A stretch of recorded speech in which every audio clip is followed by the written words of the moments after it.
right, everybody, what's going on? Happy Sunday to you and yours. We're here to chew the fat. The new show I'm doing. We're going to chew the fat. We're going to talk not just ECW. We're going to talk the whole career of this man next to me. And I got to say, this fucking guy right here, the love I have for this guy. This guy, right back, like the guy last week, Johnny Hotbody. He beat this shit out of me. He beat respect into me. And he taught me so much, not about only the business, but life. And I'll be forever indebted to you, Tony. So thank you for coming and doing this. You're more than welcome, Bay. Thank you for having me. I appreciate it, really. You know, and you said you watched Johnny's interview last week, and I'm going to say to you too, like you and Johnny, and all of us original ECW guys. When I started doing this react and chill with Chubby Dudley, watching the old history of the stuff, I am shocked.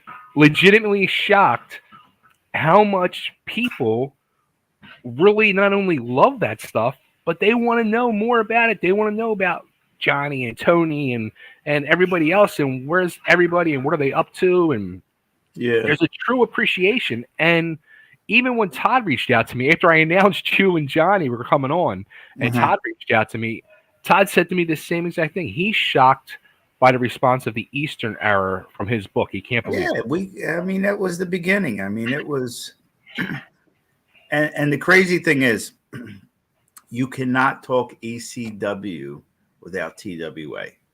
Yeah, exactly. We all know that because that's where the hardcore thing all started.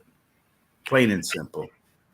It's the thing that sucks is there was no, TV. Right, exactly. There was video, but there wasn't TV quality video of those shows that Joel ran and promoted. And, like, do you have matches of you and Johnny and the stuff you guys did? Like, videos of it? Yeah, I see stuff on YouTube. Like, somebody just loaded up The First Blood with me and Johnny. Really? Okay. And that match should have never happened. What happened with that, and then I'll go back to my art. Yeah, that will go back to the beginning. So what happened when Joel did the first show at Temple? Okay, it was just me and Johnny. Johnny was a nervous wreck. He was, nervous. Joel came up to him and said, word for word, "Johnny, I like you. You're a great guy." He says, "You'll never work for me again. You're just, I can't. I don't have no faith in you that you can do this." And Johnny's like, "Oh." Prior to that, because I knew Johnny from South Philly. Right. And I was in the business first. And once Johnny was trained, he was trained at the Monster Factory, like I also was, but it was a different location. And I said, "Johnny, when we go out there, just follow me. Just follow me. It ain't like it is today. You sit down and talk for an hour, 2 hours. We did everything on the fly." Yeah. And when we went out there, we just tore it up. Because, in fact, after our match, they set up this angle with me and Jules Strongbow to do an Indian strap match. They did they followed that whole angle afterwards and set it up. And I'll never forget, at one point during our first match at Temple, remember Frank Town? Yeah, of course. Yeah. So Frank Town's standing there. I got Johnny. I says, "Johnny," and I says, "Take Frank out." And I threw him, and he clotheslined Frank. Frank got up with the biggest smile on his face. I said, "We got this." So we go in the back. Now, in fact, Paul Heyman was at that show. And I'll tell you my origins with Paul, too. Okay. That's another story. And then they did the angle with me and Jules, and Johnny wasn't on the next show. That next week on the Wrestling Radio, they got flooded with so many calls that says, "We don't want to see Stetson and Strong, but we want to see Stetson and Hotbody again." That's when they set up the First Blood. And from that point on, that was a wrap. Wow. That was a wrap. That radio show was so important, and it's amazing. That's awesome. All right, and we grew big. Yeah. We grew 1,500, 2,000 people just off of radio, no TV. Right. And the sad part is all our stuff back in the day, if we had TV. Yeah. It's crazy. So let me tell you how my whole breaking in came about. So, okay, let me ask you this. Like, before you even get to that point, like, Was there like I'm guessing you were like a true fan growing up watching it on TV all the time. When I was a kid growing up in the 60s, Okay. I'm aging myself, but I'm old. I'll be 65 in March. So my You look dad was a amazing, big Tim. wrestling fan. My grandfather was a big wrestling fan. They loved Bruno Sammartino. And back in the day, they had the arena at 45th and Market Street. Okay. So on Saturdays, it's funny. We had back then in the 60s, there was a shoemaker around the corner, and he would always have the posters. And I would come back and say, Dad, they're back this Saturday, Bruno, this, that, and he would always take us to the shows. Back then, tickets were like $3 a pop. Sure. Back then, it was when the business was believable. Mm-hmm. And the funny thing is, back then, I mean, I was a kid and I just fell in love with it. And there were two guys that scared me as a kid, Professor Tanaka and Ivan Koloff. I feared them. And the funny thing is, you fast forward to 1992, the first ECW show was me and Koloff. Yep. So that's when I grew in love with the business. When I graduated high school, it wasn't like it is now. There was no internet. I didn't know how to break into the business. I didn't break in until I was 26. Okay. So I broke in late. Was there like a moment though, like when you said like, I want to be a wrestler? Like, was there something you watched on TV that like? Absolutely. What was it? Yeah. It was at a younger age, but then I didn't know how to do it. And then I kind of pushed it to the side and I focused on football. I played semi-pro ball for a while. And then after a while I says, this ain't for me. And that's when I started pursuing like, how can I get into the business? How can I get into the business? And I seen this ad for the Monster Factory. And from there, that was it. Wow. Okay. So you go to the Monster Factory. Now, what year was that? That was like mid 80s. That was 1985. Wow. And was Bigelow there at the Monster Factory at that point? Yes. Or did he already? So here's the story with Scotty. Okay. So when I first went to the Monster Factory, let me backtrack. December, November, September. I showed up at the Monster Factory September of 1985. Okay. The first guy when I went there, it was this airport hangar in Hainesport Township. It was a dump. When I say a dump, in the summer, we'd have to brush out there were like thousands of dead horse flies in the ring. We have to brush out. In the winter, there was rats running around. They used kerosene. It was a mess. It was an airport hangar. Okay. The first guy I met walking through the door was this guy, Mike Moore. Okay. Man Mountain Moore. He was an ex-college ball player. He was like 6'5", close to 300 pounds. And I remember I knocked on the door. He opened the door. What do you want, kid? And I'm thinking, now I'm $185. I'm nothing. I'm thinking, what am I doing here? So I go in, I do my tryout. Everything's cool. I meet Larry. But Scotty was at the point, Bigelow, he was just finishing up his training. Okay. So the guy who actually trained me was Bigelow. Scotty, I was in the ring with Bigelow for 3 months straight, 4 nights a week. He taught me everything. He taught me how, and I learned the hard way, which was good because there's so many guys that come up in the business. God forbid you stiff them a little bit and they're ready to, yeah. So come December of that year, Scotty had his tryout with McMahon up in Poughkeepsie. Okay. So the night before he had his tryout, Larry Sharp sitting there. I love Larry, but Larry owned the school, but he didn't train me. It was Scotty. Okay. He says, Tone, I want you to go up with Scotty tomorrow. There was a couple of us, me, Jeff Gripley, and a couple other guys. And as we're driving up, Scotty turns to me. He says, Tone, he says, when they ask me who I want to work with, I say I'm going to work with you. And I says, oh, okay. Now, at the time, I was on my way of becoming a bleach blonde, but at the time, my hair was orange. Okay. It looked like a knockoff Ronald McDonald. So anyway, so Larry told all of us is when you get in there, when you're in the locker room, keep your mouth shut and your ears open. Don't say nothing, just listen. So that's when, you meet all the guys, and I was actually sitting with Morocco for a while, and he was like smart me up a little bit to the business. So now they come over. and they're telling Scotty, okay, so you're going on now. This is your dark match. Who do you want to work with? So I'm like standing 10 feet away. He said, I want to work with Tony.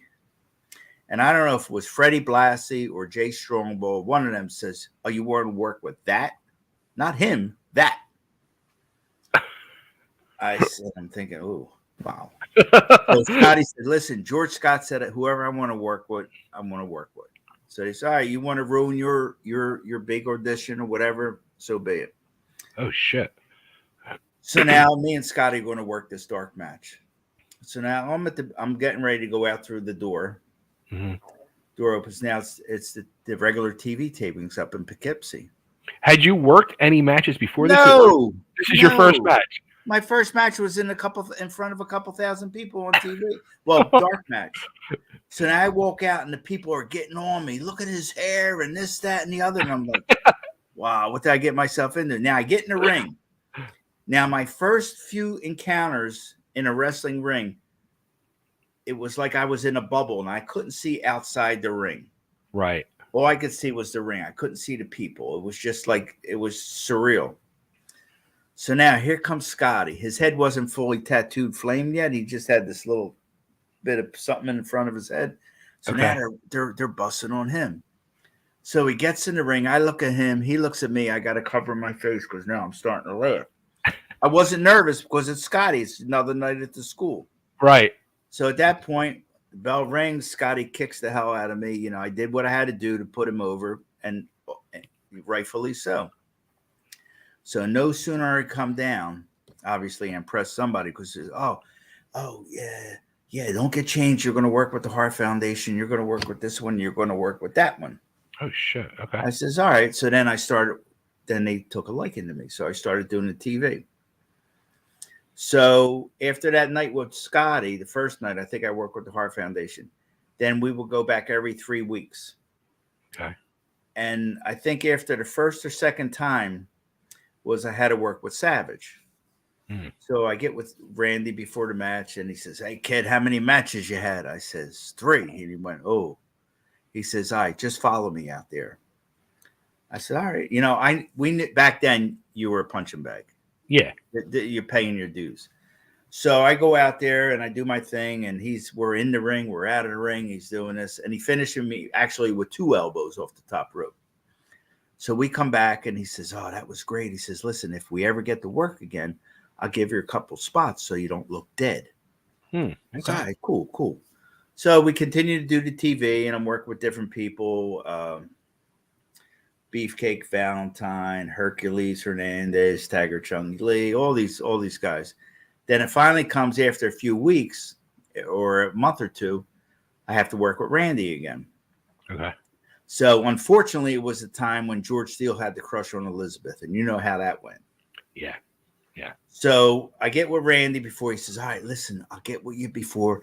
I'm going to give you a couple spots to make you look good, like you're not dead out there, you know, drop kick here, this, that, and the other. I said, all right, cool. So I'm thinking, oh, this is nice. So I actually, prior to that, I had worked with the Heart Foundation twice. And I remember Jim Neinhardt came up to me. He says, oh, thank you so much. You sold so good. My dad was telling me how good you sold, blah, blah, blah. So I was getting a good reputation with the boys over there. So now, hour goes by, 2 hours goes by. I hear, Stetson, you're up. And I'm thinking, well, I didn't talk to Randy. So I go before the door, and there's this table there. Next thing I see is a bouquet of flowers drop right on the table. And I thought, oh, no. Then here comes Randy. So I hate to tell you, we got to make it quick. I said, how quick is quick? I'm going to jump you, clothesline you, power slam you, elbow. Hey, that was our job. Right. So I'll never forget this. So we go out there. He takes off his robe. He's got his sunglasses still on. He jumps me, clotheslines me right in the mouth. My lip splits from here to here. So I take the bump. So now I'm starting to get up because I'm going to feed him for the power slam. Right. Next thing I know, I'm on my hands and knees, and here comes the elbow. Bada bing! Boom! I thought, well, that's not cool.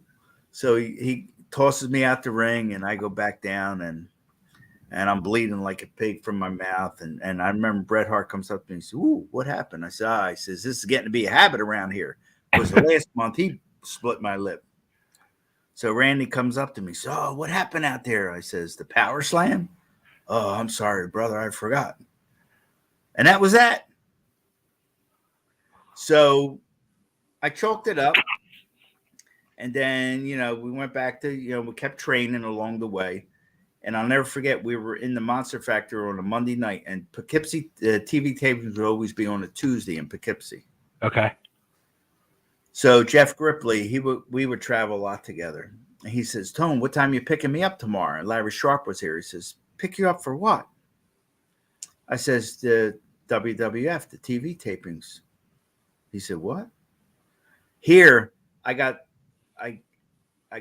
in such a good relationship with Jay Strongbow, he would tell me when the next booking was. So by him telling me, that cut Larry out of his percentage. Oh. And Larry at that point says, "No, don't do that. They're just humiliating you guys up here." And we stopped. The sad part is, hindsight 2020, if we would have kept going, we would have started getting more work. We were starting to get respect with the boys. They knew we can work and all that stuff. But when you're green in the business, you go by who's going to guide you. So you guys ended up no-showing it. Well, we stopped going. Wow. And that was it. Did you like doing that though? Like, I never had it. I did it for the Super Destroyers on ECW TV, but yeah, I never wanted to do that. Like, go up on WWE. We at that point, Bay, there wasn't the independence like it was in the years to come. Right. Sorry, let me get some of that spice rum. Salute. So, we just dealt with it. But at the same time, a month after we started doing the TV for WWF, Rick Martel and Dino Bravo had a promotion up in Montreal. Okay. So we started going up there. So the way it would play out was we would go up to Montreal on a Saturday, do our TV for Martel, and then on the way back hit Poughkeepsie. That's just how it played out. And when I tell you, Rick Martel, one of the coolest guys in the business, we clicked right away. Everything was good. So they would keep bringing us up until this fateful day. So we had worked for Rick for, I guess, a few months. And then these two guys I trained with at the Monster Factory, this guy Joe and Billy, they did this gimmick, Masked Chaos. So we would go up to Montreal, usually be me and Jeff, and maybe Billy and Joe and we would go do our stuff. So one night we go up to Montreal. This is like after we're up there for a couple months, just doing TV. Mm-hmm. And me and Joe were booked in a match against Tom Zink and Dan Crawford. Okay. So the finish was going to be Zink was supposed to put me in a sleeper. So we're doing our match. I start the match. I tag after Joe, and Joe's working with Dan Crawford. Bada bing, bada bing. Right in front of me. Now, we're green. We ain't been in the business for 6 months. Crawford gives Joe a suplex and covers him right in front of me. And I see the ref count 1, 2, 3. And I thought, oh, boy. So I go in the ring. I said, "Joe, why'd you take the pin?" "Oh, the suplex seemed so good. I figured I might as well sell it." So we caught heat from that. Next, I still had, because it was TV, I still had to work with the Tonga Kid. Now, when we went up there, it was Samu and the Tonga Kid. Mike Moore was doing the territory up there. So I worked with him there and all. So me and Sam, we got friendly. Me and Tonga got friendly. So I had to work with Tonga, singles match. Mm-hmm. So we're doing our thing. And thinking back then, Larry Sharp says, if anybody shoots you off the ropes and don't call it, don't take it. So Tonga shoots me from the ropes, and he clearly set me up for a Samoan backdrop. Right. I got stupid. I grab him and pull him down. When I say he stretched me, he picks me up, and he wasn't kicking and punching me. He suplexed me on my head. He clotheslined where he almost decapitated me. He did this, he did that. And now I figured I screwed up. This is my receipt. Yeah. So now he slams me in the middle of the ring, and he comes off. And you know how Samoans are tough, man. You don't play with Samoans. And he headbutts me. Bam! And I thought to myself, thank God it's over. And he don't cover me. He goes up again. Another headbutt, even stiffer. Bam! Oh. No cover. So now he goes up again. I'm thinking, my head's going to pop. It's going to explode because I'm feeling everything. So he splashes me, but doesn't protect me. It was a legit splash. Oh. Every ounce of air went out of my body. I'm laying in the middle of the ring. He pins me. He's gone. The ref's gone. I can't move. I can't breathe. So now I said, I got to get out the ring. So I start trying to roll. I'm doing this. So finally I picked up some momentum and I rolled myself out the ring and hit the floor. And I got my breath back and I go in the back. And prior to that, Zink was crying about because I didn't take this sleeper hold. And being trained the way I was, I went up to Tonga. I says, thank you very much, because that was respect. Sure. He said, brother, what happened out there? I said, that was totally me. I screwed up. He said, don't worry about it. But after that, we were done. Yeah. Yeah. So, now, I didn't know you had worked up in Canada. Now, I remember when Larry Winters was training me before you and Johnny came in after he got hurt. He used to do a work in Canada. He said, were you guys cross paths up there at all? No. Okay.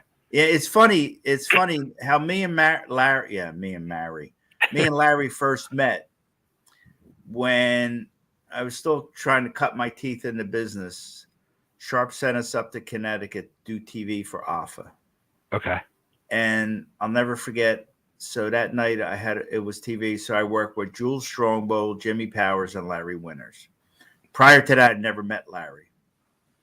So we do our matches and, do what I had to do. At that point I was able to get in a little of my stuff, how they just want to do their stuff. Mm-hmm. And I noticed from that point, Larry didn't like to take bumps. but through the years, me and Larry got very close. And I'll never forget, there was one time back in through Dick Worley, he hooked me up with Davey O'Hannon. Davey O'Hannon was running Wildwood every Monday night. And Dick took a liking to me. He had me train one of his friends. He was called the Karate Kid. He was horrible. So I had to train him. But by me training him, he got me booked on Davey's show. And I had to put him over, which was a travesty. But I wound up just beating the hell out of him and just letting him pin me afterwards. So then Davey was a true classic guy in the business. I love Davey. Davey used me good all the time. So then I would start working every Monday night in the summer of, I don't know if it was 87, 88, whatever it was. And I remember working one match with Larry down there. So I was putting him over, but I was getting in. I was just starting to get my name going. Yeah. Just starting to get a following. And I remember I cinched him. Back then I did a lot of suplexing. So I remember I snatched Larry up for a belly to back. And he said, no, I'm not taking it. I says, yes, you are taking that. But back then I'm like 230. So I was in the gym all the time. I said, no, you're taking it. So I gave it to him. And I remember, Larry didn't like to be hit. And God bless him, rest his soul. I remember I was kicking him at one point and he kept blocking. I said, Larry, stop blocking it because then I'm going to really lay it in. And unfortunately, that's what I had to do. But, they were different days. And the funny thing is, I was just telling my wife this, how I got the Hitman tag. Yeah. So how did that wasn't me? Were you doing the Hitman as you were starting to do indies as you were doing the jobs for WWF and all that? No. Were you Hitman? Okay. So this is how it happened. When I first broke into the business, I used my real last name. Okay. Tony Mateo. And back then, Bruno Sammartino was a commentator.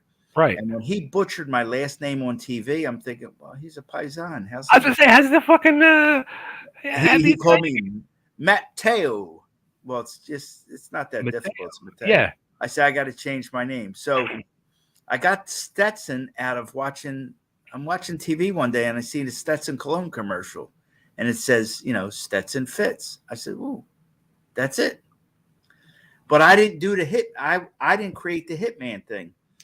When I start working for DC Drake was booking for the NWF. Okay. In Jersey. So, in fact, how I even got the first booking with Don was I was still fresh off of my WWF stuff. Okay. Because, in fact, I still had the bleached blonde hair. So, a friend of mine where I was this guy on the street, his name was Ivan Cohen. He actually was a boxing manager. He managed Buster Douglas and all. And in fact, that was his. And he was friends with Don. So he put in a word to Don, this guy, good guy. And Don says, nah, he just, I seen him on WWF. It's not good. He said, no, just give him a chance. So I started working for Don. And at that point, I was able to do my own stuff. Mm. So I started working. I worked a lot of things with Jeff Gripley and this, that, and the other. We were doing TV, and then we were running Fort Dix. They would do shows in Fort Dix, and it would be packed because it was all the military. Sure. And we were doing TV out of this. I forget, it was somewhere in Jersey, but it was a hockey rink. And I remember the day before we were going to do TV, I was tired of blonde hair. So I got rid of my blonde hair. I made it black. I buzzed it, and I had this big black OT. So when I showed up at the TV tapings, I had a bandana on, and Don brings me and says, we're going to tag you with the Hitman thing. I said, oh, that's cool. So it's crazy how the day after I get rid of my blonde hair, that's how I got the Hitman thing. Wow. And then on that show, I worked with Dr. D, David Schultz. Oh, how was that? It's funny when Don introduced me to Schultz, he says, there's a good guy, go easy on him. and we had a good match, and I put him over and all, everything was cool. And then from that moment on, that's when I started to gain that whole different persona. Because I always wondered that, because I was like, here's Tony, this Italian guy from South Philly, doing a Hitman gimmick, but he's got a fucking non-Italian last name. He's using Stetson. Like, I always wondered that. Dude, that was so looking back, hindsight 2020, and being Italian, I probably would be better off keeping my real name. Yeah. But it is what it is. But that's when I really got, Don took care of me back then, and then from there we did, I got some funny stories with Johnny too, but believe me. Now, how did you just know Johnny from the neighborhood, or? I knew Johnny. We were training at the same gym. Okay. I was already in the business, and he, I met him one day, and he told me he's going to break in. He's going to Sharp School, blah, blah, blah. And when Johnny was ready to start wrestling, I said, Johnny, and I think this was probably around the time, I don't know if it was Joel had started the TWA then, but I says, here's what we're going to do. We're both from South Philly. Mm-hmm. I said, when it's time for us, I said, we'll get booked with each other. But when the time comes, I said, we got to make these people believe. Yeah.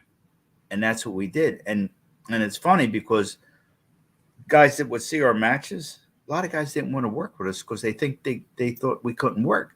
But we were legitimately stiff with each other for a reason. I mean, we're both not much taller than little people. I mean, Johnny's what, 5'6"? I may have been 5'7" at the time. We're short. But we had to do what we had to do to get noticed. And people legit thought we hated each other. I did too. Before the very first independent show I went to was Autumn Armageddon 1990, which was in August of 1990. And what did you guys do there? What was the match you guys did there? Was that at Temple? No, Civic Center. Civic Center. Was We it the had first? at the Civic Center. I know we did. Was it barbed wire? Maybe. Well, let me tell you something about the barbed wire match too. So we did things to build up to the barbed wire match. We did hair versus hair. We did this. We did that. You know, all this crazy stuff. And I don't want to speak ill of the deceased. I was very close with Ted Petty, Yeah. from back in the day. Sure. And I remember Teddy used to do a ring rental. So whenever me and Johnny would do our stuff, Teddy would always come up and says, "Why don't you guys stop this nonsense and wrestle?" And he was so against what we did. Right. And when we came out for that barbed wire match, that actually we got bumped for that. And this is the sign of respect. So on that show was Abdul and the original Sheik. And they were scheduled to go on after us. When Abdul found out we were before them, he went to Joel and says, "I don't want to follow them. Put them on after us." I thought, well, that's cool. So we go out to the bar. As I'm walking to the ring, I'm first, and I look at the way the barbed wire was set up, and I'm thinking, oh, this is nonsense, man. Because all they did was did the top rope and yeah. And then I talked to Teddy about this. No, you guys got to stop this. And the funny thing is, where did Teddy make his money? Doing the crazy stuff. Yeah. Yeah. And another one back at the time, and Gary Wolf. I love Gary to death. I known him before he broke into the business. He would always come up to me. We were trained at the same gym in South Philly, and he says, "Yo, you know, if you and Johnny stop this nonsense and learn how to wrestle, I'll take you down to the Carolinas." He was working something there. I says, "Gary, this is what we do. This is what we have to do."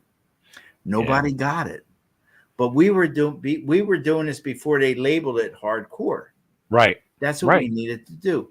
And along with DC and Larry, they were doing their stuff. They doing some crazy stuff. But the difference was when you were there and you were watching me and Hotbody, you believed it 100%. So we beat the hell out of each other. When I saw you guys, work on my first independent show, first off, I was completely blown away by the product and everything Joel was putting on. Right. And then, I go to start wrestling school, a couple weeks later or whatever it was, and then I see you and Hotbody walk in together, and I'm like,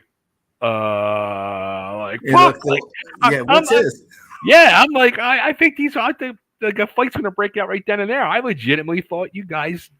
My God, I love Johnny. Johnny loved me. We had this special bond, and this is what we had to do. I mean, we knew. I said, Johnny, we're little, we're short, we're like just, we got to do something that's making people believe. And I remember, long before we did the Joel stuff, there was this grade school that I actually literally went to grade school to. Right around the corner from where I lived in South Philly. And I was friends with the priest. He ran like the thing, and we wound up talking to him. I talked him into putting a show. And me and Johnny did a show there. Okay. And there was this guy from the Daily, I can't remember, he was a reporter from Daily News. He was there. And he actually believed we truly, truly, truly hated each other. Wow. And people sucked it up. They believed it. Mm-hmm. And that's what we had to do. And that's what got us to what we did. And it's funny, I remember all the things me and Johnny did. We did every kind of match you could think of. And I remember he felt bad about one time we did this co-promotion in the Radisson Hotel back in 92. And we were doing a Texas Bull Rope bunkhouse match. Mm-hmm. And it was different promotions, Dennis or whatever. And me and Johnny, it was never about who, and it's sad. People think, oh, if you don't get your hand raised, you're not, that's so irrelevant. So me and Johnny would flip flop, you win this time. And it didn't matter because we did what we had to do. And during that match, I remember I came at him right away, and my knee blew out right away because I had knee issues. Oh. So now we go back in the ring. I'm just beating the hell out of him. And then I said to him at one point, Johnny flipped me over and hit me with the cowbell. It wasn't that Dusty Rhodes copper cowbell. Yeah. It was a pewter cowbell. So when he hit me on the top of the head, it knocked me out cold. I was out. So I'm laying there, my eyes roll back in my head, and Finnegan's the ref, and he says, Johnny, cover him. Now, I got out of it quick, like I snapped out of it, but they covered me.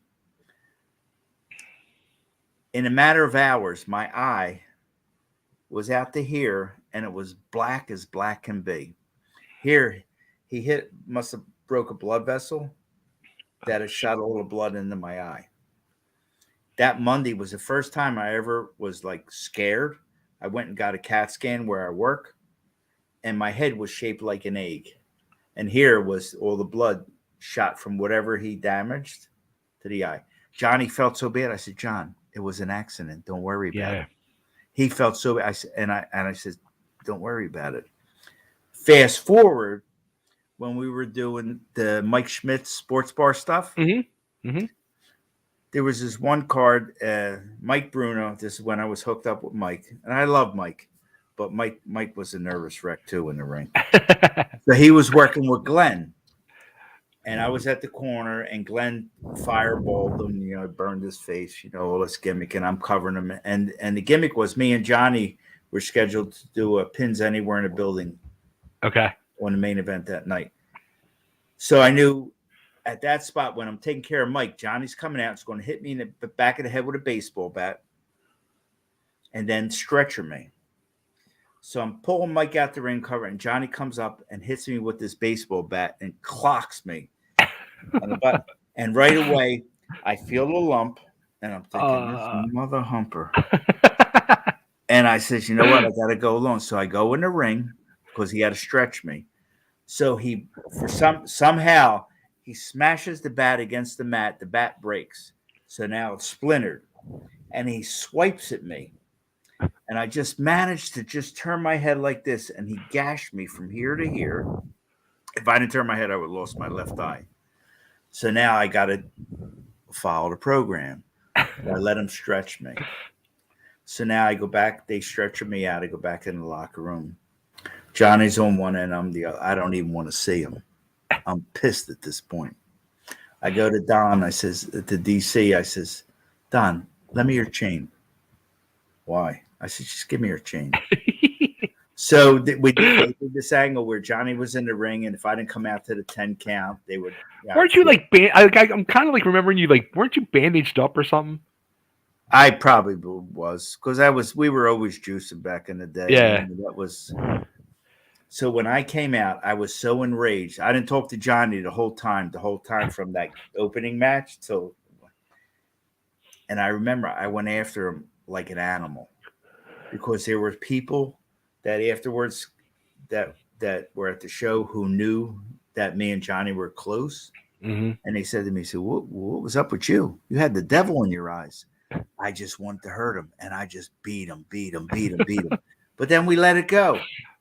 I mean, for what we did for all them years, that we didn't have more issues is remarkable. And in fact, after the whole, and I'll get to that, after the whole nonsense with ECW, when we started working for Dino Sano, Dino let us do whatever we wanted. And when I say whatever we wanted. And he would just always book me and Johnny. And we just kept doing bloodier, more violent. Okay, so let me, since you said that, let me ask, was, you guys had this amazing run in TWA, and then the whole ECW thing started, and I want to get all through that stuff too, but, you guys started to revisit it a little with Todd, but I know deep down, I know Johnny really didn't want to do it. Johnny didn't want to do it. Yeah. Did you want to do it again, or you didn't care? I did for this reason. And I told him this. I said, Johnny, you got to understand. Yeah, I know these people seen it before, but now it's TV. Yeah. We get an opportunity to show them on TV. Yeah. And in fact, what Paulie's plan for us was when Paulie first took over the book, he came up to me and Johnny. And word for word, he says, you guys will, as long as I'm here, you guys will always have a job here because what you guys started that's the direction we're headed. Okay. Like I said, I knew Paulie from years ago. Paulie was the first guy who took my first promo pics in the business back in '86 when he was doing his. Okay. So me and Paulie go back a long ways. In fact, after the first TWA show at Temple, Paulie was at that show, and he had called me that week. I happened to be away. Mm-hmm. And by the time I got home, this is back in the 80s, so nobody had the cell phones. Right. So the one time he was looking out for me, he says, Tony says, I think he was working with WCW. He says, there's a spot that opened up. You'd be perfect for. I can bring you in full time. He said, you'd be perfect. Because at the time when he see me and Johnny do our first thing, I was on the juice. I was jacked up. And I was, by the time I called him, this business, you snooze, you lose. Yeah. So that quick, that spot got filled. Wow. So I always liked Paulie back then. Yeah. Until further on when Paulie became Paulie. Mm-hmm. That was a whole different story. Okay. Yeah, but me and Johnny did some we got blackballed from the city of Chambersburg because we were too violent. We were working for Dino. And that's why when people say, oh, this stuff is, I don't even want to say the F word, but you know what I mean by the F word? Yeah, yeah. We went out and we did, and Dino didn't even give us, he just told us who he wanted to go over that night. And like I said, me and Johnny would go back and forth. So we're in Chambersburg and we go out there and we're bleeding all over the building.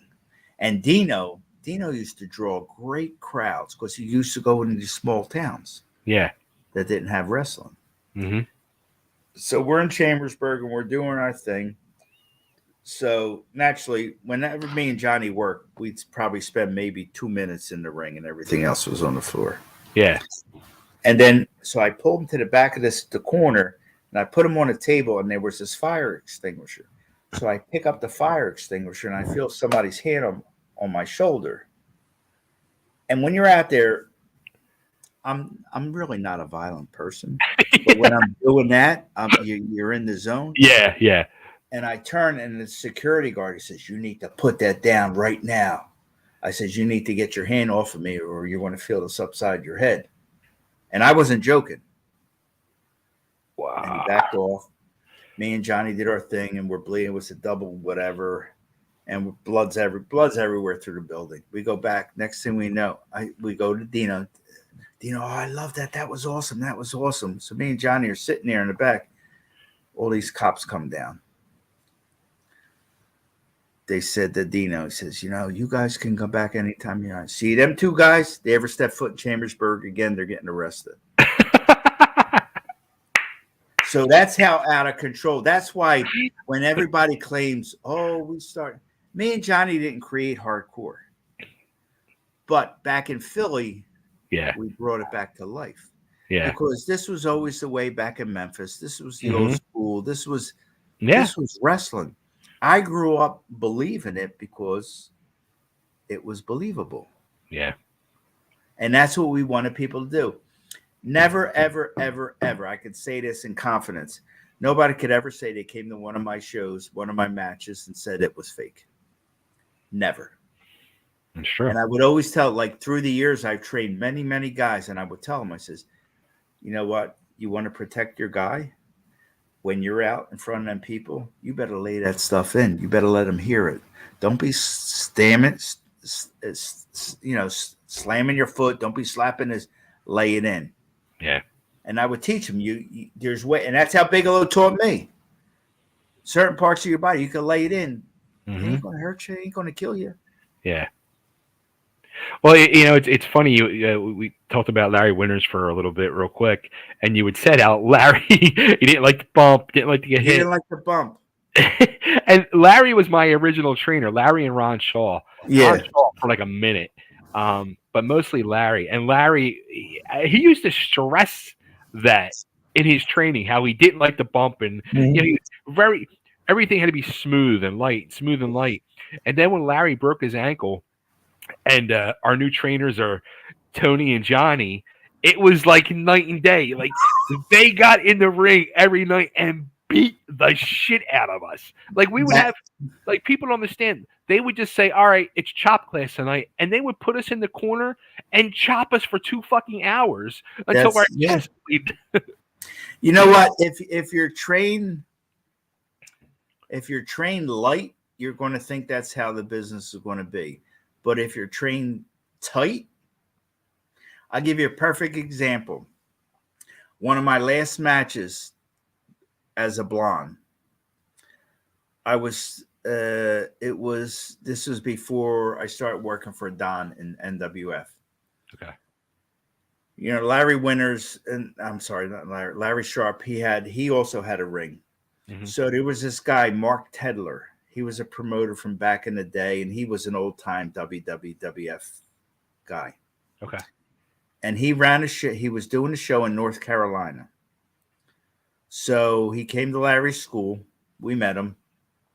And he needed a ring for his show. Mm-hmm. So Larry said to me, Chris Evans, and this guy, Bobby, can't remember Bobby's last name. So it was 3 of us. So me and Chris Evans and Bobby, we had to take the ring down to North Carolina. Okay. And it was on one of the military in Cherry Point, North Carolina. It was on a Marine base or a military base. So we go down, we set up the ring, we go down a day early. And then the next day, we're going to get an opportunity to work the show. So I think Chris was working with Bobby, and Sergeant Slaughter was the main event. He was going to wrestle some German guy. Okay. I forget who it was at the time. The German guy couldn't make the trip. So now Mark Tendler's a mess. So we have this little group meeting before the show, and he says, we don't know what to do. Now at the time, I'm tanned, beyond tan. I got bleached blonde hair and a big black goatee, and I was pretty much in shape. So Slaughter looks around. He says, here's what we're going to do. You're going to have a battle royal, and I'm going to wrestle the winner in the main event. And he says, I'm going to wrestle him, meaning me. And I thought, oh, now I'm still relatively cutting my teeth in the business. Right. So now me and Slaughter are going to work the main event.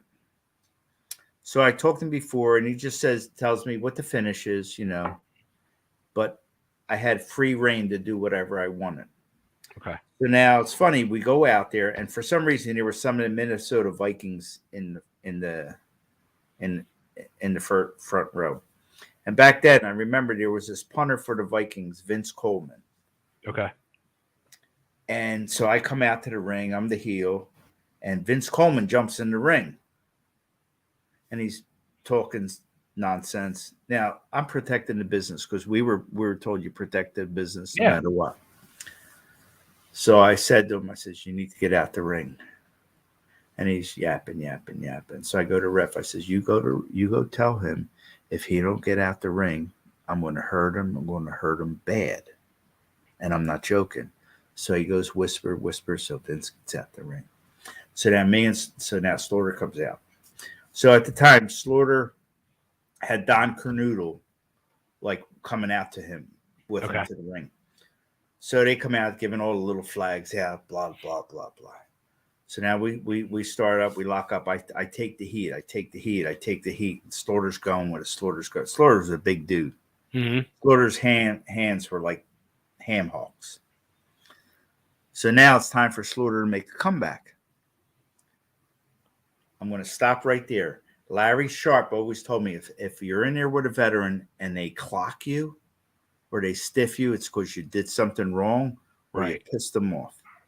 So Slaughter hauls off and punches me in the face, and I went, oh, I must have pissed him off. So now we're working. He's doing this, and he's rough. He's stiff. And I'm cool with that. Bigelow trained me. I know how to deal with that. I wasn't like, oh, no, don't hit me again. Right. So we go out, we do our thing. I post him. He bleeds, blah, blah, blah. So the finish was a clothesline and the Cobra Clutch. So we're back and forth. So he clotheslines me, and I'm thinking, what the frig, man? That was tight. Puts me in the Clover Clutch when I say he almost put me out, he almost put me out. It was that tight. So the match went on, and I felt good about it. It was good. The people loved it, the whole bit. So go in the back, and I let him shower. You know, I give him his space. Don Cornell comes up to me. He says, "Oh, here." I says, "Was he okay with that?" He says, "Oh my God, yeah." He says, "Here, he made this money off the gimmicks. He wants you to have it." And he handed me some cash. And I thought, wow, that's different. I never counted this before. So now Sarge comes out, and I go up to him and says, "Hey, thank you so much." I says, "Was everything okay out there?" He said, "Oh, yeah." So I said, being sort of like a greenhorn, I says, "Did I piss you off or do something wrong?" He said, "Oh, my God." He said, "I'm sorry. I should have told you. I don't know how to work light." So, well, that was just the work. You see, I got to lay everything in because if it don't look good if I work light. And then he says, "You know, if we're ever in the same card, I want to work with you again, blah, blah, blah." So that was an education. That's funny. Yep. It's funny how you learn. And then, I mean, I've worked with guys, God, if you chop them. No, it's funny you mentioned Ron Shaw. Yeah. The first time I met Joel, I had just came off of knee surgery. I tore my meniscus in the Monster Factory, and 6 weeks after that, I was ready to wrestle again. So, a friend of mine knew Joel from the NWA at the Civic Center. He did like this like newsletter. So we go. I meet Joel. I'm still the bleach blonde at the time, and he says, "I can use you." This Steve King didn't show up, so I'm going to have you work with Ron Shaw. Then I'm going to put you in the Battle Royal. I said, "All right, that's cool." So I'm working with Ron Shaw, and I met Ron prior to that. Okay. So I got him in the corner. I chop him once. No, Tone, no chops, no chops. So I said, "It is what it is, man." You know, I remember Scotty in training. He used to have his handprints every week on my chest for 3 months. Yeah, some guys just that's fun. Well, it's funny because like when I got into the business in like 90, and then when I finally debuted in 92 and all, everything was wait. You got into the business in 90, and when did you debut? 92. What happened? Why? Because I couldn't fucking flip. I remember that because I was training you at the time. Yes. Longest student ever. Yeah, you ain't kidding. We were joined at the hip. But I came back for 2 years and got my ass beat. You know, you did. You're a trooper. You didn't quit. I did. But it's funny because those first few years was the Larry Winter's way of working, and then it all changed. Then it became the Stetson Hotbody way. Yeah, we had a different philosophy. We definitely did. Yeah. Now, so that's how you first met Todd or Joel? I met Joel in Valley Forge, yeah. And then once he started, here's a funny story with Joel Strombo. So before Joel really created TWA, we did this show, and I want to say it might have been in Baltimore, or I don't know. It wasn't in Philly. And he booked me on the show. I think at that point I had got rid of the blonde hair. I don't even remember at that point. But he booked me in an Indian strap match with Jules. Okay. So me and Jules are talking before the match, and he says, "Do you ever work an Indian strap match?" I says, "No, you know." He's sorry. "Oh, it's difficult." It really wasn't difficult. He says, whenever you do anything with me with this strap, just wrap it around your hands and just punch me in the head. I'll gig, you know, blah, blah, blah. He says, "Don't try to whip me because it's really, you gotta, it's an art to do that." Oh boy. So I said, "All right." You know, I did what he had to say, did what he did, you know, but did what he said. So then at one point, after I beat him, he whips me into the ropes, and I feel crack, crack, crack. And he like leathered my back like it was like ridiculous. And I'm thinking, all right, okay, all right. I got to do what I got to do. So we finished the match, and he was happy with it and all. I says, you know what? Someday we'll have to do this again. So a couple years passed. You know, we were going to do it at that the TWA show, but then they bumped that for Johnny. We had got booked on the show in Jersey City. I forget who the promoter was, but they booked me and Jules in a strap match. But at that point, I was juiced up. I was like 252. And in fact, I'll never forget, Alpha was on the show. And prior to that, I went through some funky body transitions.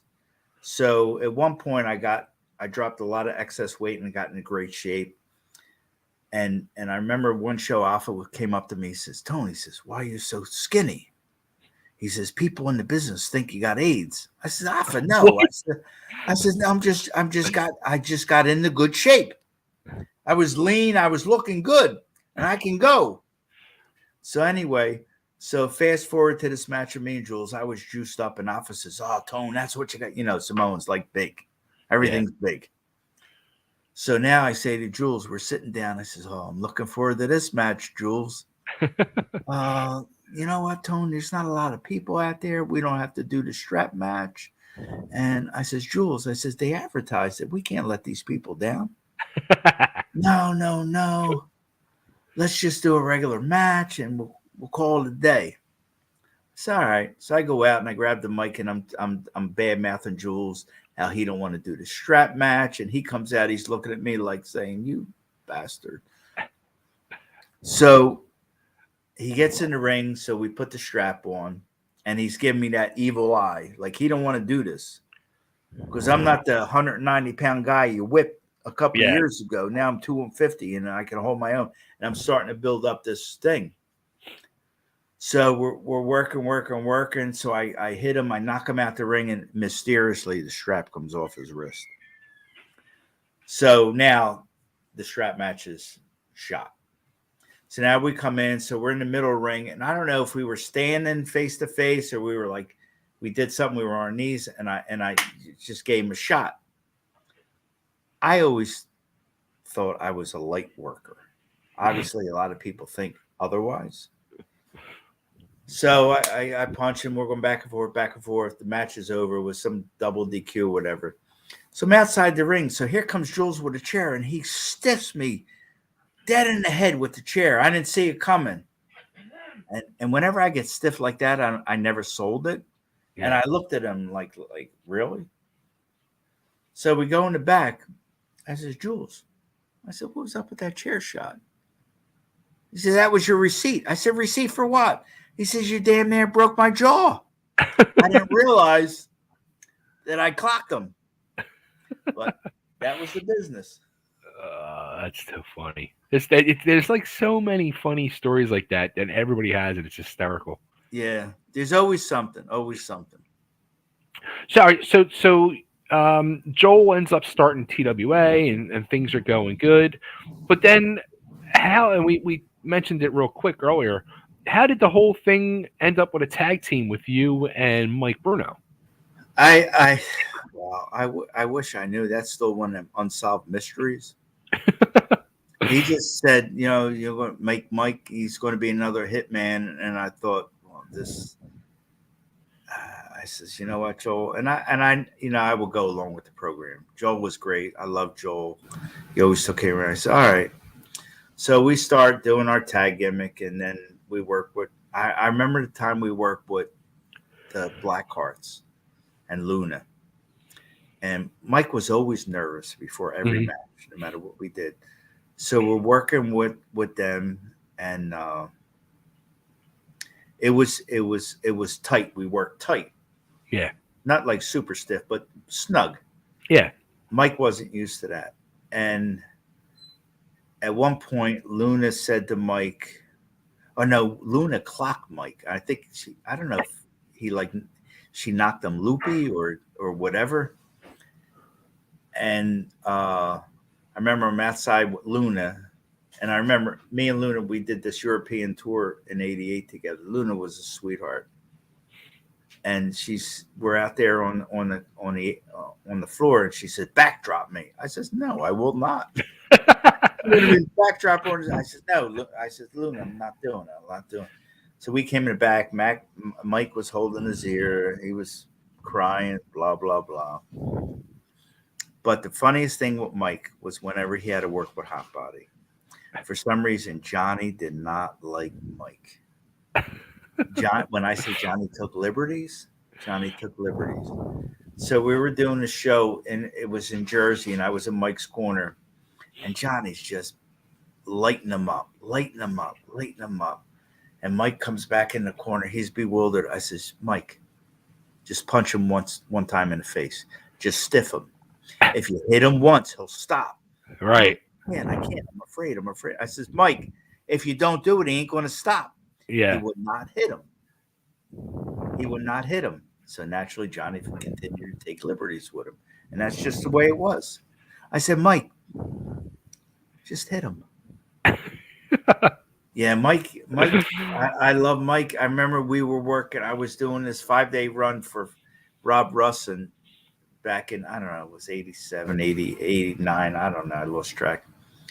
So Rob Russin had me booked with, remember Denny Brown from the NWA? Yeah. Mm-hmm. So Denny Brown, and I used to see him just before I broke in business. I thought he was a phenomenal worker. Mm-hmm. And when Rob Russin booked me, because it was Rob Russin who sent me to Europe, me and Rob were very close. And he said, "I'm going to have you work with Denny for 4 nights straight." He says, you guys will steal the show every night. So the first night we were in the Armory on Roosevelt Boulevard. Yeah. Mm-hmm. Remember that?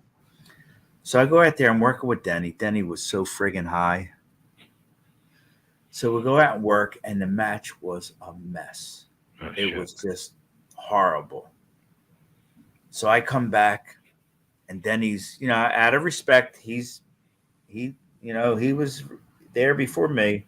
Right. I says, "Denny," I says, "Listen," I says, "I know how to work." I said, "We just didn't have that chemistry tonight." Mm-hmm. I says, "We got to do this again tomorrow night in some other city, whatever. Let's see how it goes." The second night was even worse. So I called Rob Russin. Was he screwed up again, or Yes. just okay? Yes. So I said, "Rob, I can't work with Denny." I says, "There's no chemistry there. It's not clicking." So the next 2 nights he put me with David Isley from Carolina. David Isley, he worked a lot with the NWA. David, great guy. We always had great matches. So the third night, Denny's watching my match with David. Mm. And when we come back, Denny comes up to me and says, "Tony," said, "I got to apologize." He says, "Well, you can really work." He says, "I'm sorry. I was high the last 2 nights." So, hey, it is what it is. Right. But the 5th night, they booked me and Mike Bruno against Sandy Beach and Animal's younger brother. He was doing the Terminator gimmick. Yeah. So we're in the back. Now I'm with these guys for 5 days straight, and Mike's pacing up and down. I said, "Mike, what's wrong?" I don't feel good about this. They're going to hurt me. They're going to hurt me. They're big. You see how big they are? I said, "Mike, relax. It'll be fine." No, you don't understand. You don't understand it. Back and forth. Bruno was, I mean, he was definitely bigger than Hotbody. He was probably bigger than you, too. I mean, back when Bruno was in shape. Yeah. But Mike didn't. I don't know what it was. Well, after I finish this story, I tell you the first encounter I had with Mike. I think I probably was instrumental into making him feel insecure about the business. So anyway, we go out there. We're working with them guys. So I said, "Mike, I'll start the match." So I'm in there and I tag out. Mike's doing his thing. Comes out. He tags out to me. He said, "Oh my God, they're so light." I said, "Mike, I told you." I says, "Why you're worried about nothing?" So he was cool. The first time I had to work with Mike, Joel was running a show at Norristown Ford. Okay. And I knew Mike. I met him and I knew he was training. So he comes up to me. He says, "Tone, what do you want to do?" I says, "I don't know, Mike. I'm not in a good mood today. So let's just do it. Let's just go out there and just shoot on each other." And he was like, "Huh?" So, so I actually didn't tell him anything. And then I remember, and I went out there and I took advantage. I didn't like hurt him, but I put him head first in a trash can. I did all that stupid stuff. Poor And I Bruno. think I illed him from the business because he didn't trust people then. Yeah. I mean, over the years he got it, but Right. in the beginning, yeah, he was a nervous wreck all the time. All the time. We did this one thing. We were doing which it was with Joel. We were doing a thing. We were doing these. We were in the Mike Smith Sports Bar. I think it was. I don't know what day of the week it was, but we went there early just to cut promos. Okay. And we had to do this promo, me and Mike. How I was doing the bulk of the talking. How I took him from a paper boy to a hitman, and I would put the hitman hat on him. And like it took him like 15, 20 takes just for him to say, "Yeah, I went from a paper boy to a hitman." He kept messing it up. Joel, Mike. But later that day, me and him had a booking up in Connecticut. We were working on the mask. We were called the 1,000-Degree Ninjas. So I had got us these 2 long red silky tights, and I had the mask. I says, "Mike, whatever I do, just mimic what I do. When they introduce us, we'll do all this karate stuff." So they introduced me first. I'm doing all this karate, and it's not much. If you watch any Bruce Lee movie, you can figure it out. So I'm doing it. So now they introduce Mike, and he starts it, and I had to say, "Mike, stop. It was like a 3-year-old kid trying to do like the tango and had 2 left feet. Like it was just, I says, "Oh my God, Mike, what the hell?"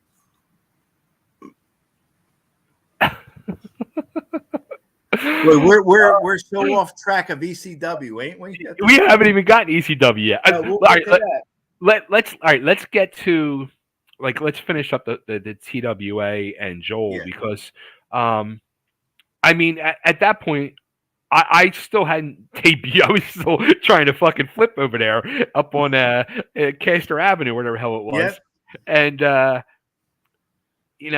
listening to the radio show every week, and I me personally, I'm finally getting excited because I got my first date, my first match with Joel was supposed to be at the sports bar, or no? Well, he was running the police athletic league. Well, the not the Roundhouse. No, on Broad Street, North Broad Street, on Broad and the FOP. Yeah, FOP. That's it.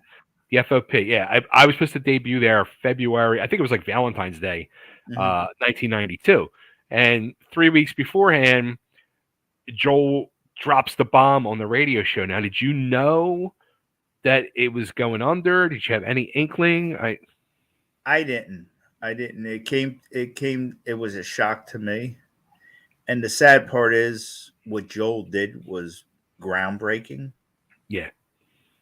And like I said, if we had TV back then, who knows where we would have went. And there was no internet. There was no that. There was just the radio show. And just off the radio show, the way we used to draw was ridiculous. Yeah. When we used to do that Pennsylvania Hall, it was like insane. I mean, they were like, he used to do those, like the Bar War shows or the FOP, his couple shots a month, and then he would build up for those quarterly, like they were like pay-per-view shows. Yeah, absolutely. They were like huge blowout shows.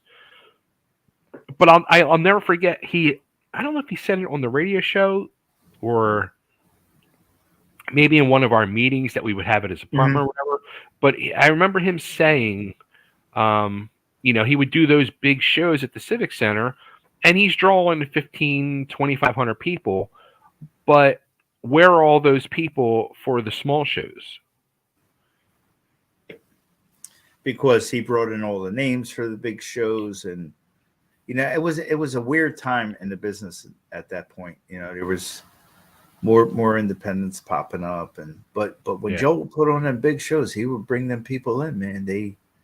People that they didn't see. Yeah. It was it was truly, and you said it. It was groundbreaking. He Yeah. good heart for the people like us in the know, and the people that were around then that knew TWA.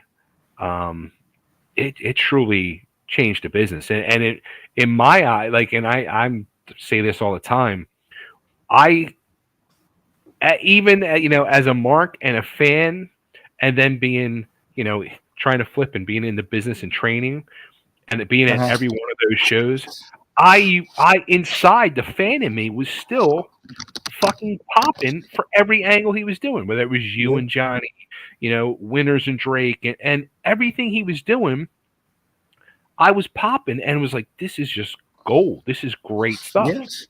But Yes. but then when the change happened, and he closed up and Todd took over, I was like, this is garbage. Yeah. What's funny when I met Todd in TWA, and I know Johnny was closer with him in TWA than I was. Yeah. Yeah, I never got this connection with Todd. No. I never got that gut feeling like this guy's going to do something. And I remember when Todd created ECW, he said to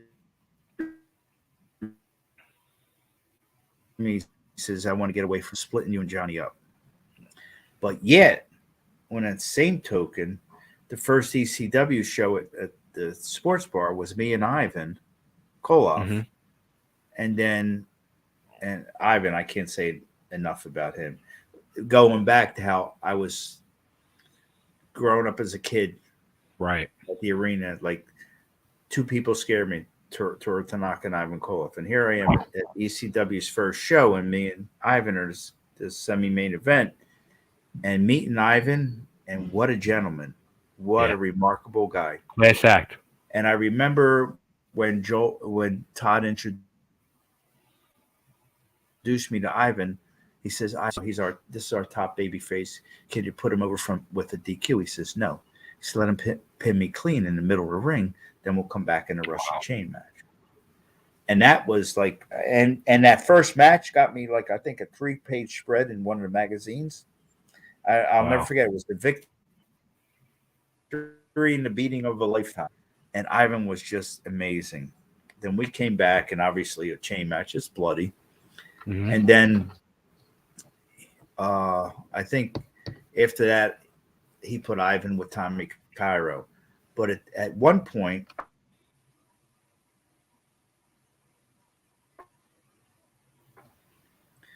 was the Wildman gimmick. Remember? Mm-hmm. Yeah. So we were doing a show at Tabor. Okay. And I forget. You remember Metal Maniac? Yeah. Mm-hmm. All right. So this night at Tabor, we're in the back, and I remember Jeff, the Metal Maniac, kept telling everybody, "Oh, Morocco trained me, Morocco trained me." And I remember Morocco came in with the shirt, "I did not train the Metal Maniac." Yes. You remember? Yes. So they're doing this thing. They wanted to get the first ECW champion. So we had this two different battle royals, and I think it wound up. I think Sal won one, and then Snooker won the other. But at one point, well, in the locker room, I'm sitting talking to Jeff, the Metal Maniac, and he had that look, man. He was bulky, big, the long hair, tan out the wazoo, the face paint. So we're talking. So finally I says, Jeff, I says, how long you been in the business? I'm thinking he's been in the business longer than me. So just a few months. I said, oh. So now one of the angles was he was supposed to interfere in the Battle Royal, I think, with Snooker going to win or whatever. And when he was on the apron trying to distract whoever Snooker was in there with, I'm coming out and I'm going to hit him with a chair.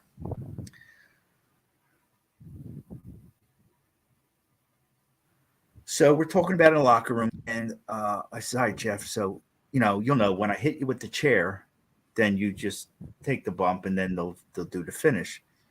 And he said to me, how will I know you hit me with the chair? Oh.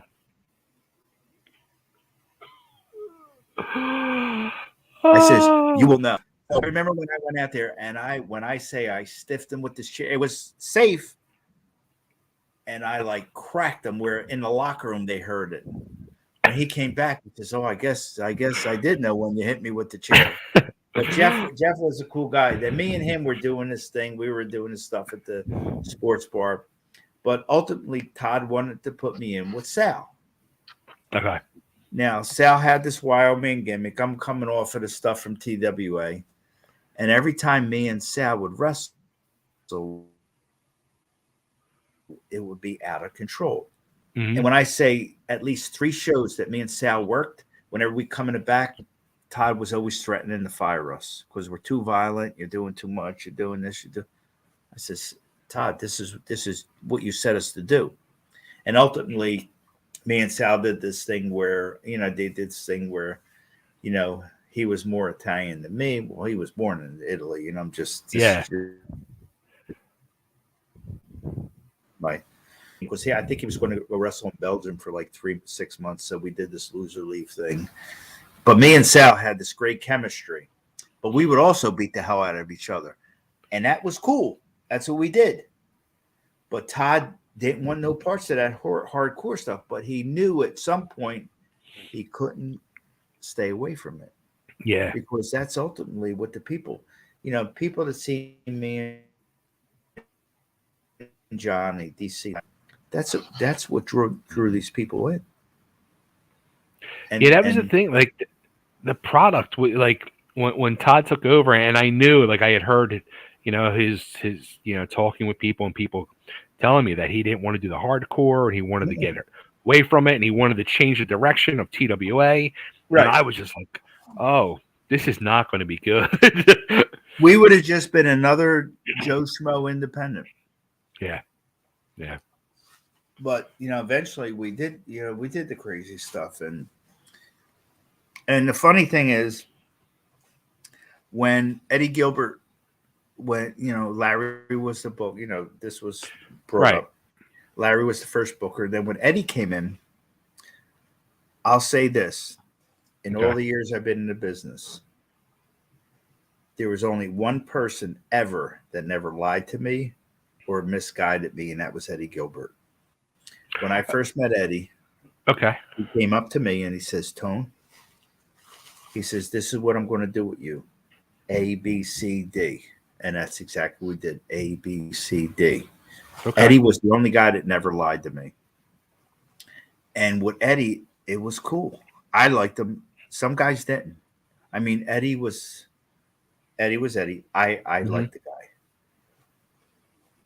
And then when Paulie came in, that's when Paulie came up to me and Hotbody, the whole, you guys always have it, blah, blah, blah, blah, blah. Right. And then little by little, that just went, I know Johnny was not a big fan of Paulie. Yeah. And he did us dirty. I think they put me and Johnny together again after it was, I remember in the Battle Royal, I turned heel on Larry. Right. Who had just dropped the straps to Candido and Johnny. I turned heel on Larry. They did a couple matches with me and Larry. And then this Battle Royal that we were in, Tommy Kyra became the first Pennsylvania champion. Mm-hmm. And then at that point, I wrestled Tommy. I took the title from him. Came back. We did a return match. But they announced how, me and Johnny were going to form this hardcore tag thing, blah, blah, blah. Right. I think once we started, they put the straps on us because they said it was one of those mysterious, we beat Eddie and Doug Gilbert for the strap, or they dropped it, whatever. Right. They never gave us a direction. I remember Johnny was saying last week, we came out with the big sunglasses and all this. We didn't know what direction they would have told us straight up, hey, look, we want you to be these South Philly street guys. We would have done it. But they didn't say a word. and we did what we had to do, and then the rest is history. And I know it rubbed Johnny the wrong way. Even when we dropped the strap, we just, it was in November to remember, and then Tommy Dreamer, Johnny Gunn comes out, boom, boom, boom, quick, right, makeshift match, take the straps off of us, and then they were just that was kind of like the beginning of the nonsense. We're still Johnny had left twice. The first time we had just did we had the Bruise Brothers. It was their debut, and they wrestled me and Johnny, and they just totally destroyed us, and that just to get them over. But then we were going to do another thing with them, and then Paulie was going to build this angle with me and Johnny. Little by little, we were going to kind of break away, and then Paulie said, when the time's right, the people were eating up, we'll put you back in the feud. Right. At that point, I thought this is great because, the true fans saw us in TWA. Mm-hmm. But when we're accumulating this new fans, let them see what we can do. Right. Johnny didn't want that. And ultimately, they gave that to Ian and Axel, and you've seen what happened with that. So that was okay. At that point, Johnny was on the call. Like, we and lost that on. I mean, I remember when they teamed you guys up, I thought that could have been such a great thing because, you guys had this major feud, this major history, but then to bring it together, I thought would have been great. Mm-hmm. And so, like you're saying, which would have been even better to give you guys a little run and then split you back up and feud you again would have been fucking perfect. So that was the angle. But at that point, Johnny, he just had this thing with, I forget the night when he got there at the building before me, and everybody says, "Yo, what's up with your boy?" I said, "What are you talking about?" Hotbody had just quit him. Johnny mentioned about that altercation they had. Yeah. And then I remember I was looking, Paulie was upstairs. I came in, I looked up, I said, "Paulie, you screwing me again?" Because after the first time when Johnny left, we were done for like 6 months, and they brought me back, and Todd kind of washed his hands out. What can I do, kind of thing. Yeah. So the night that Johnny finally quit, I looked up at Paul. I says, "You screwing me again?"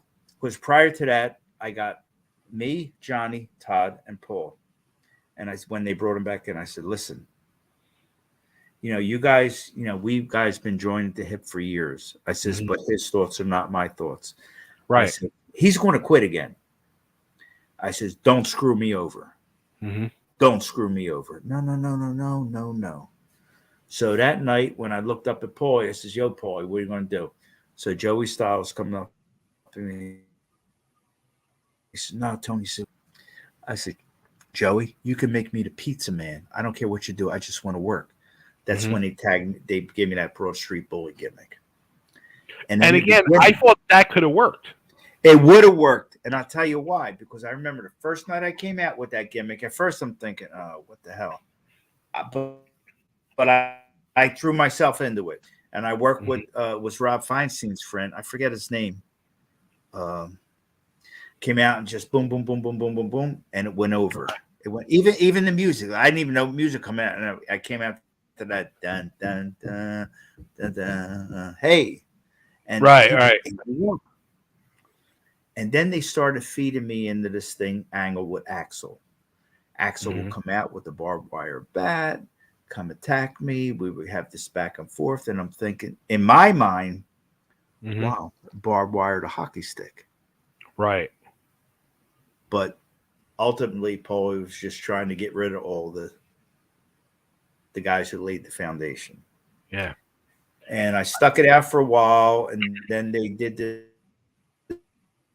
thing with me and JT. Me and JT were the original FBI.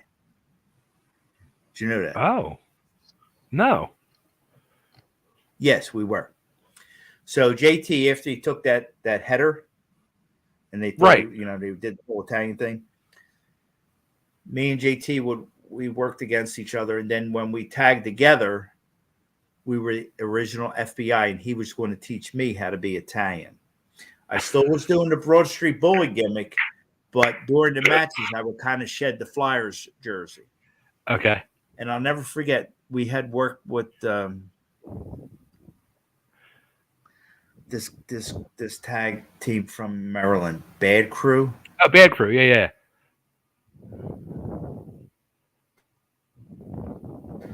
So I know hardcore ways about me. I'm doing what I have to do. Mm-hmm. And we're out there working, and JT's working one. And I remember I'm working with the other one, and I'm just laying it in, but not hurting them. Yeah. And I remember at one point I had a chair, and he was 10 feet away, and I just heaved it at his head, and I caught him good. Boom. And it was some kind of schmoz where Shane Douglas was coming out and just trashing them afterwards, and me and JT walked out.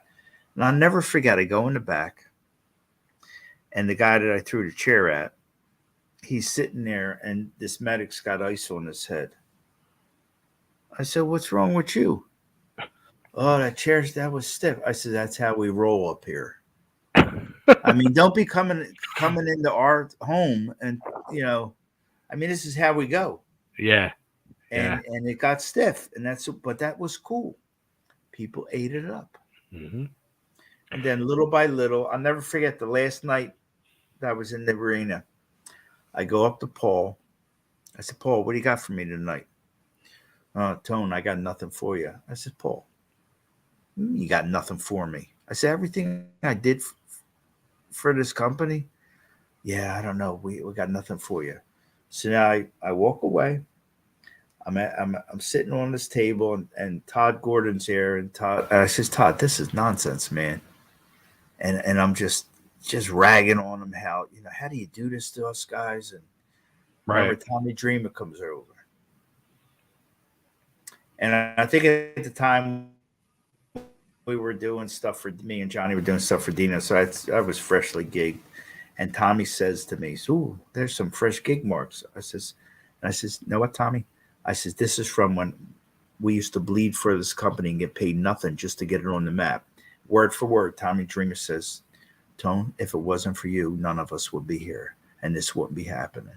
I said to Tommy, I said, Do you mean that?" He said, "Oh my God, yeah, everybody here means it, knows that." I says, "Well, do something for me, Tommy." No, he shrugged his shoulders, says, "What can I do?" Well, he was so tight with Paulie at the time. All he had to do was say, "Paul." Yeah. Because I remember the show before that, I was supposed to do this thing, and Taz comes up to me and says, "Tony," says, "Paulie wanted me to come out there after your match and basically suplex you out of your boots and this and that." And I think Taz knew I wasn't going to put up with that. Mm-hmm. And Taz says, "I told him no." He says, I got too much respect for you." He said, "All the guys do." He says, I says, "You feel that way?" I said, "Everybody does." I remember there was a show. We did a blackout battle royal at the arena. And where they turned out the lights with this blackout. And I remember Taz saying to everybody, "Stay away from Stetson and Hotbody." People thought we were barbaric. They thought we were insane. But me and Johnny did what we did with each other. Right. Yeah, would I be a little snug? Yeah. Yeah, and you know how I learned that?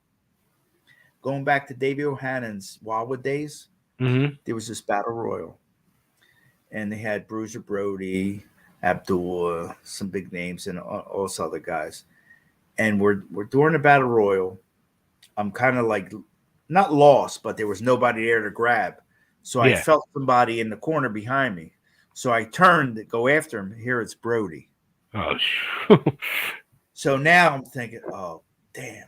So I'm with the smoothest working punches, but making it look. He says, "Kid, you want me to sell this? You better lay it in."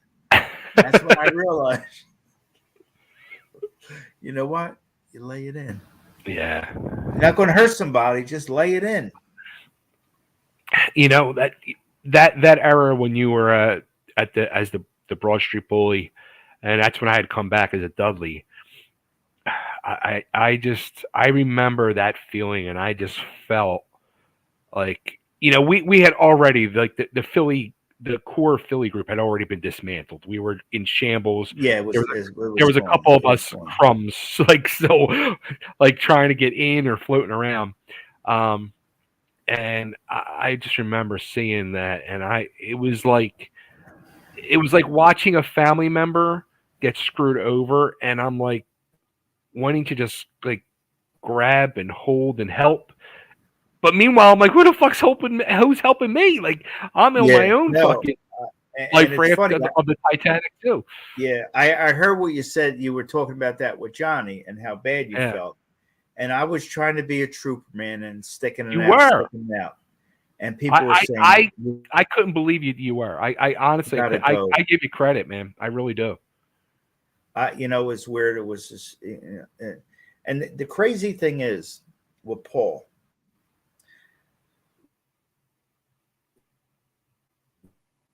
when during that stretch when he was bringing Johnny up, I'll never Hmm. forget. I was going through my first divorce, and we were, I guess, I don't know if we were on Sports Channel, or whatever. So we're watching the show, and Johnny was doing a thing with Joey Styles. I was working a match with Donnie Allen, but this Okay. was the time we were starting to build our thing, and I kept calling Johnny out, Johnny out, Johnny out. So Hmm. Johnny's voiceover in it says, and then he made a comment about uh, a girlfriend at the time, who eventually became my second wife, and it was hurtful. And I'll never forget. I picked up the phone and I called Paulie. Paulie don't return calls. Yeah, You know that. yeah. I call and I was livid, livid, livid, livid, livid. 5 minutes later, I get a call from Paulie, and I said, "Paulie, how do you tell this guy to say this stuff?" I says, "I'm going through a wicked divorce." I says, "And you're going to put this stuff out there, Tone. What do you want? What do you want? What do you want me to do? You want me to put the belt on? You want me?" I said, "I don't need a belt." I said, "Just don't bring my personal Yeah,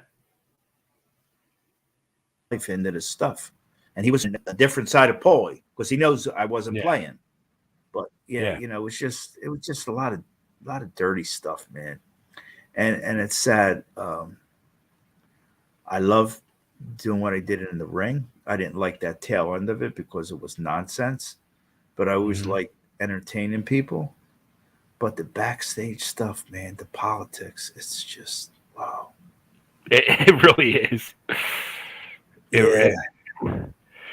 Like after that, like I went through a couple my two falling outs with ECW. I went through very bad, bitter phases where I just Uh-huh. especially turned against ECW. Like as I'm going back and watching stuff now, like this is the first time I've seen it. Like I was so angry and bitter, like I stopped watching after the Hell Rider incident and I got let go, Yeah. and then when I walked away as a Dudley. Like I stopped watching both times for a couple years. So did you go through anything like that, or? I was bitter, Hmm. and I was bitter for the fact that um that where they wound up being, Yeah. me and Johnny definitely should have been on that ride. Hmm.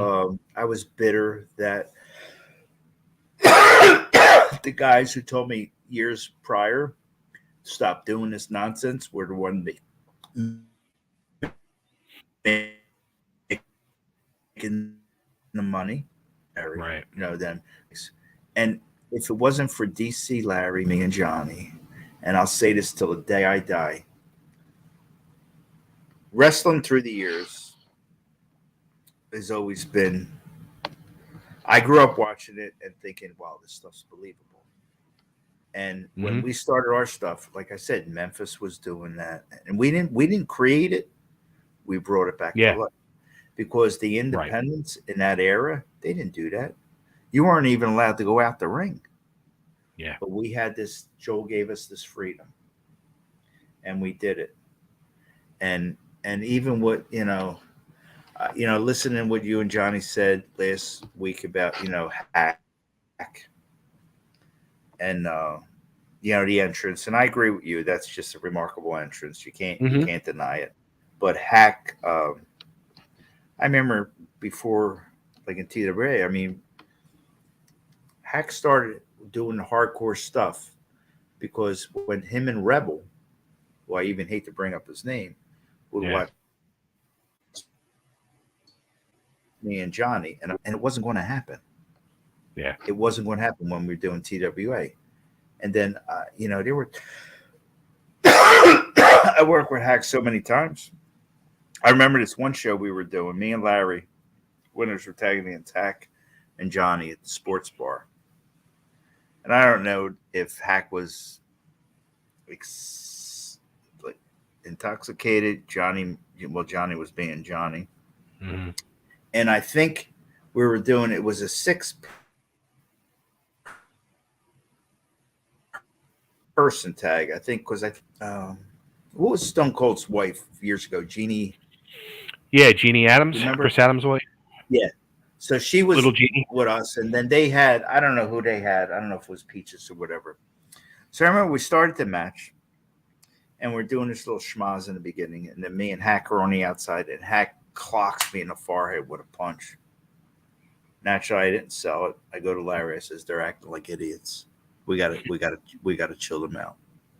So I know Larry wasn't going to chill them out. So I remember we get in the ring, and I'm in there with Hack, and Hack gets me in a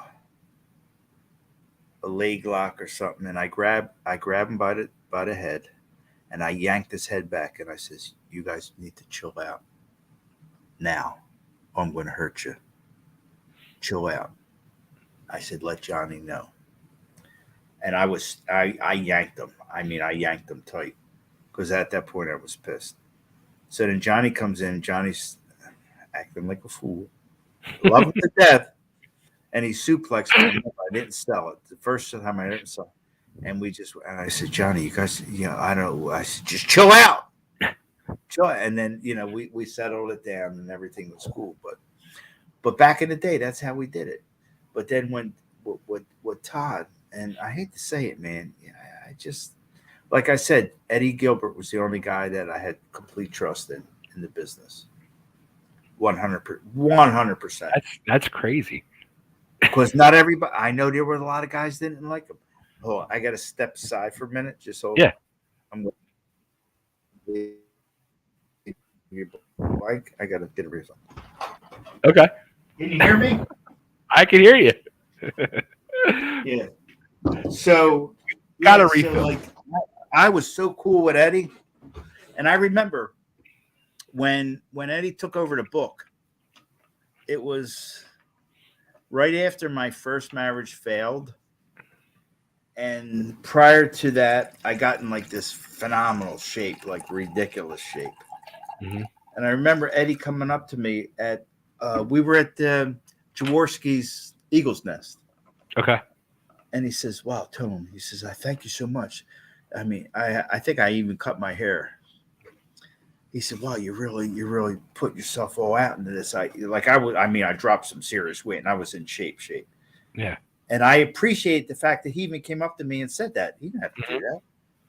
I mean, Eddie was a remarkable talent. Like his in-ring stuff was phenomenal. Oh yeah, absolutely. I respected him, just to the ends of the earth. I mean, and there's not many guys in the business that you can really say. You always respect who came before you. That's how we were trained. But then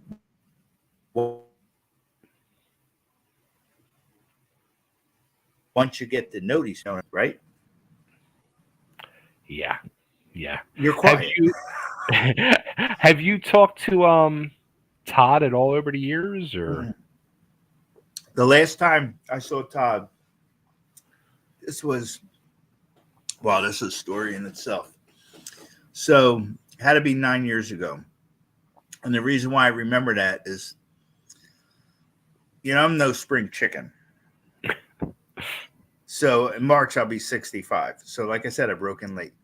So back in when I was 55, I was living by myself and I bought myself a Harley.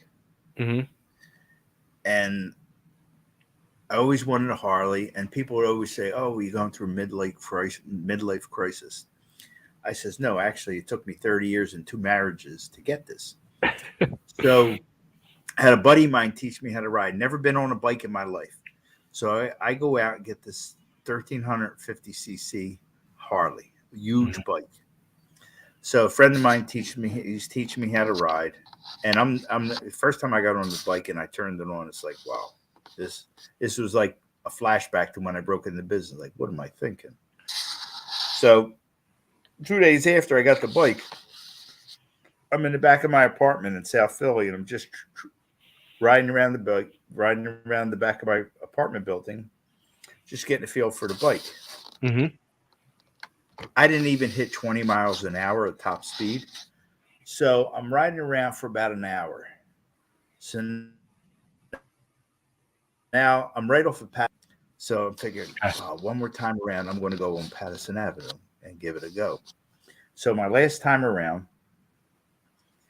as I'm starting to make my turn, I overshot my landmark, and now I'm heading right into a trash compactor. At this point, I'm going a whopping 12 miles an hour, which is nothing. So now I start overthinking, and I don't know what to do. So what I do is I just turn the wheel real quick. The bike goes over, I go down. It breaks that bone in your ankle. Oh, fuck. So it's on my left ankle. So now I'm trying to kick the bike off. The bike is an 800-pound bike. I ain't kicking nothing. So these two guys come out of nowhere. They pick up the bike. So I get up and I put my foot up, and I'm thinking it's going to like do that Joe Theismann thing back in the day when his leg was broke. Right. I said, I'm good. Guy says to me, you just learned how to ride? I said, yeah. He says, you're not supposed to learn on a big bike like this. You're supposed to learn on like a 250cc bike. I said, so I can't afford both. Now I continue to ride for about an hour. Now my ankle's going boom, boom, boom, boom. So finally I go. So you got back on the bike and we kept riding with a broken ankle. Yes, because I didn't think it was broken. Do you want to know hardcore? Here we go. Listen, don't judge me. So anyway, so finally now I go back, put it back where I had to park. So now I have to back it in, and I can't put no pressure on my left ankle. So I'm pushing it back with my right foot. I finally get it there. So I have my youngest that week in Madison. So in fact, the day I broke my ankle that I didn't know it was broken, I had dropped her off to her cousin's house. So I go pick her up, and this was on a Saturday, and that Sunday I figured I won't ride today. Let me rest my ankle. So the next day I go to work. So I show up to work. Now I've been in the same place for almost 46 years. So I work in an OR. So now I go to work. I'm in my scrubs, and my boss, she said, what do you got on your feet? So I had water shoes. She said, what are you doing with that? I told her what happened. She says, go to the ER. I said, no, I'm good. I'm a wrestler. I can deal with pain. So that Monday goes by. So I work all day Monday. The next day I go into work. Now I'm friends with some doctors. This guy was a foot doctor. He said, what's going on with you? I told him. He said, sit down.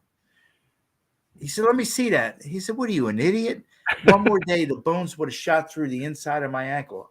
I broke that bone, and I tore all the ligaments and tendons.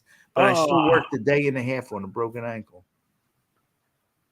And then 6 months later, I was back riding. I don't know why that story was relevant to anything, but oh, it is. It totally is. But and I says I'm so much used to pain. What's the big deal? Yeah. So all right. So oh no, go ahead. So after the whole ECW debacle,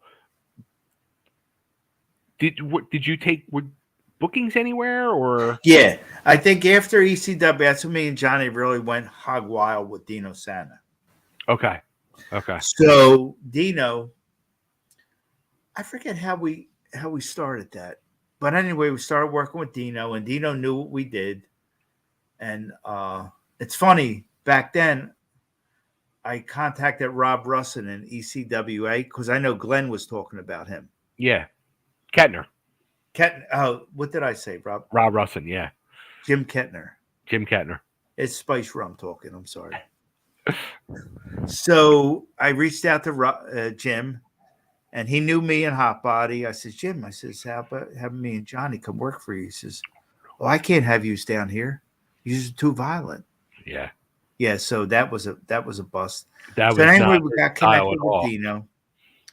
And Dino, when I say gave us free reign, he gave us free reign, whatever we wanted to do. So when we first went in there, from day one, it was bloody, bloody, bloody, bloody, bloody.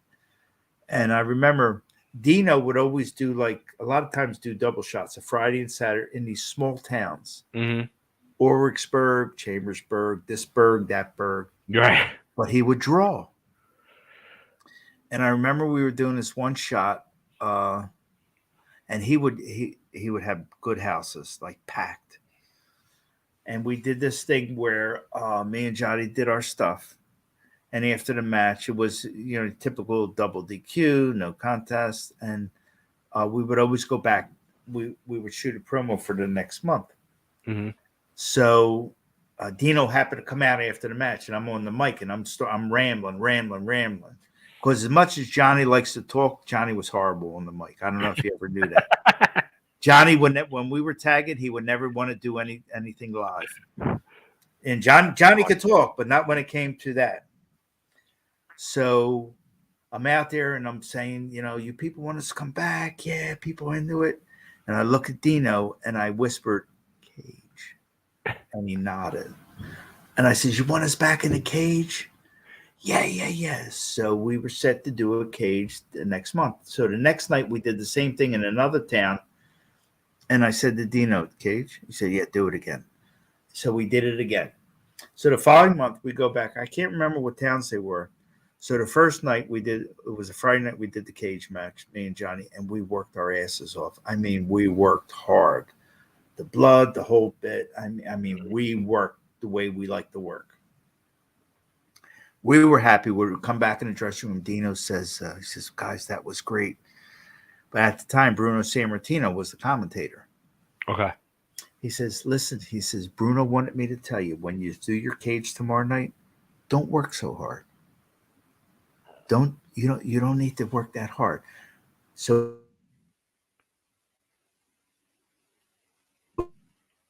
we tweaked the thing. We tweaked a little bit. It was still intense. We still did what we did, but we just toned it down a bit. Came back. I said, guys, that was good. Here comes Bruno. Now, here's my idol growing up in the 60s. He says, guys, I got to tell you. He says, and I'm not saying this because I kind of basically created the cage match. He says, that was the greatest cage match I've ever seen. He says, it's a shame it wasn't in Madison Square Garden and here. Wow. Those are the moments that make you realize how incredible a business it is. Yeah. On that point. The other part of the business, that's a whole nother story.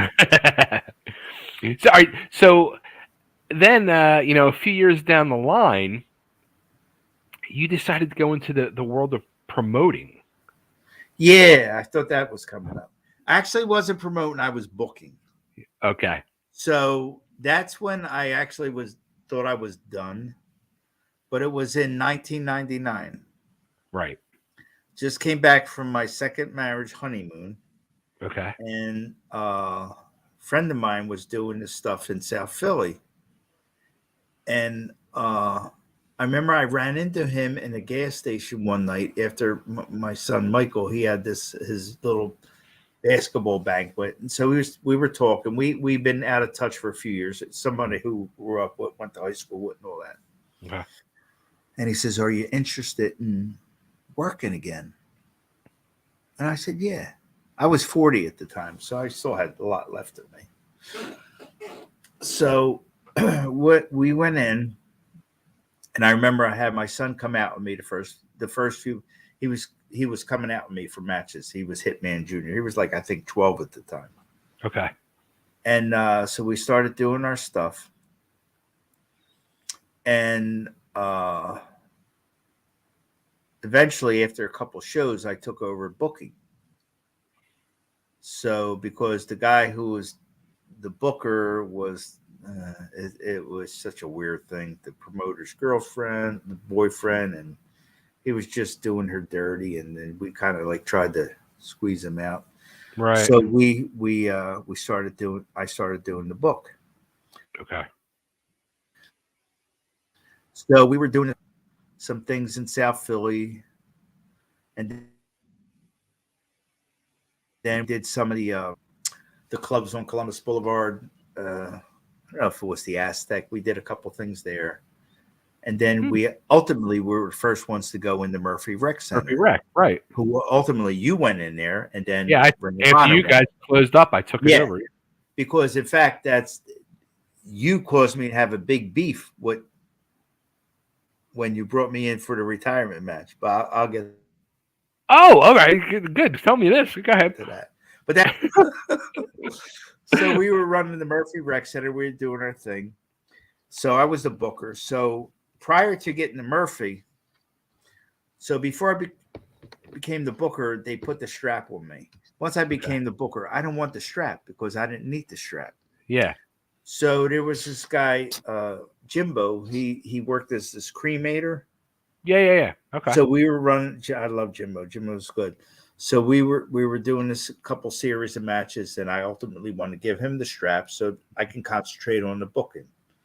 Because I was never the type that I got to be a winner, that kind of stuff. That's irrelevant. So once we changed that over in the casket match, and the funny thing is about this casket match, I remember a casket match. Yeah, and the funny thing is, I was a little like, wow. I knew he was going to put me in the casket. Like, am I going to be cool with this? When he chokeslammed me in that coffin, and he shut the lid, that was so peaceful. Like it was like, wow. Yo, Tone, that's scary. That's fucking scary. Like, so anyway, so then we continue, and then which led me to meet this guy, Breaker Moran. Yes. So that's when I first met Matt. So I was doing this. We were working out at a rec center. We were doing this stuff, and I was actually I first did this thing from the beginning. This friend of me, my buddy, his friend we grew up with, this guy Stevie Cava. He was the mummer, Stevie Cava. Stevie did everything in life. He was in the Marines. Over. He did this, he did that, and he had all his Philly connections, and they were mostly mob. Mm-hmm. But he would sell a lot of tickets. So, when we were meeting at this place, and it was one of the New Year's brigades.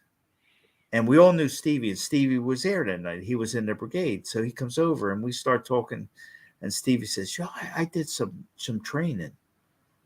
So I thought, new promotion, South Philly, let's use Stevie. Yeah. So when I first brought Stevie in, I had him working with Greg Spitz.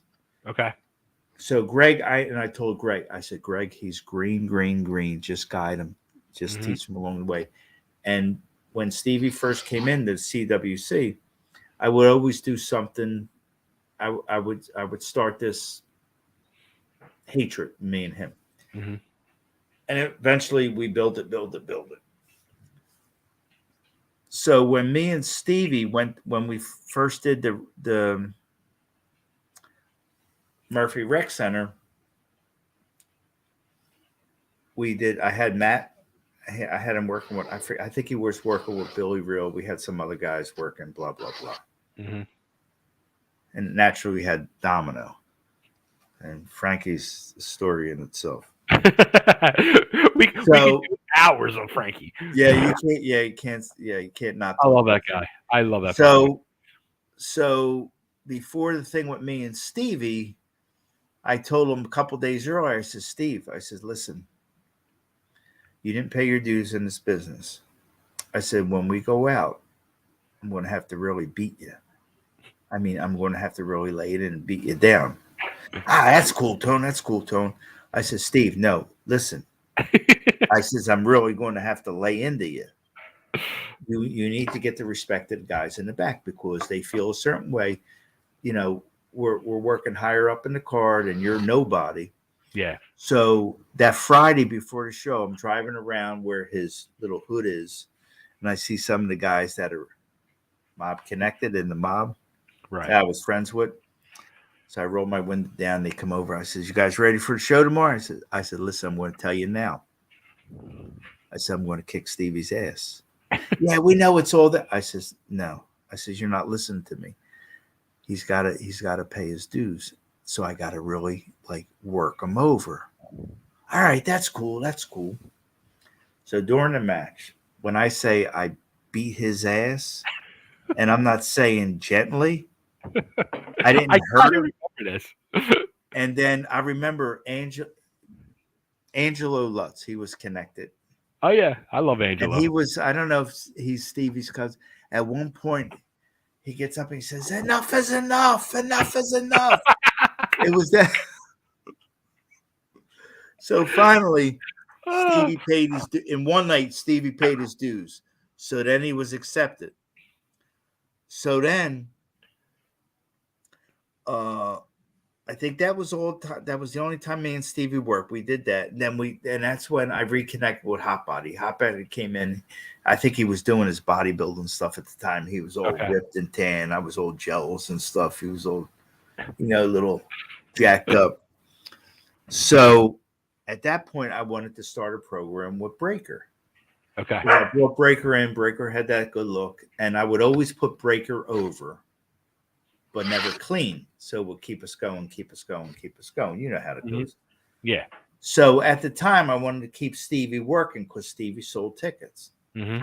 So I started working with our friend Ernesto. Oh, okay. You remember Ernesto? Of course I do. The sock stuffer. Okay. Right? You're not going to acknowledge that? I guess now would be the perfect time to announce my guest for next week is Ernesto. No, he's not. I swear to God. I thought, when I saw that thing, I thought it would be Don. It would be DC. No.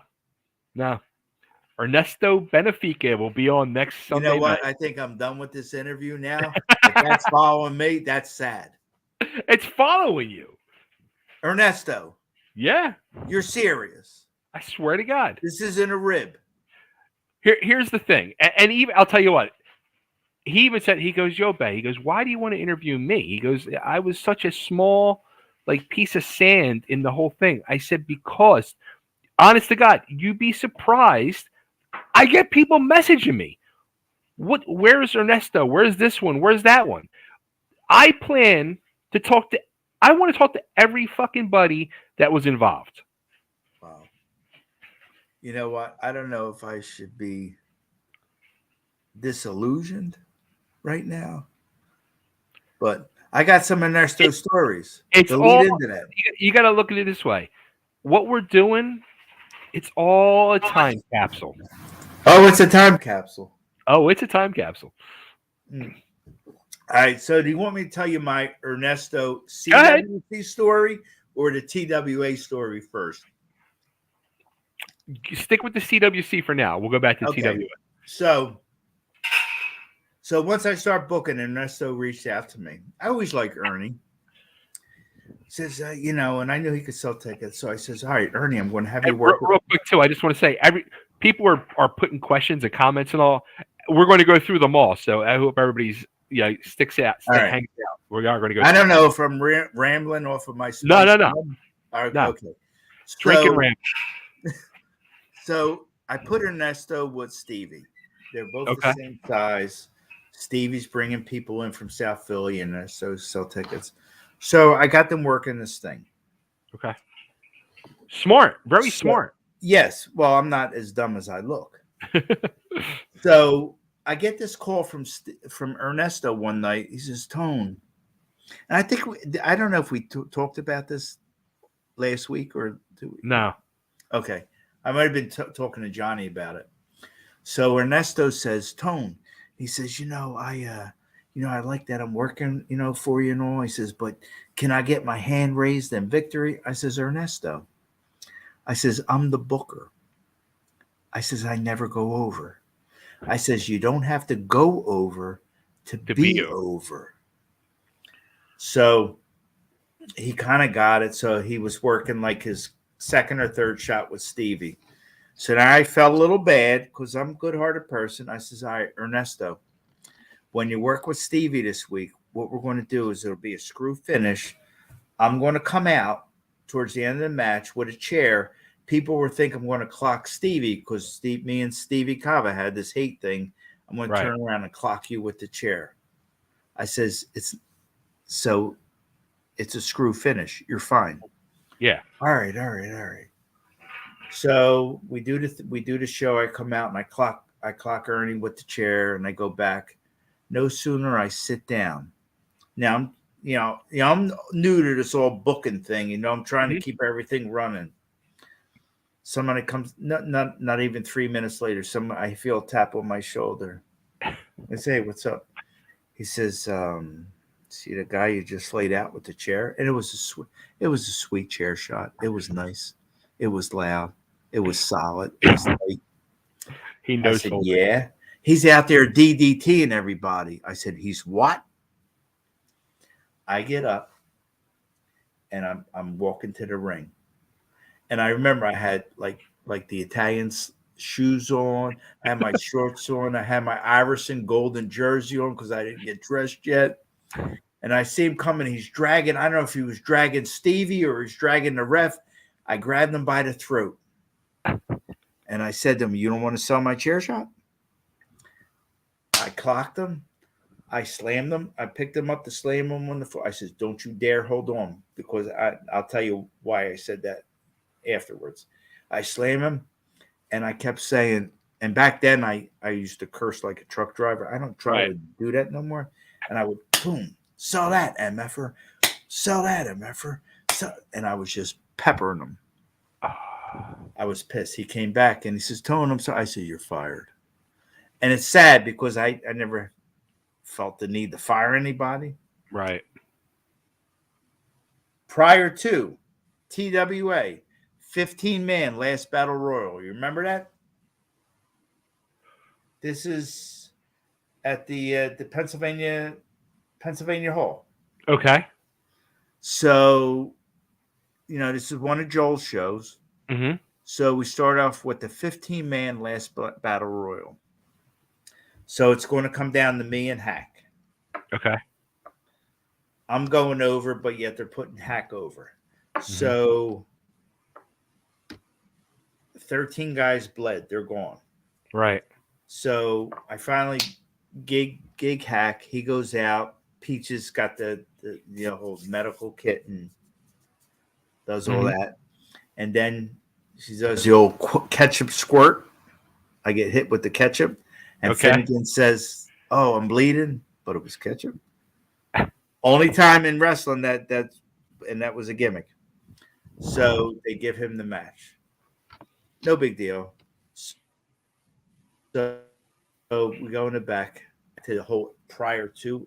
So anyway, so ultimately me and Hack had to come out later and do a match because whoever was third on the card didn't show. Mm-hmm. But that's neither here nor there. So during the battle royal, prior to, I'm in the back. So now I had the bleeds. Okay. Yeah. So I would always use a number 15 scalpel blade because they were nice and sterile and clean. So all the boys come out there. Oh, can I get a blade? Can I get a blade? And I showed them how to gimmick it. So here comes Ernie. Tone, can I have a blade? I said, yeah. He says, Tone, can you cut me? I said, what? Yeah, I'm afraid. Can you cut me? I said, come on, Ernie. I says, look, I'll tape it up for you. You do it like this, and when the time no, I'm scared. Can you cut me? I said, all right, Ernie, I'll cut you. So I put Ernie's blade on my thumb. I put my blade on my finger because I still ultimately, even though I was going over, I still had to do the gimmick afterwards and bleed. So now we go to the ring. This one, Sabu was just starting with us. Yeah. Mm-hmm. And so now I'm kind of like the senior guy in the battle royal. So I'm just kind of watching everybody. And I see Ernie acting like a fool. Guy's got spots planned, and he's pushing them. He's doing this, he's doing that. So I take him, I throw him outside the ring. And I think it was a bunkhouse because I remember I had these pointy cowboy boots on. Okay. So I pick him up to slam him on the floor, and he holds me. Yep. And that didn't sit well. So I started kicking him with the heel of my boots, and they were heels. So I grabbed him. I says, Ernie, stop screwing around. I says, just stop interfering with guys' things. Mm-hmm. Okay. I throw him back in the ring. Doing my thing, watching everybody. You know, I feel like the mother hen. Ernie's still acting the fool. So finally I grabbed him. I says, Ernie, all right, it's time. You're going home. So the gimmick was I was going to headbutt him 3 times. On the 3rd time I was going to gig him. Okay. So I says, you ready? Yeah. 1 headbutt, 2 headbutt, 1 3rd headbutt. Bay. I gigged him from here. Do you remember that movie Deliverance with Burt Reynolds? Oh. Do you? Oh yeah. You remember that scene with Ned Beatty in the jungle? How he screamed like a pig? That was Ernie. I says, time for you to go. That was it. Ernie never got it. Yeah, that's the thing. Ernie was don't get me wrong, really nice guy. I like Ernie. I always liked Ernie, but he just didn't. He didn't get like. Nope. Me and Pat, when we were the Hell Riders, we worked him and Cody, Frank Cody, one of my best friends in life. Yeah, we worked them guys at the Chestnut Cabaret, and for weeks leading up to it, we were booked for a month in advance for this match. Like. Ernie was just bitching and complaining. He wanted this and wanted that, wanted this and that. And I called Todd. I'm like, Todd, like, cause I'm green as fuck. I'm like, I don't know what to do. I'm like, this is a fucking shit show. And Todd told me, he said, beat his fucking ass. He said, beat his ass. He goes, I don't know what to tell you. He goes, you're going to have to beat his ass. I said, okay. So I beat his ass. And after that, Todd pulled me inside. He goes, you're booked on every show. He goes, that's best match I ever seen you have. I said, okay. And it's sad that it's got to, but sometimes it happens and you got to do that. Yeah. But I mean, he did himself wrong. And I think that was his big problem because he sold, he sold tickets for every show. He sold a lot of tickets and was getting booked, but he didn't get it and screwed himself, and he could have maybe gotten a little push somewhere somehow, but he fucked himself. Yeah. So, and sometimes it's sad to say. I mean, I've done matches with Ray Odyssey, right? Yeah. Me and Ray Odyssey, we were at a point where it was long after I broke in, but for a while, I kind of ran the Monster Factory. Okay. So what happened and how that came about was when Scotty was finally getting his shot down in Memphis, and I knew that was coming up, and Larry was going with him. Larry left me to run the school. Okay. But right before that, I had this. Me and Jeff Grippley went down to Puerto Rico. So these guys that we train with, I mentioned earlier, Mass Chaos. Okay. They were sending out their resumes, and they had got booked in Puerto Rico. And when they came back, they were happy. They were good workers. So they had Larry sent me and Jeff down to Puerto Rico. Okay. At the time, I'm a bleach blonde, but I'm getting to know the business. Mm-hmm. So this is like a year after I actually almost really started wrestling. So we go down, and it was different than anything I experienced. So we go to the building, and heels are on one side, babyface are on the other. You don't see each other. You don't talk to each other. So I was a heel. So now at the time they had Eric Emery was one of the top guys. Okay. Me and Eric could have passed for twins because we were the same size, bleach blonde hair, the whole bit. Mm-hmm. So I'm looking on the sheet because it's TV, and I'm thinking, wow, I don't even see my name. So Victor Granonis. Okay. Did I say that name right? Victor Quinones. Yes. Quinones. Quinones. So he was the guy down there. So I'm looking. I said to him, I says, am I even on the show? Oh yeah, you're here. So they called me Ray Bass. I said, all right, whatever. What the hell do I? So I had two matches. One with Super Medic, who was Jose Estrada, Okay. and then my second match was with Sweet Brown Sugar. Okay. So now I'm still babe in the woods, still feeling my way in the business. So all I know is I'm the heel. So all I knew what the finish was going to be. I didn't know anything else. Start, middle, this, that, the other. So I go out there. I'm working with Jose. Great worker, smooth, easy, easy, easy. So now I'm thinking, I'm going to call a spot. Oh boy. Now I don't even know if he understands English or whatever. So I take him in the ropes and I call flying clothesline. So it's either he's going to move out the way and he took it. And I'm thinking, ooh, I like this. So now I start whooping his ass, whooping his ass, whooping his ass. He's working with me, working. Then we set up for the finish. We go home. So I come in the back, and I'm thinking, wow, that was cool. This was the first time I think I ever really got to do my stuff in the ring. Right. So now, 10 minutes later, I'm going back out there with Sweet Brown Sugar. So now I've got a little chip on my shoulder. Uh-oh. So I knew the finish. So I said to the ref, I whispered, tell him I'm going to jump him. Ref goes up to him, whispers, and I just see him nod. So now I jump him, and I'm just doing the same thing, getting over, put him over when it's time. So I come back, and Victor comes up to me, says, "Hey, do you have a job?" I says, "Yeah, I got a full-time job." He says, "Can you take off for 6 months?" I said, "Why?" "I want to bring you down here." And I thought, wow, this is my break. So I will go down there for 6 months, work 7 nights a week. I was so green that instead of giving him my phone number, I gave him Larry's phone number because I thought that was proper etiquette. Mm-hmm. But at the time, Larry's getting ready to take Scotty down to Memphis. When that call came, Larry turned it down, and I was left to run the Monster Factory. That would have changed everything. Wow. Crazy, ain't it? Because I didn't have enough common sense to say, hey, look, here's my number.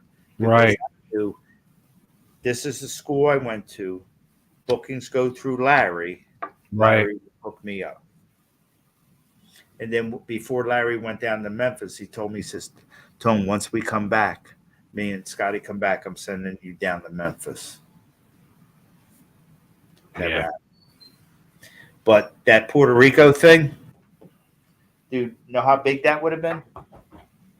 7 nights a week. Yeah, you ain't making no money. Right. But the experience is like, you would have made more money there than in Memphis. Oh yeah, 100%. Yeah. And the funny thing is, the first night when I went back there one more time, and I remember Ron Starr. He was not our friend. Yeah. Ron Starr, Yeah.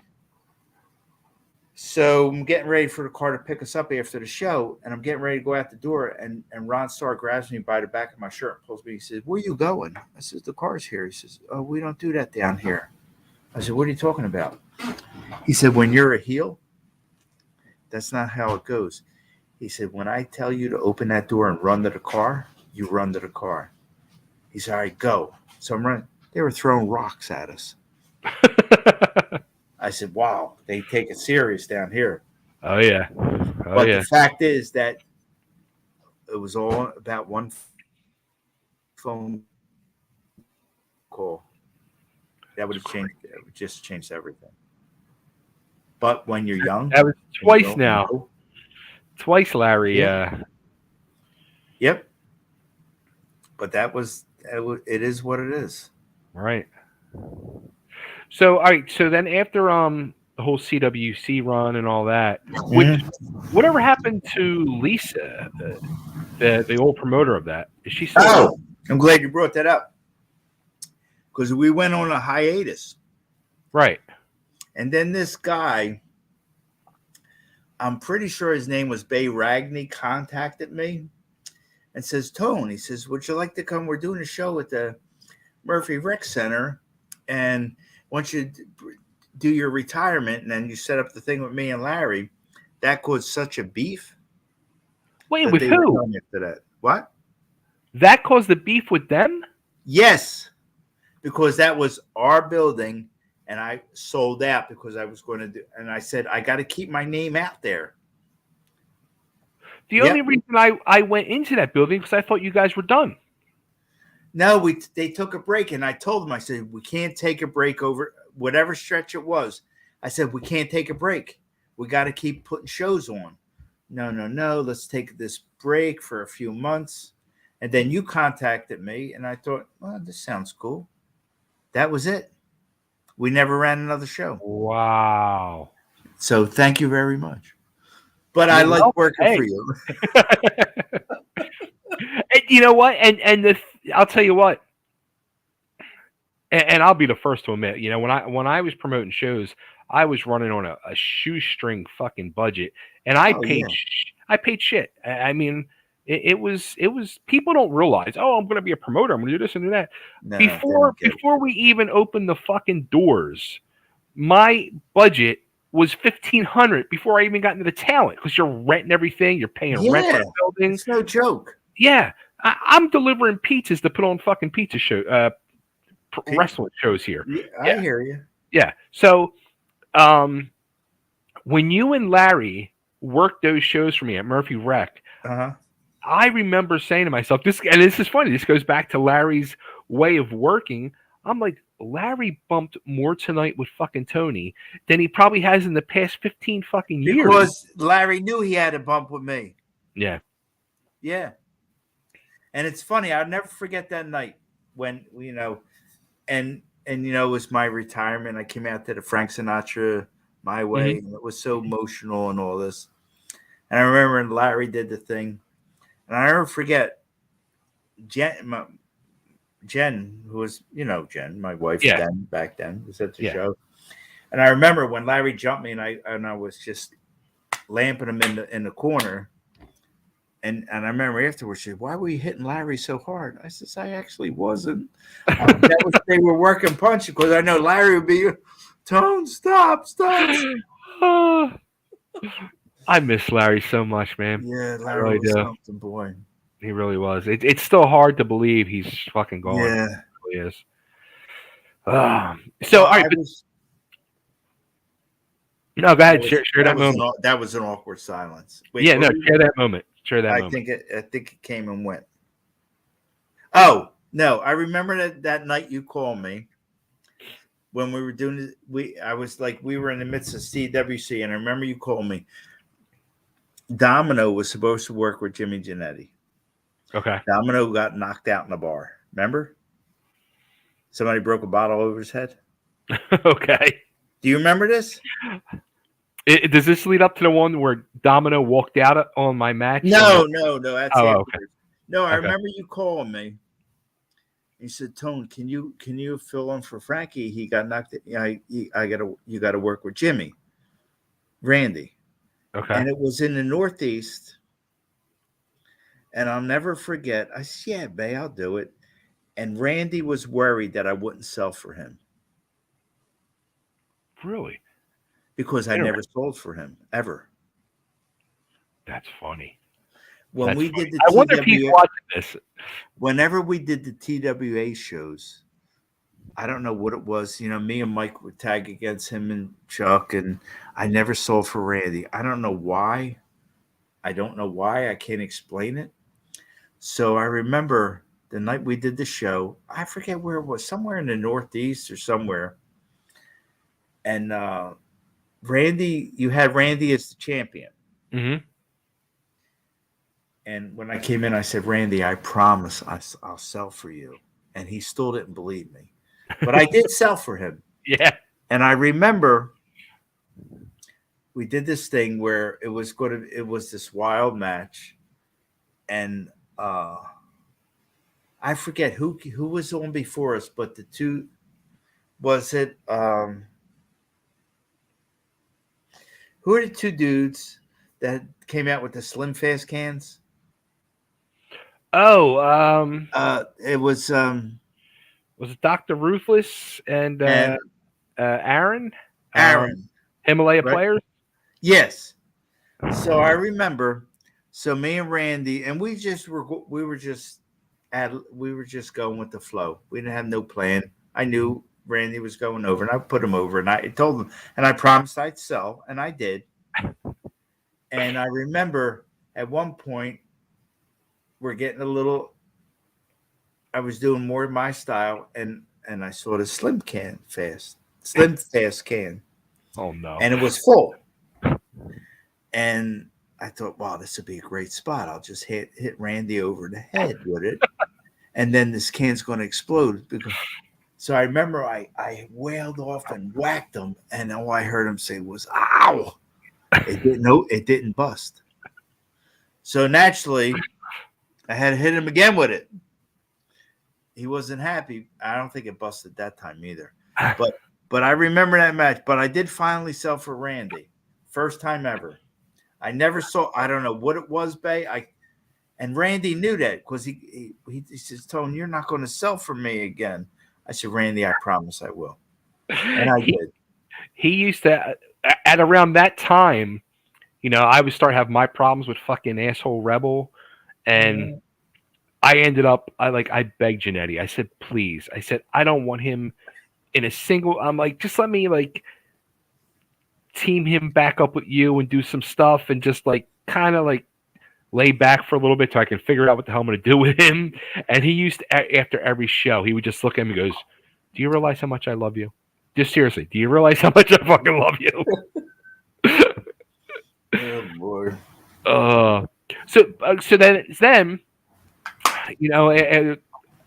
that was kind of like end run after CWC, and then with me with Liberty All Star Wrestling, and then you did this big comeback, which was, I'll tell you what, no bullshit, it was very fucking inspirational when you came back for Bruno when he started with the show. Yeah, so how that came about. So it was in 2009. Mike contacts me. I'm doing TWA again. Back then, my knees were so bad, dude. It was just wicked. I could barely walk. Oh, you got one match left in you? Mike, you were a key member of TWA, and I thought, you can't have a TWA reunion without me. And I remember Johnny came out and did like a manager thing. Mm-hmm. So I says, I'll pick who I want to work with. Right. So at that point, I went with Breaker. And then Joe Zanoli did this big article where he built this thing where, because the last one I worked with prior to being done was Breaker. How he put me out of wrestling, injured my legs, and blah, blah, blah, blah, blah.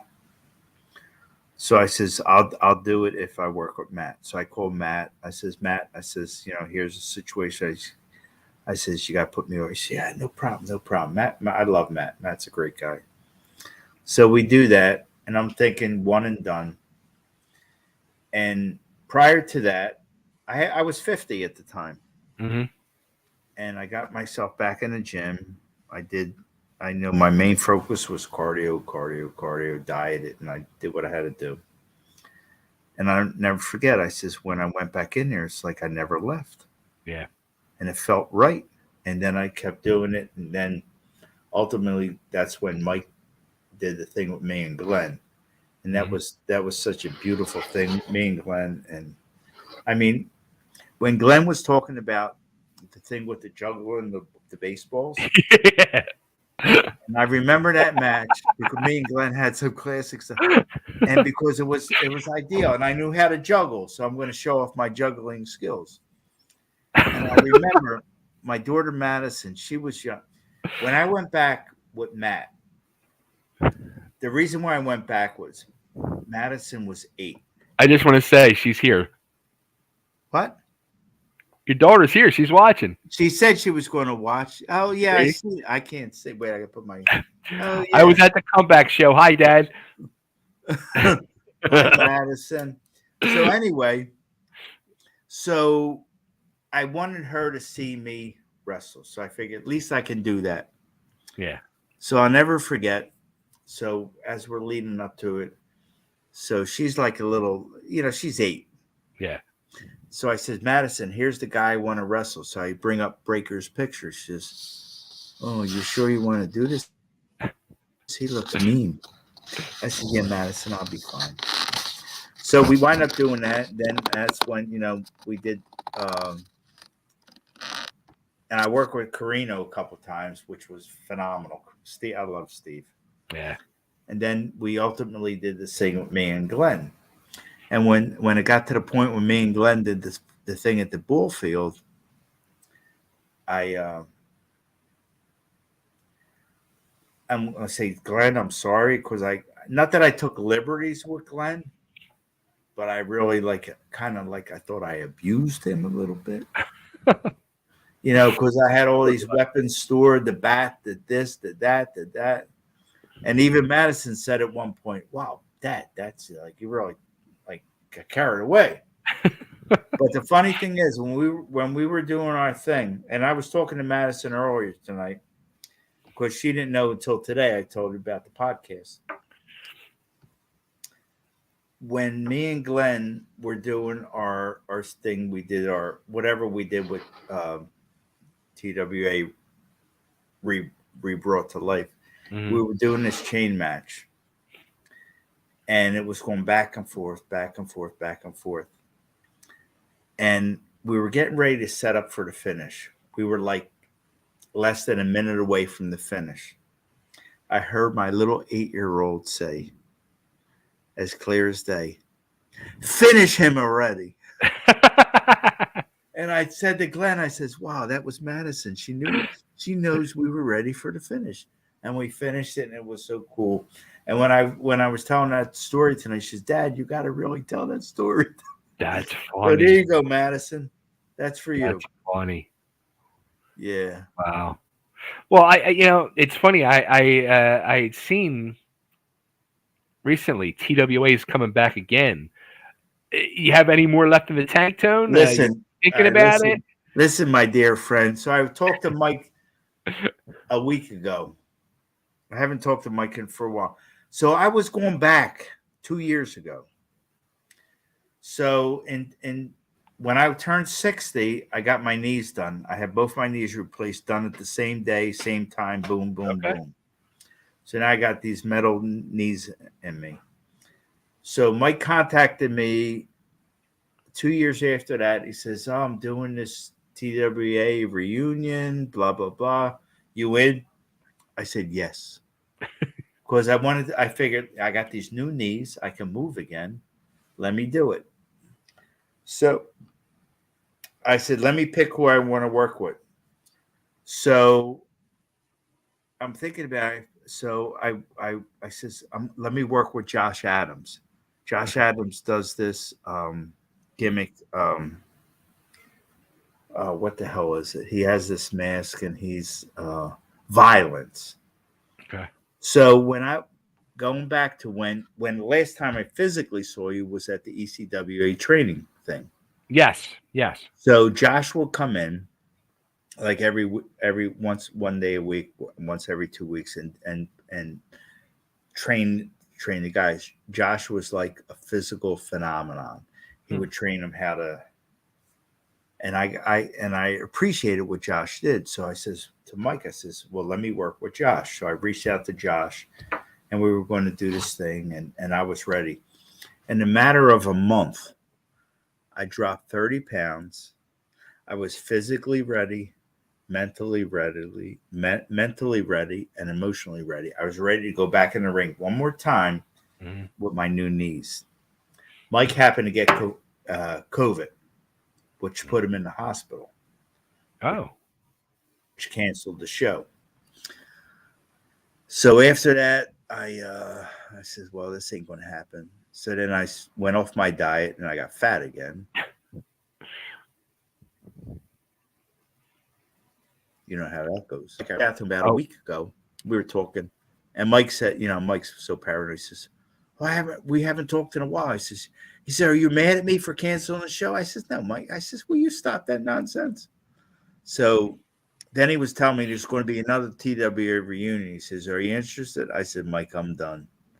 I says, you want me to come out there and do something, make an appearance? I will. I says, but my wrestling days are over. I says, in fact, today, did I tell you this about my shoulder? Yes. Yeah. Well, yeah, it just snapped. So I don't know what's going on with that. I got these friggin' patches on my arm. So I'm a broken down old man right now. But if Mike wants to do something, I'll do something. I'll be there. I'll support him. But as for wrestling, I know Johnny ain't getting back in the ring again. Nah. No. But he said he would do a manager gimmick. That's about it. Yeah. So I'm game for that. I'm the bit. It's funny.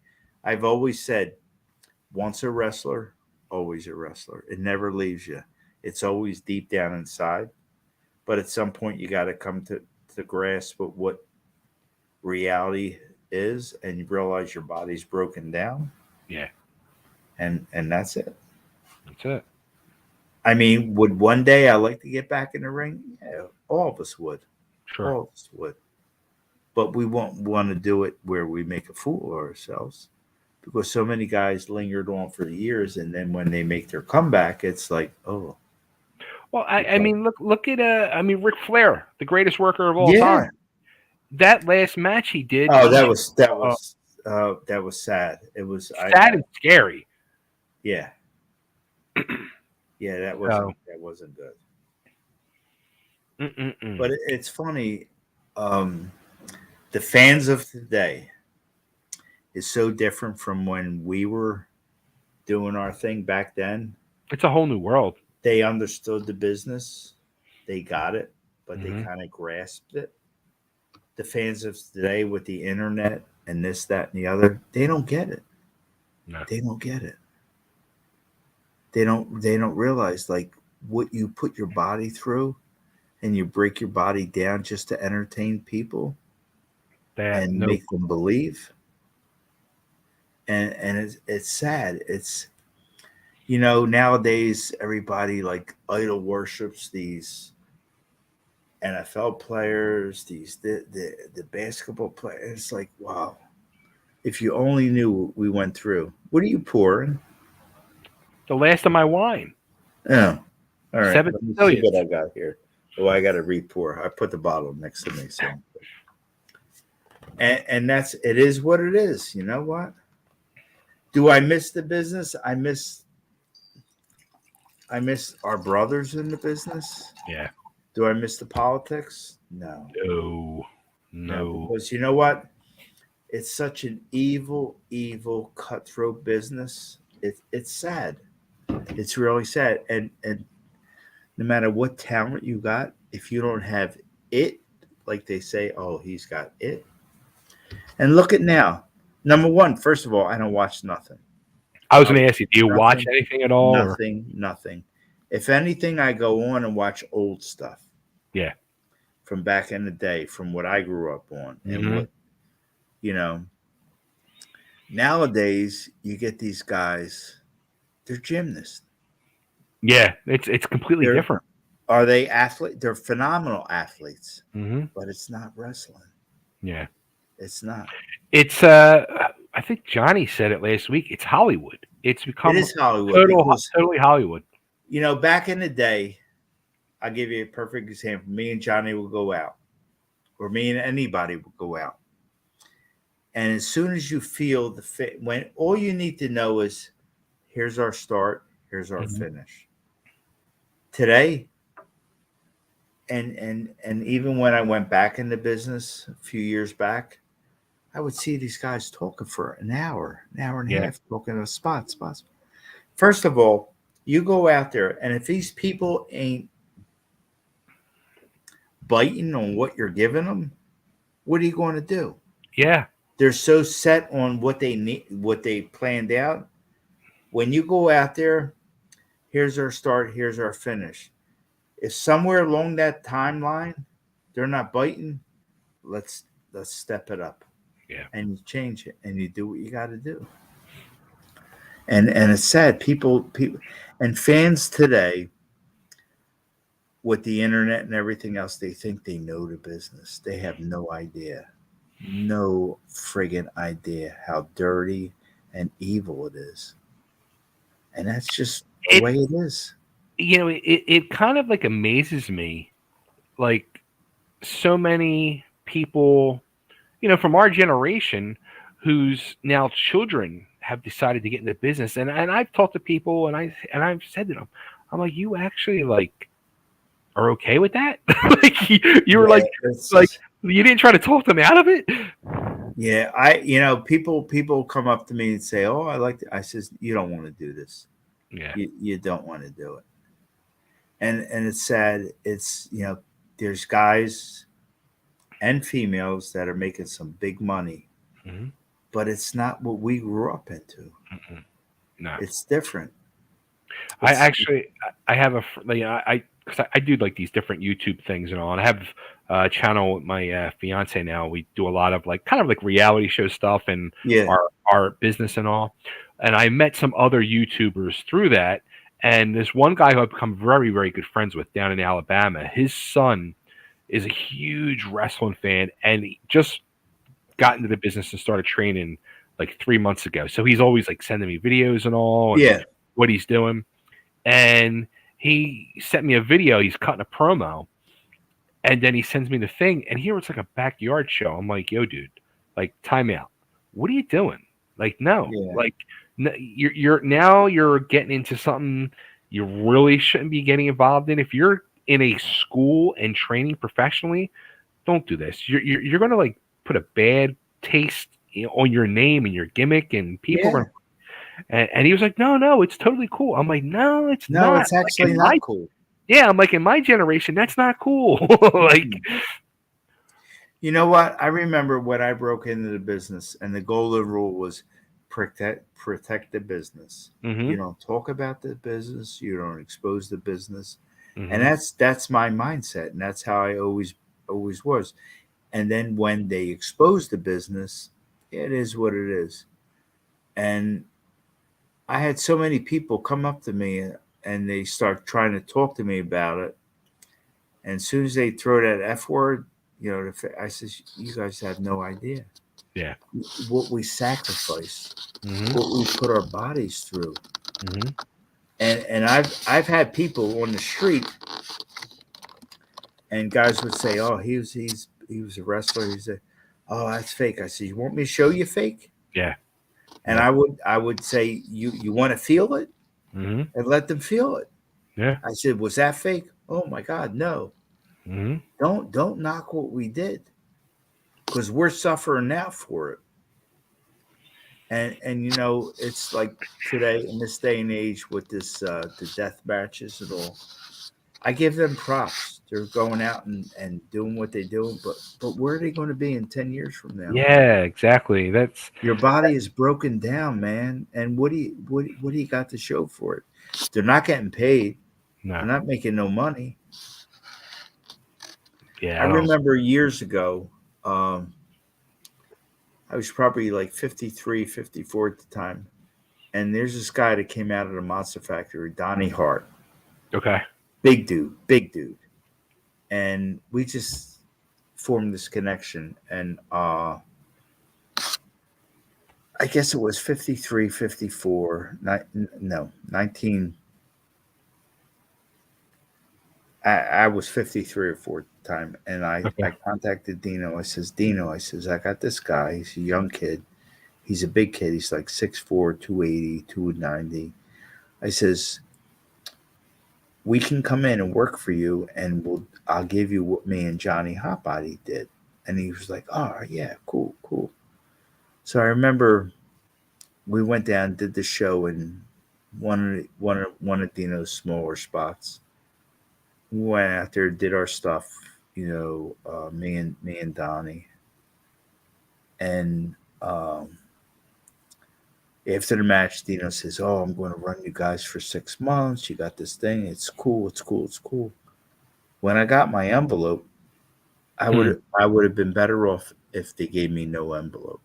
It was so disrespectful. I said, "You know what?" I said, "Donnie," I said, "We're done. We're done. This is nonsense. You're going to give me an envelope with $10? What is that?" And it's sad. These guys are out there working like crazy, and you hear it all the time, and it's kind of like cliche, but like they're working for a hot dog. And they're driving all around the country. For what? Yeah, it's people don't get it. People don't get the wrestling business. And they talk about the WWE and this and that. And I says, you don't realize what a dirty business it is. And it's sad. I honestly though, like I might have said this to Johnny last week. I wonder if it truly is as dirty now as when we were going through it in the 90s and 2000s. Probably not. I don't think it is. It's different. It's a whole different era. Yeah. And the era that I grew up watching wrestling was believable. Mm-hmm. And it's always been a work. Mm-hmm. But back then, like when I first went to the Monster Factory, I truly didn't know what it was. Yeah. Is this real? Yeah. Is this an illusion? Mm-hmm. But when you break in with that mindset, you accept whatever comes your way, mm-hmm. and you deal with it.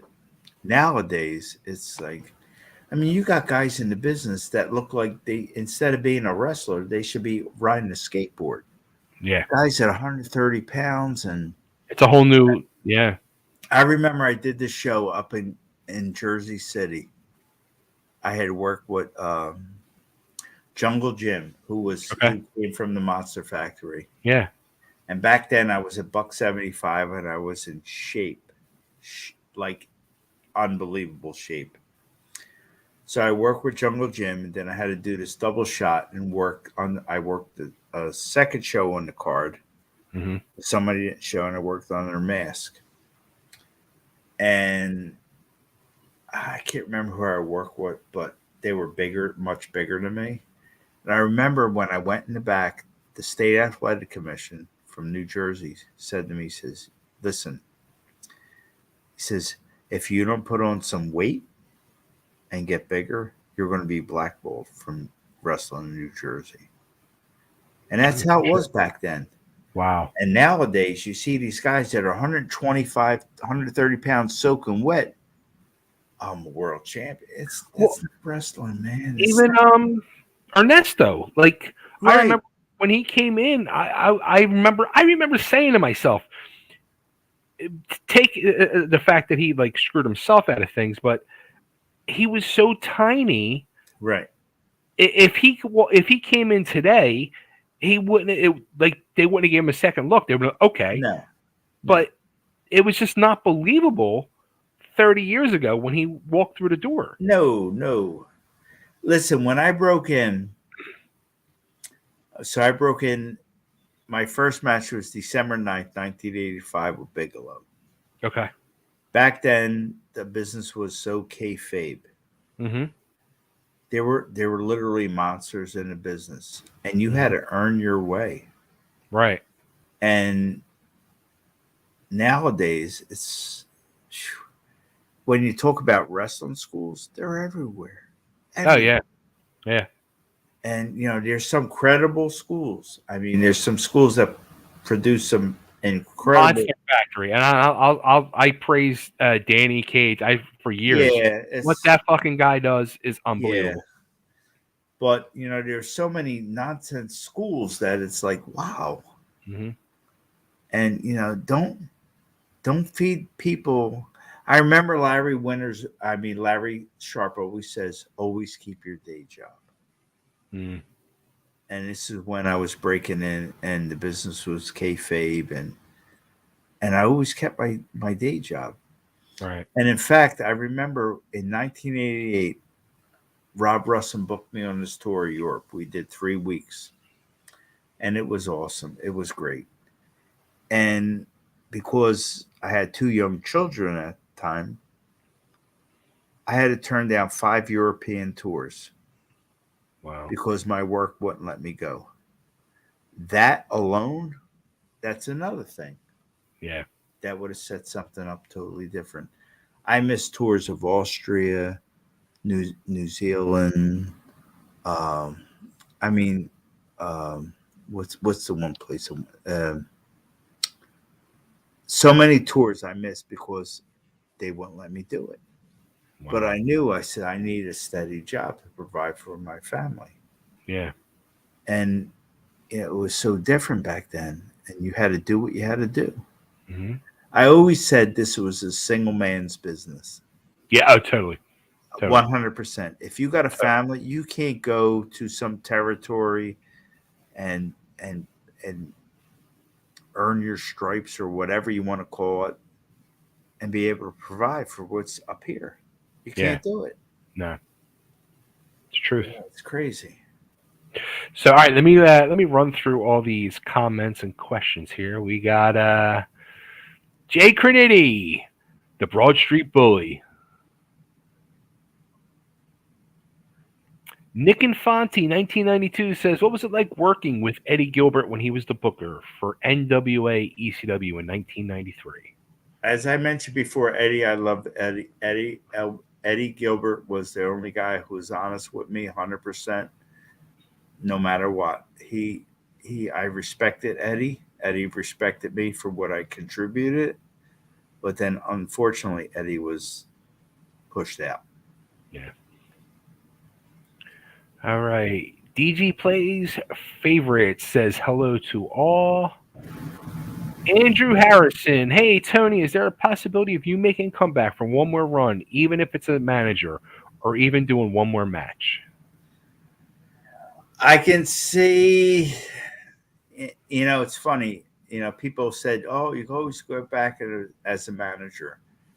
As sweet as that sounds, I can't see myself not getting involved and doing what I do, no matter how broken down my body is.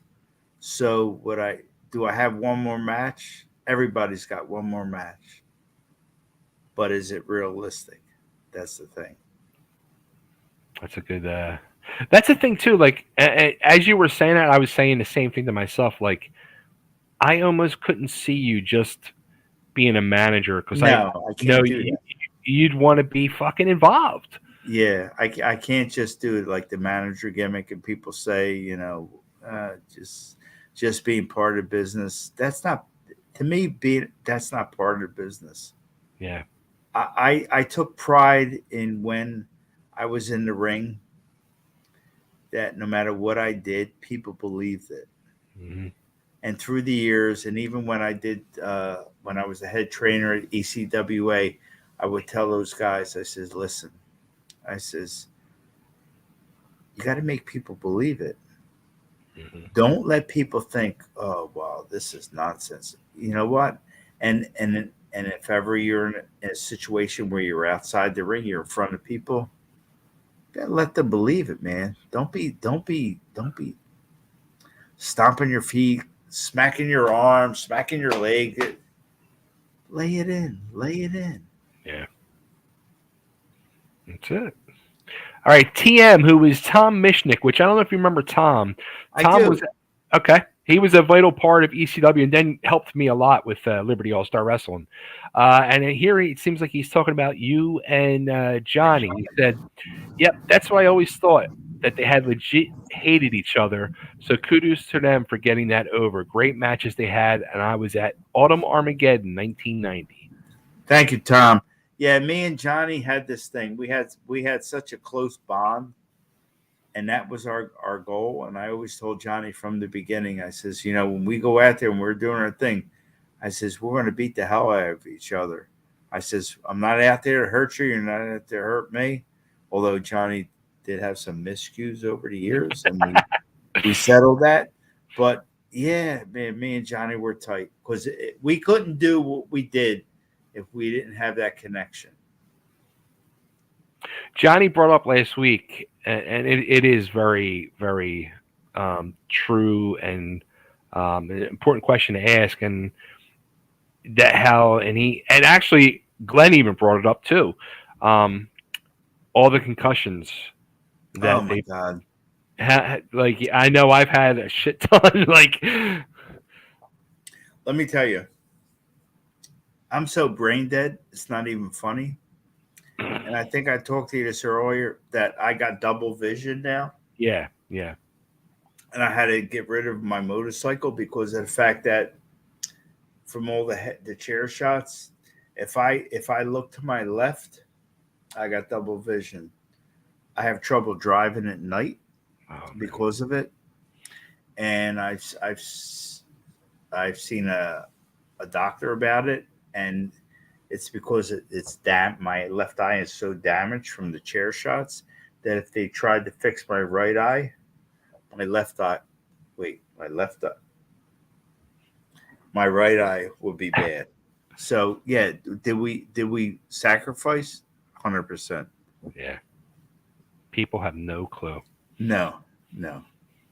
All right, Phil Sly, good old ref Phil Sly. What's up, Tony knows how much I love him and always call him legend. I like making him feel old sometimes. I saw him work Nikita Mokovich in 1986 in South Philly. He's a true Hall Oh of my Fame. God, yeah, that was I never heard that name. so Nikita Mokovich. Remember I mentioned about my friends Joe and Billy from Mass Chaos Yes.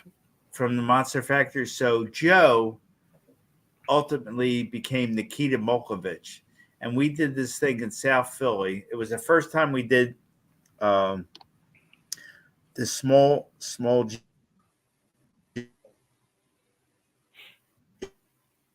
gym. It's right around the corner from me, and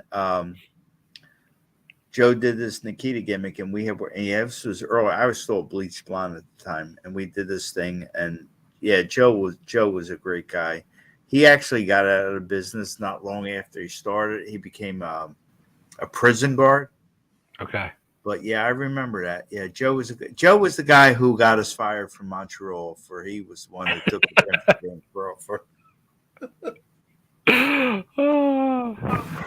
All right, Nick and Fonte. What was it like working with Raven in 1995? Yeah, did you know Scotty from back in his Monster Factory days? Scotty from the. So me and Scotty broke in after me, and he was training at the Monster Factory. Scotty the Body. So me and Scotty go way back. And when they brought me and Hotbody back and did the thing with Scotty in '95, it was cool. And I had a big hand in training Stevie Richards, Mike. So I remember whenever I was in the ring with training Stevie, we would hound him and beat him down. Stevie never complained. That's when I was. So that was there. Yeah. I knew Stevie had Mike. Well, I'm going to say Mike he was destined to succeed in this business. The thing with me and Johnny and Hotbody and Raven, that was cool. That was actually when they first brought us back. Mm-hmm.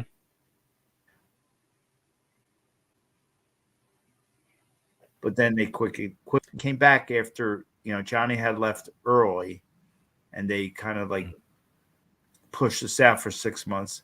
I remember I was working with Tommy Dreamer in Hamburg Fieldhouse, and we did this match, and the finish was Nancy woman threw the cane in the ring, and I naturally didn't reach it, and Tommy hit me with the cane for the finish. So at the time, me and Tommy were doing our match, and I remember I took like 60% of the match. I truly believe Tommy respected me for what I did. Okay. And when they finally aired that on TV, it showed none of my stuff. So they edited everything out. Fast forward to when me and Johnny came back and did the Raven thing, and we did that the gauntlet match, me and Tommy and Johnny and Right. Tommy, that, the whole bit. Same thing. Tommy says, I took like 60% of the match, if not more. And when they aired it, it looked like I did nothing.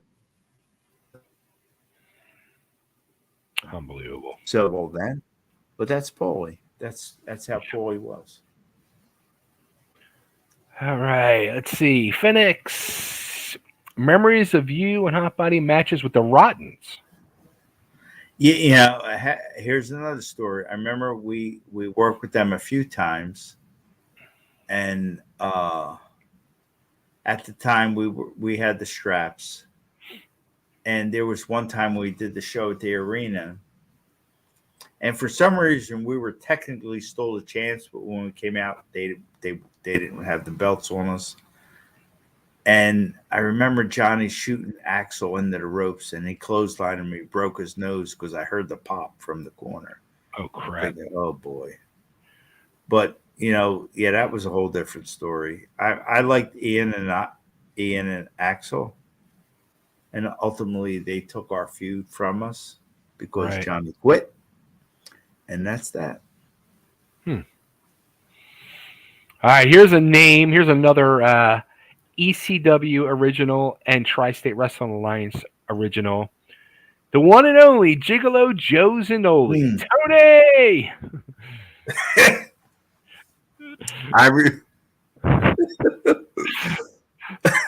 I got so many memories with Joe. I love Joe. Joe will be on here. Joe will be on here in the hot seat at some point. Joe, don't take offense to this. I remember we did this show for Joel at my old high school Almirada, Bishop high school Almirada. You know what I'm saying? My high school at Newman, and I knew Joe for years. I love Joe, and he had ref the match with Bigelow and Abdullah. Okay. And I'll never forget, at some point during the match, Abby clocked Joe.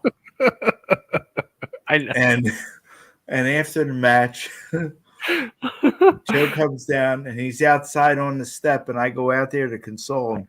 And he's, Abby really clocked me. He really hit me. I also remember this time, Joe was driving me and Johnny. We were coming from some show. I don't know where it was. We were on the expressway. I'm in the front seat with Joe. Johnny's in the back, and Johnny thought for some reason it'd be funny to cover Joe's eyes while he's on the expressway. Oh my God, Joe. Yeah, how about and I know I brought it up to Glenn. I don't know if I said it to Johnny last week, but the meetings that we used to have at Good Heart's apartment. Let me tell you something about that. They were so epic, and it was always like Gigolo Joe was the butt of all the jokes. Yeah, Gigolo. Wow. It's funny. Back in the day when we used to do those meetings as Joel, Johnny would take his oldest son Johnny. Right. I will take Michael to the meetings, and for some reason, Johnny's son Johnny and my son Michael would always get into it and always kind of roughhouse. And we always thought, wow, Johnny, how cool would this be? Would be Hotbody Senior and Hotbody Junior and Hitman Junior Senior. And I'll never forget, they would go into another room and beat the hell out of each other. And I remember one time my son came up to me, he says, he came up crying to me, he says, oh, Johnny hurt me. I said, Mike, go back and punch him in the face. And he did. The next thing I know, little Johnny came up to Hotbody. He says, Michael hip punched me. That's hysterical. Oh, Let me. Nikita Mokovich, Matt. Nikita's Mokovich is like he's got fans tonight. wow, Matches that's at crazy. Epiphany. Yeah, at Epiphany. Yeah, yeah, I remember that. I remember. I it's weird. I remember I was still bleached blonde and Joe was. I came out to that song. I Need a Hero. Yeah. With the whole American thing, and it was cool. Yeah, me and Joe was a cool guy. Yeah. Then he didn't stay too long in the business. He did what he did, and that was it. You know, it's funny. Joe says here, and Joe, you're absolutely right. And as this interview was going on, I was saying to myself, not Mount Rushmore, but I was saying to myself, the holy trinity of Philly indie wrestling is Tony, Hotbody, Larry, and Drake. 100%.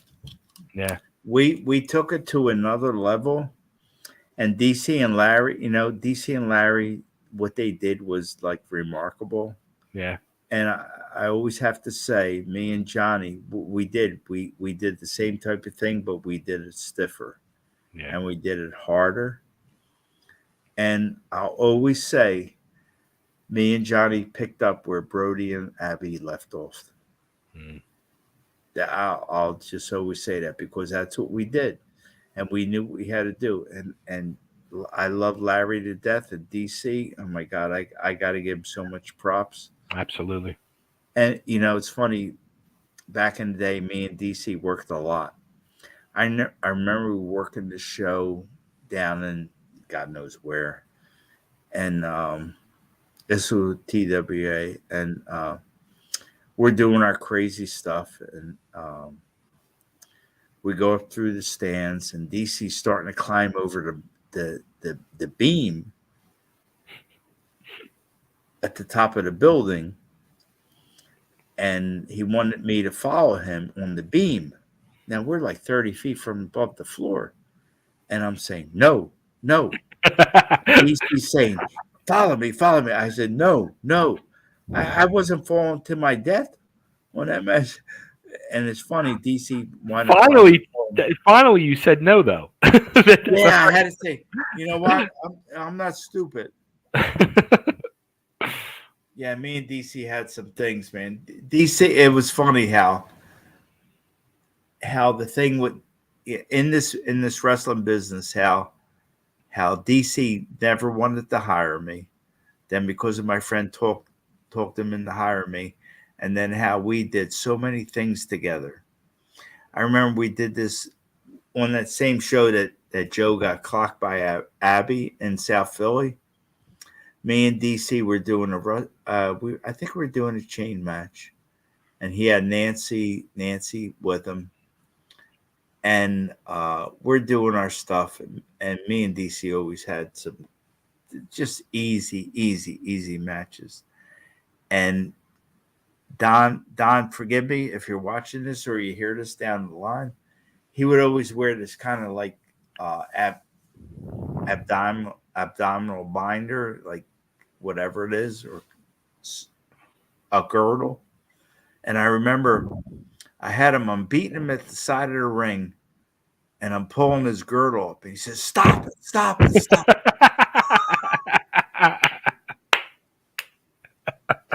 Yeah, me and Don, boy, we had some things, man. That's hysterical. It was so cool.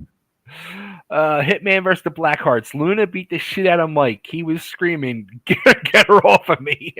He was 100% screaming. He was so scared. Oh my God! Yeah, he was a mess. And I said, "Mike, this is the business." Oh, he was. Yeah, he was a mess. That's hysterical. Yeah, Uncle Luna. Ivan, I don't know if Luna punched his eardrum out or something. I kind of remember that. I kind of remember, like, didn't he have maybe like a busted eardrum or something after that? Yeah, Luna cracked. Luna didn't play. Yeah. Which was cool, but Mike wasn't used to that. Ref Phil Sly says, I will come out of retirement for one more match. Either Stetson versus my man David Isley. I can't read that. What's that say? Or Stetson versus Stetson with Gigolo Joe Zanoli versus Mike Bruno in a street fight. There we Wow. go. All right. First of all, David There Isley, we go. who I love and adore, is done. Me and David always had me and David Isley always had some great matches, but I think he's done. As for Mike Bruno, oh boy, yeah, I'll do whatever at this point. Phil, you know I love you, buddy. Let's see. What's he saying here? At referee. I can't. My screen's like fucked up. I can't even read that. Sorry, Joe. All right, Mishnick's back. Did Tony mean Jersey Devil, Feinstein's buddy, Doug Gentry?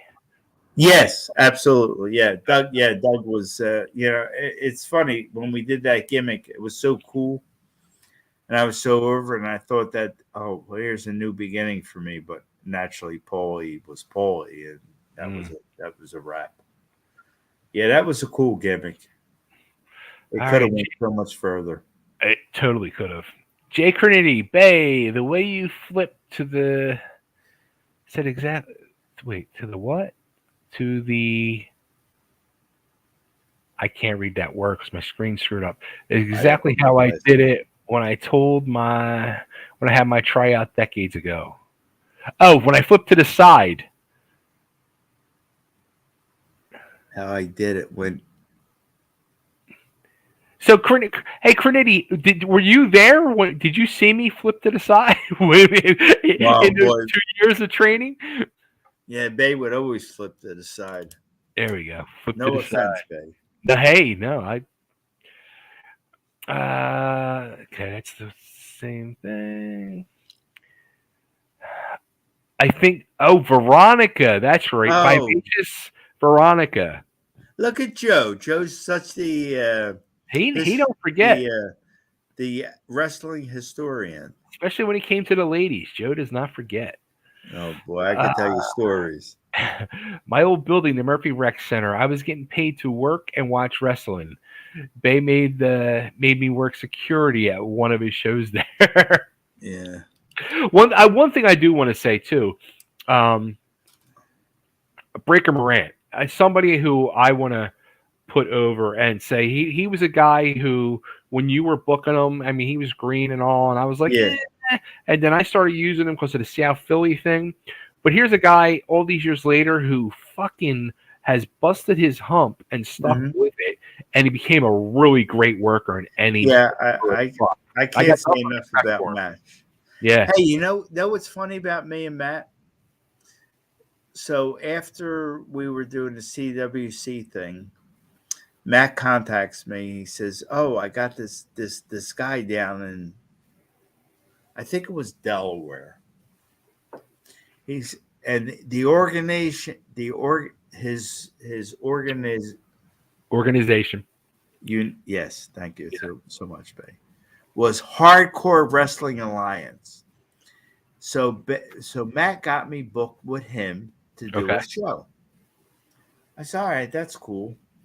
So it's funny, at the time it was a summer show, and I was actually at the Poconos. My in-laws had a house up here, so my son was with me. So I says, all right, I'll do the show. So me and my son Michael go down, do the show. So I'm working with Matt. So we were doing his first blood match. Okay. For this organization called Hardcore Wrestling Alliance. Remember I said that? Yes. So me and Matt set out to do the show, was First Blood. So I'm putting Matt over. Matt got me the booking. I had no problem with that. So we go out, we do our stuff, and we were all over everything. Boom, boom, boom, boom, boom. So naturally, I'm putting Matt over, so I'm going to bleed first. Matt wanted to bleed also. I said, all right, Matt. I says, I got this old keyboard from this computer. So I took out all the bottom stuff from the computer that would kind of clip them. Mm-hmm. I says, after you go over, I'll go back in the locker room, get the keyboard, come back out and crack you over the head with it. So now I know that for me to make an impression, I got to really hit him. Mm-hmm. So I crack him in the head with the keyboard to the point where every key pops off and goes all over the place. We do what we have to do. Do you know the promoter never booked me again? Do you know why? Because you were too hardcore. I was too hardcore and too violent. Your organization is Hardcore Wrestling Alliance. What does that even mean? That means he was a jabroni and didn't even know what he was getting involved in. Amen.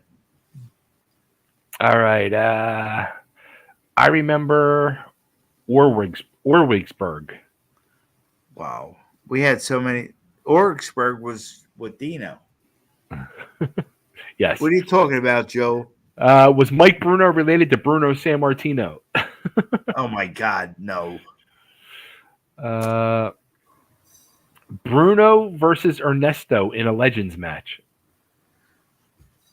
I'd rather be home taking a nap.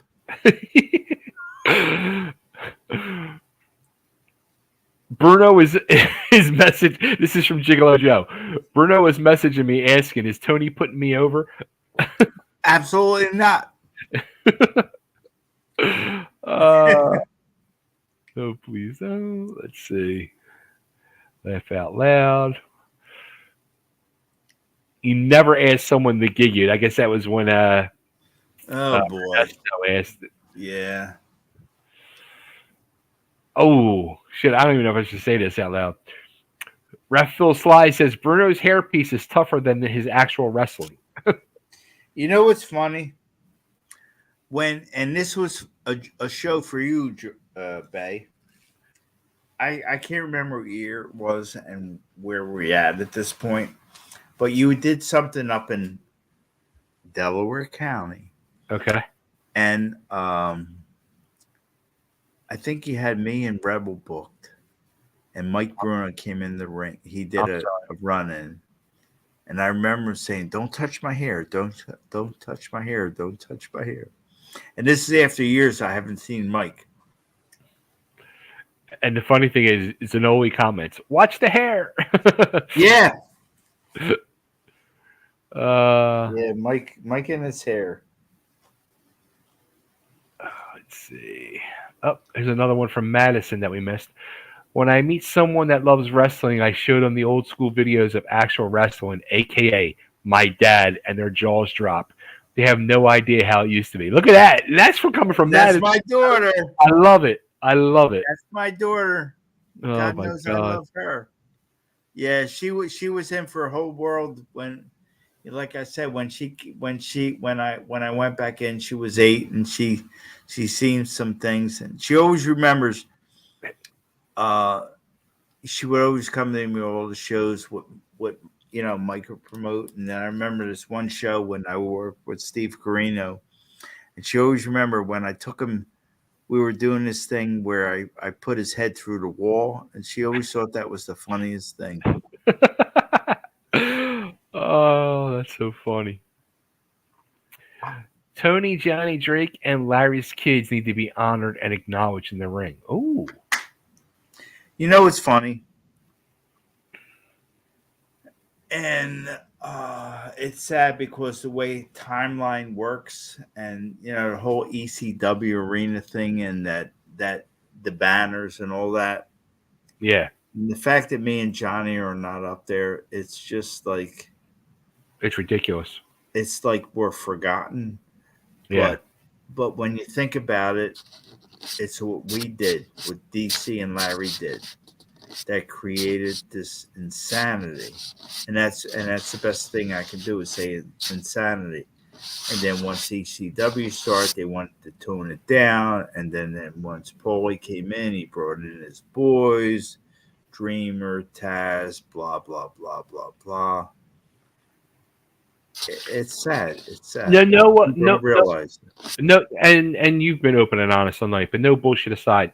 Like, does it hurt? Like, not because look, fucking, I know what you did. The people watching know what you did. Many people know what you did, but does it hurt not having that acknowledgement? Yes, absolutely, 100%. And you know what's funny? Uh, People that, like, for instance, people that I work with, will meet somebody and they'll say, "Oh, he's a wrestler. He was a wrestler," and the first thing you talk about is the Randy Savage match. And I says, "You know what, dude?" I said, "I did so much more than that. Mm. Breaking in, everybody, and I mean everybody, paid their dues. Yeah. Everybody. But some people don't see beyond that. Yeah. And what me and Johnny did, what me and DC and Larry did, that was groundbreaking Mm-hmm. because back then nobody did it. It's true.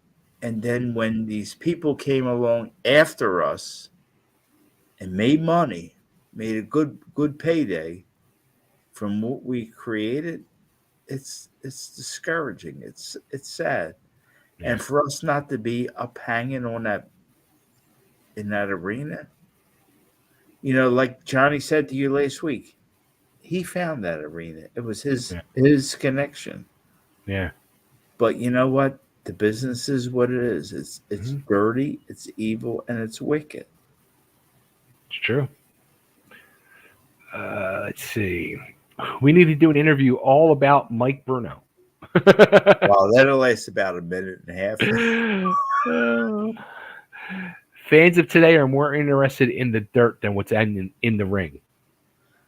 That's the truth. Because you know what? When you look at the business today, and like I said, I don't watch nothing. Nothing, nothing, nothing. In today's wrestling business, it's let's talk about WWE. They'll go out and get these athletes or people that didn't put time in the business and then make them superstars. There Mm-hmm. are so many talented people out there, and I've seen this over the years that should have been signed years ago, but it's all about politics. Yeah. It's all about who you know, Mm-hmm. and that's it. And that's sad Mm-hmm. because talent don't mean nothing. Huh? It doesn't mean nothing what you contribute to the business. Let me see. Yeah, there's a very good statement. Phil Sly says there are no fans anymore. They're all in the business. Yeah, you know what's funny? Everybody, because of the internet and everything else, they think they know. They have Yeah. no clue, no clue, no clue, no clue.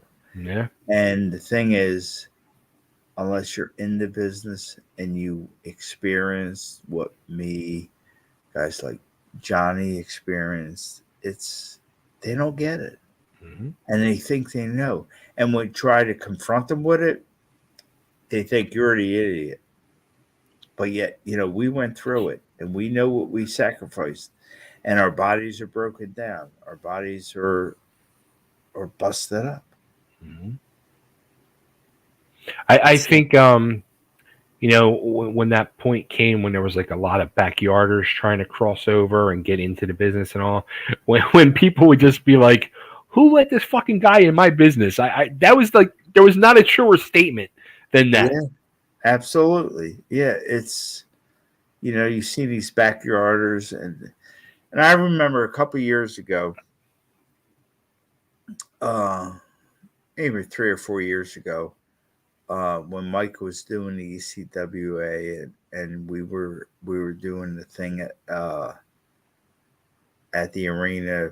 Feinstein had this, the thing with Yeah, the icons. icons, Yeah. and I remember I took my daughter Madison there with me. So, and I remember, and she was like 16 at the time. I remember these guys like flirting with her, and I went in totally father mode.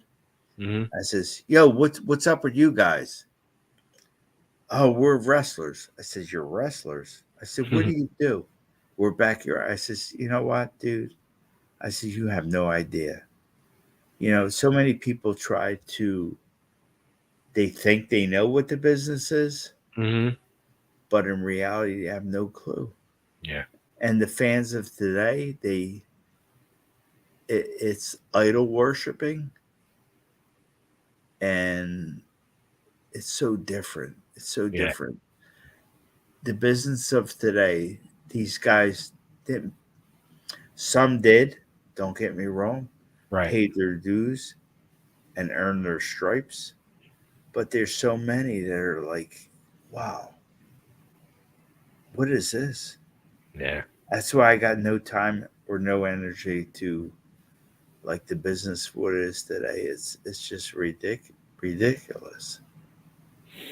Jiggle. This is hysterical. Jiggle Joe. Oh boy. When Luna was beating the shit out of Mike, I told Mike, just play dead, maybe she'll go away. Yeah, Mike was so afraid of Luna. Yeah, Mike had some issues. Yeah, Mike wasn't happy that night. I remember that night. Mike was like, "Oh my God, she hurt me. She hurt me." I said, "Mike, man up, man, really." The first and last show, my good friends Andrew and Cameron. If you could change one thing about your career, what would it be? Ooh, that's a good question. I would have been more open to when people offer me opportunities to give them to embrace it. Like I said earlier with my whole Puerto Rico thing, like if I would have reached out to Victor Renones and gave him my number, that would have changed my career dramatically.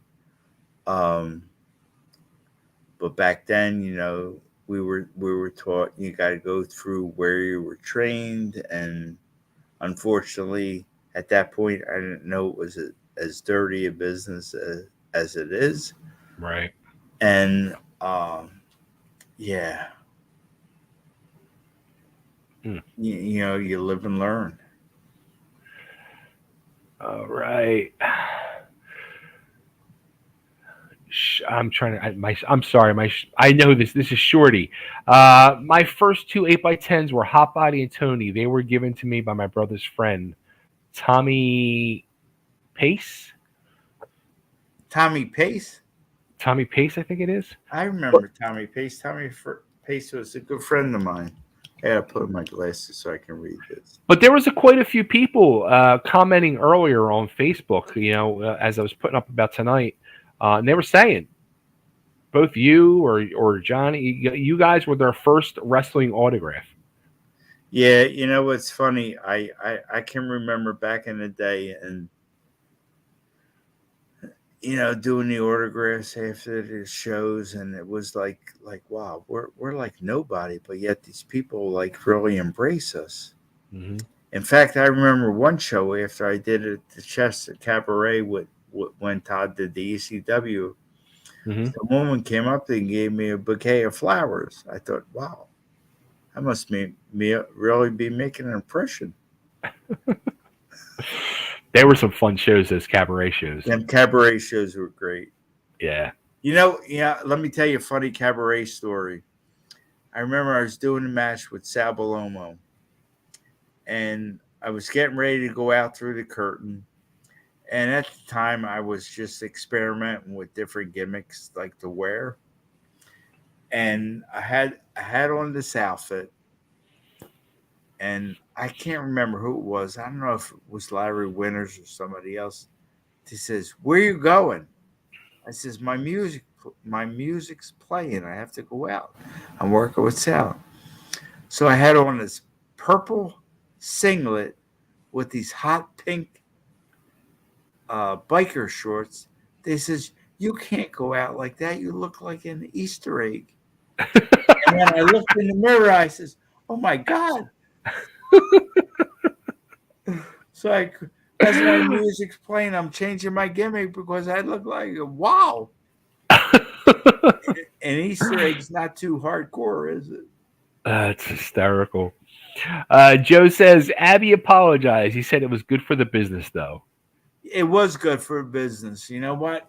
Being stiff every now and then is good. Unfortunately, Joe wasn't used to being punched in the face, but yeah, that was good for the business. He also says, "Oh my God, I remember Johnny covering my eyes when I was driving." Yeah, that was wow. Joe, when I say Joe freaked out, Johnny, what are you doing? I can't see. I can't see. There's a great Joe story that I want to save until he comes on here because it's I remember him just like complaining about it for the longest time. Madison says she loves you, And I love her. She's my little princess. and You know, I Twitchy's a new remember one. what's that? Twitchy. Now go ahead, say what you were gonna say. No. What's she saying? Twitchy says, "You have any funny hot body stories?" Oh my God, Hotbody stories. Wow. Um.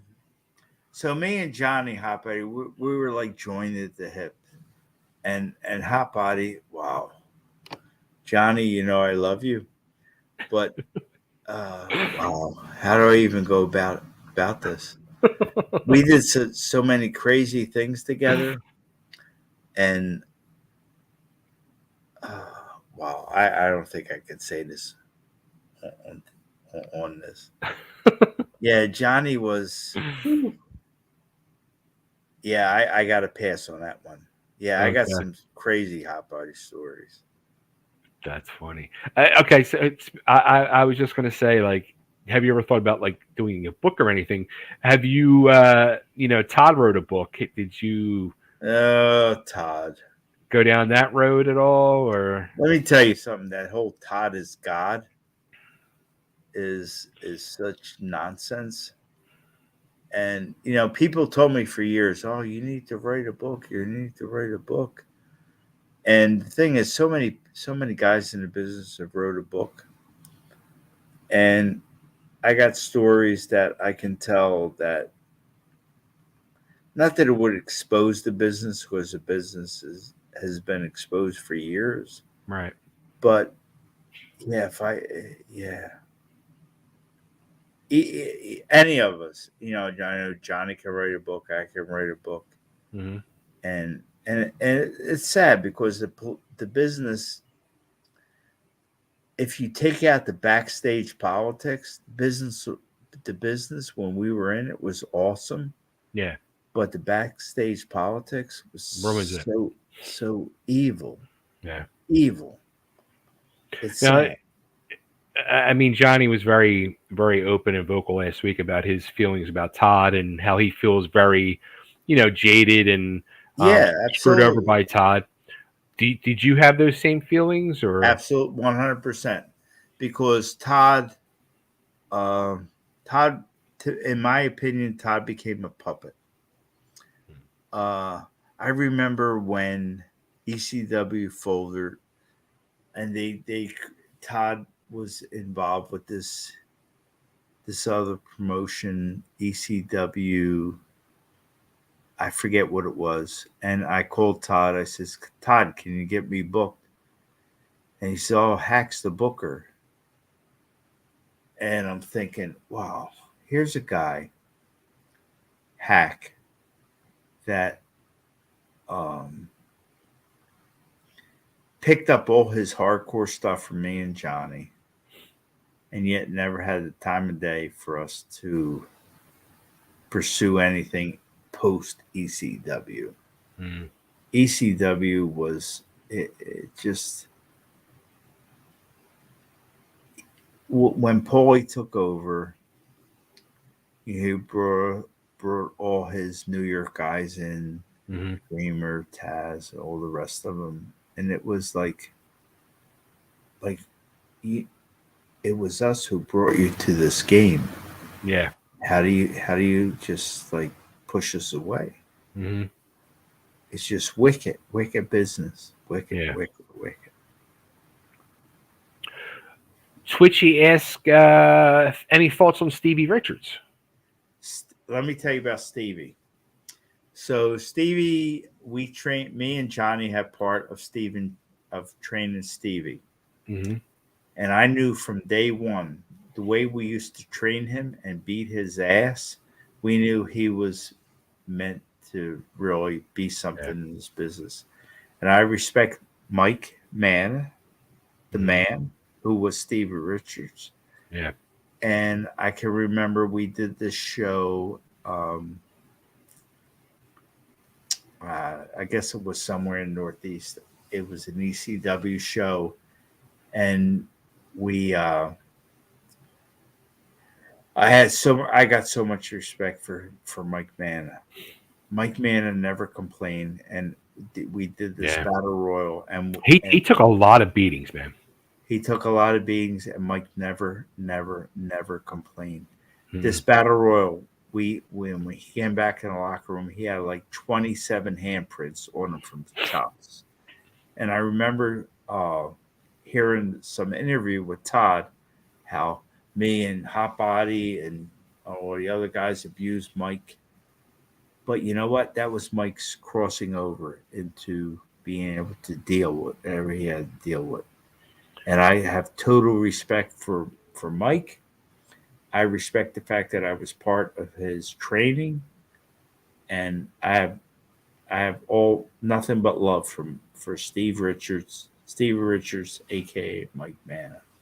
It's funny because like me and Richards were going through school together as you guys were beating our asses 4 nights a week, and I agreed. Like I knew from the time he walked through the door, he was a complete natural and was going to go far in the Yeah, business.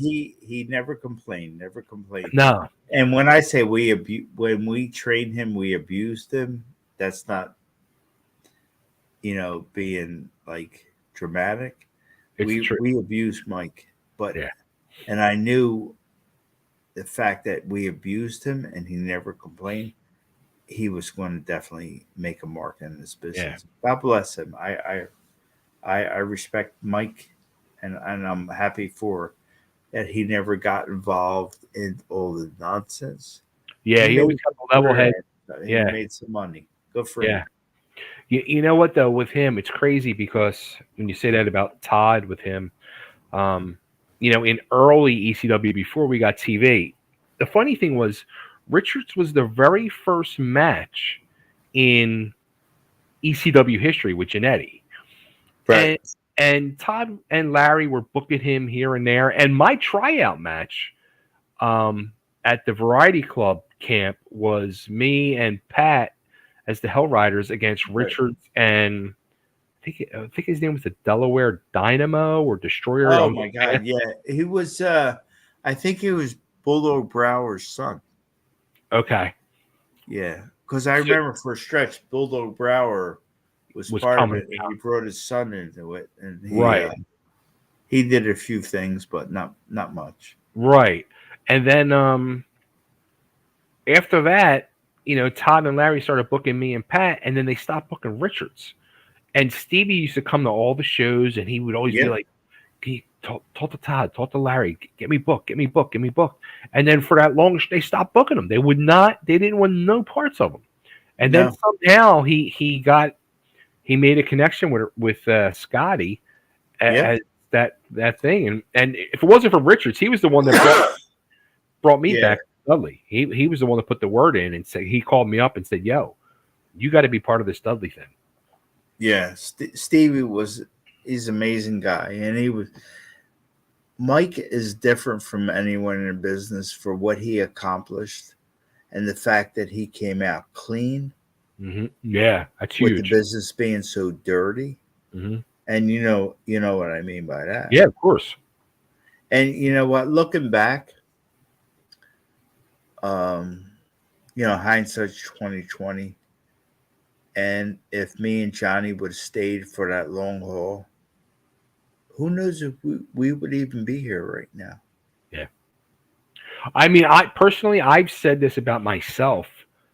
I kind of like thank God like I didn't get to that next level because I think if I would have ended up in WCW or Yeah, WWE, I'd be fucking dead. I really do. yeah, that's the truth. I know. You know, on a personal note, I all those years that I spent with Joel and even with Todd, I was drug free, and there was a stretch after the fact. Once I hit a certain age, and like so many in the business got addicted to drugs and Yeah.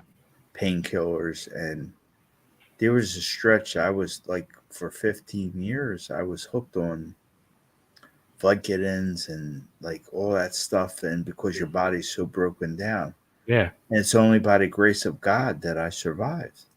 Wow. I had You no know, idea. it's funny. When I met my third wife after my second marriage fell apart, and I met my wife. She's from the Bahamas.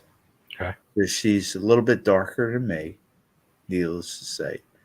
And and I know this will turn a lot of people off, and I don't like to go on this my soapbox, but I gotta say this. And she brought me closer to God. And through the years, uh, I realized that you know God has a plan for all of us, Hmm. and I'll never forget. No matter how much she got me closer to God, I wasn't. There was something missing. And in June 21st, 2022, I surrendered my life to God. I surrendered my life to Jesus, our Savior.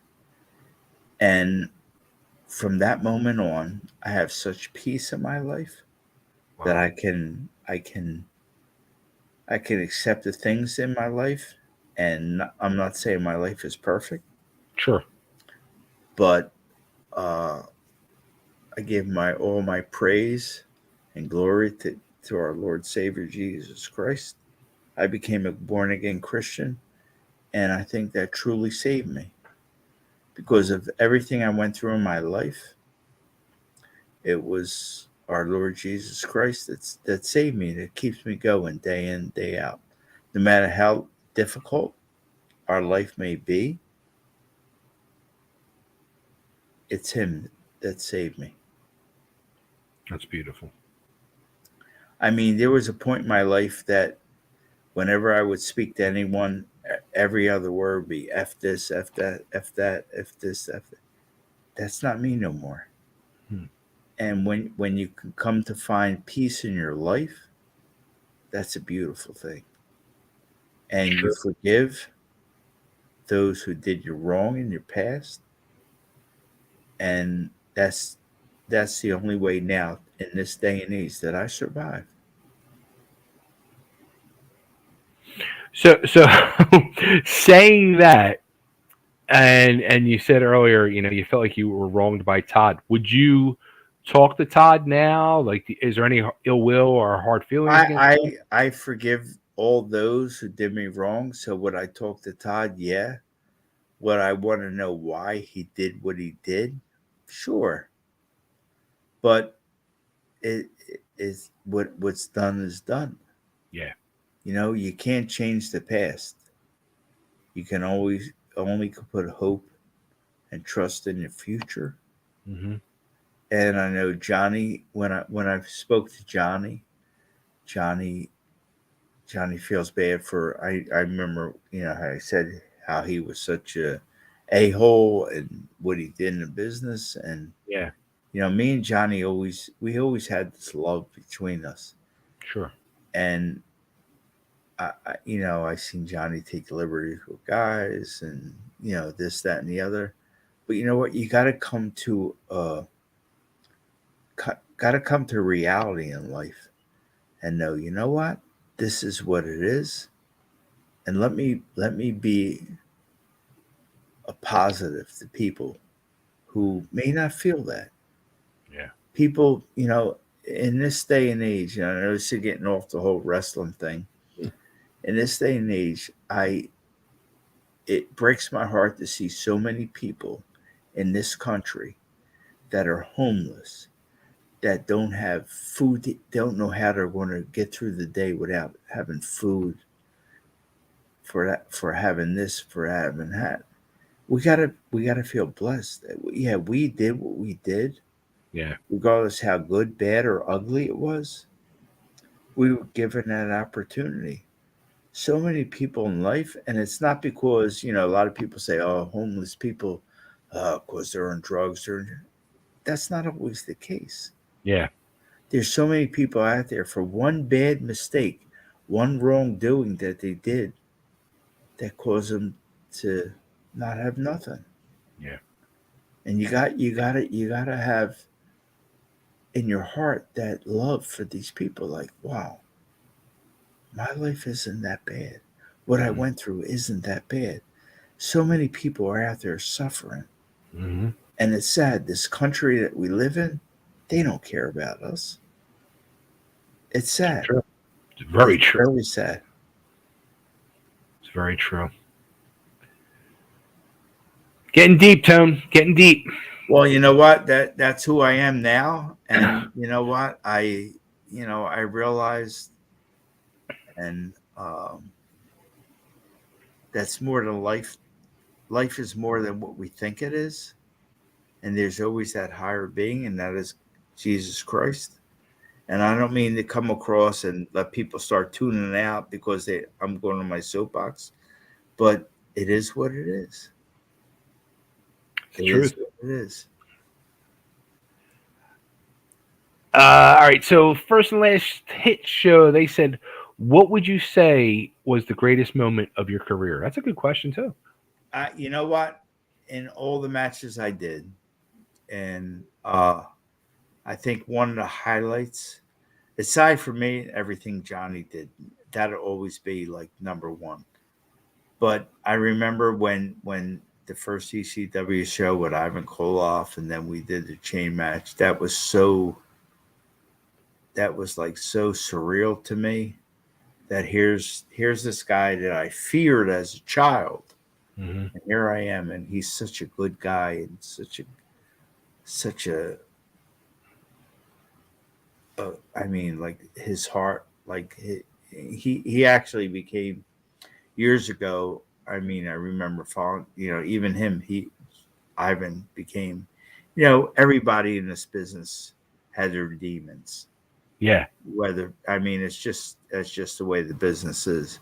But he turned his life around, Mm-hmm. and the fact that what I did with Ivan on the first ECW show and the second ECW show, that will always go down as like such an unbelievable moment in my life. That's awesome. I actually got the chance. I actually interviewed Ivan on my old show before we started doing video, Uh and this huh. was it was probably about a year or two before he passed away. I got to see if I think I have it up on YouTube somewhere. I got to see if I still have that. It was a really good conversation. It was and like talking to him and working a lot of shows with him over the years. I mean, he was just truly first off, seeing him for me through the 80s and all. I was Right. like this monster villain with the cape and then this Yep. Russian and then he's like this little nice guy. Like He is. eh, To sum it up, he is a gentleman. yes, He is absolutely. he is just like pure and whole. Yeah. And I appreciate that like you cannot imagine. And it's funny.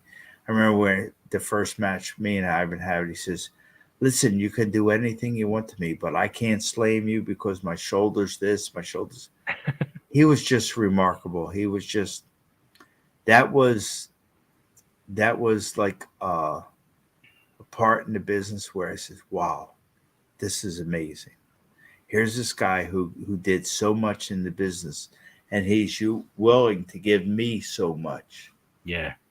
It's just incredible. That's awesome.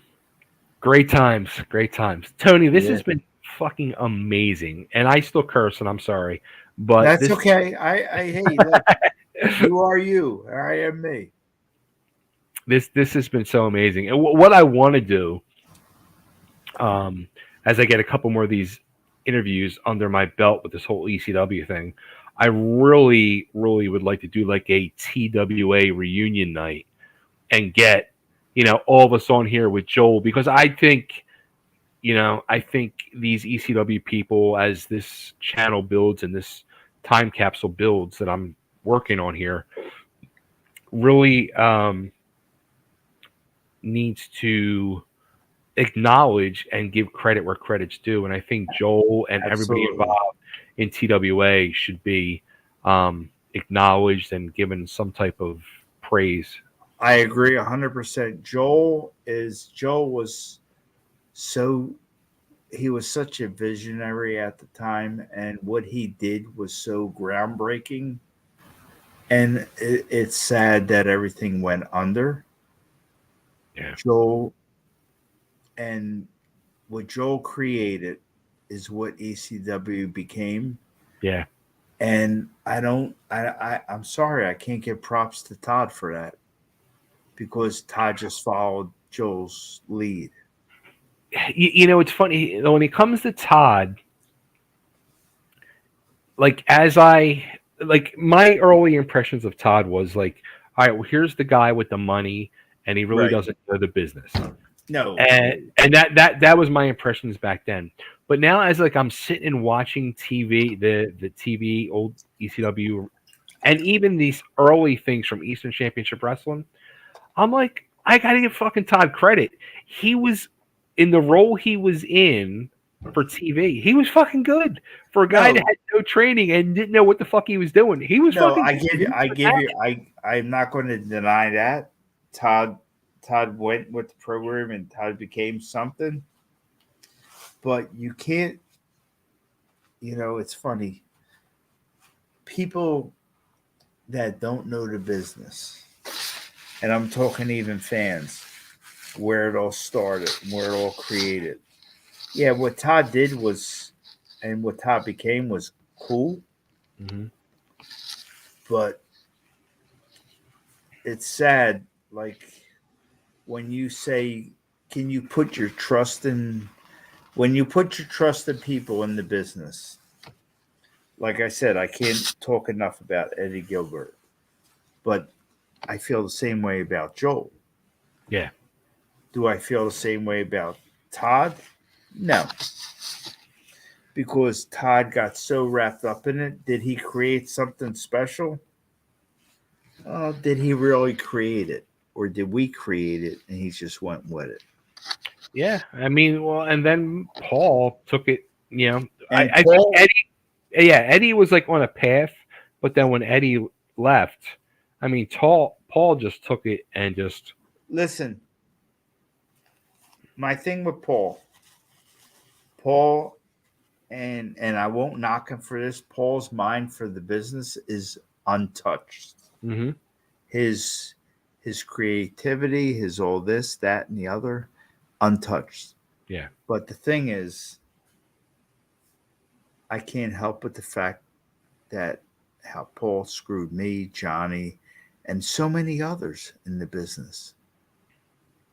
And there was a point where what me and Johnny created, what DC and Larry created, Mm-hmm. which Paulie ran on. Okay, DC didn't do much with ECW. Larry was in the early stage of ECW, but Paulie's about Paulie. Yeah. I don't knock him for his mind in the wrestling.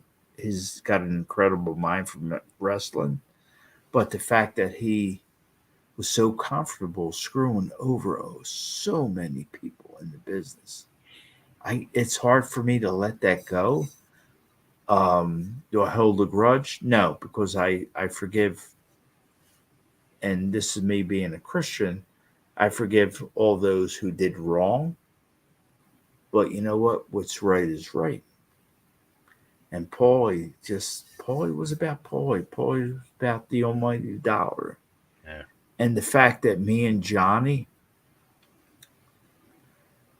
I don't want this to sound petty, but the fact that me and Johnny were involved in the growth of ECW because of it's what we created, along with DC and Larry.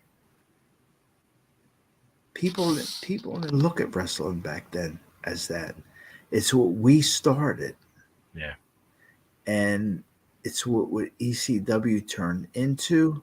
And the guys that made the money that knocked me and Johnny for doing what we did, yeah, I have a problem with that.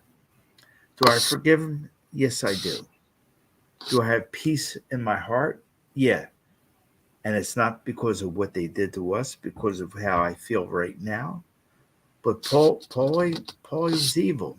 Paulie's evil. Does he know how to make money for himself? Absolutely. Does he have an incredible mind for the business? 100%. But you know what? Did these guys ever think of what they're doing to the people that started it all? No, they don't care. And that's why I'm so, not that I'm bitter, because years ago I was bitter. I let that go. But Mm-hmm. it's sad. It's sad. Like, not to be petty, like, where's me and Johnny's action figures? Where's this? Where's that? Where's our banner hanging in the ECW arena? It's not. Yeah. Don't, it is what it is. I If don't know if that sounds bitter or what, but it's just my feelings. if you were on a convention doing a signing and Mm. Paulie is there as well, and Paulie came over to you, what would you say? It's funny. A few years back, before I met my wife now, I had did this um, I guess this interview, and people said to me, and this is I was in a different area of my life. People said, and I said this live on TV, on whatever this was we were doing. If you seen Paulie on the street, what would you do? And at that point, I said, honestly, I would knife him. Wow. Now that wasn't nice to say. Yeah. I don't feel that way now because I let that go. But I remember saying that, and that's how I truly felt at the time. Uh, Paulie, if I came across him today, I guess I would just say why. Hmm. You told me and Johnny this. You told me this. That you told why? Like how? Like is it you're that evil of a person?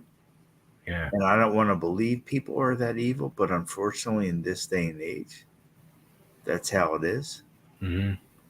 So, I don't, like I said, I forgive whoever did me wrong. And in this business, and this as well as I do, many Hmm. people did us wrong, Yeah. lies, deceptions. But I would just have to ask them why. And I don't think I'd get an answer. Or an honest answer. Well, duh. Yeah. Yeah, yeah, Yeah. forget honesty. But like to think people as they get older they change but that's not everybody, and it's sad. It's sad. Yeah. It's true. All right. Let's see. The last question we got here. Jay Crinity. No, I just saw you flip to the side on one of your videos versus Super Destroyers. I don't know what that's about. So it's funny with the Super Destroyers, AJ and Doug. Doug, love those guys. Yeah. And it's funny they put me and Larry were running this angle with them, and they put us over. And it's funny every time I see even AJ post something on Facebook. We were the longest rating tag team champs, and I love AJ, and I always say, and I always want to respond, but I don't want to stir up no controversy. Yeah, but who knocked you off your pedestal? And it was me and Larry. Then me and Larry, we were blessed to have that title for what 24 hours, I think. Wow. But that was cool because that's what created me to turn into a heel. Yeah. Yeah. Wow. Good times. Good times. Tony, this has been absolutely amazing, man. Yes, it has. Oh, And I hope I didn't disappoint nobody, especially going on my soapbox and blah, blah, blah. whatever. You didn't disappoint nobody. I also saw you talking about in the shoot you did where you flipped to the side. I don't think it was a big deal at all, but it worked, and it still worked. What's So, that? where you flipped to the side, I guess something with the Super Destroyers. You I talked about it. flipped to the side. You talked about it in a shoot interview, I guess. Wait, let me read this. I got to put my glasses on. And also,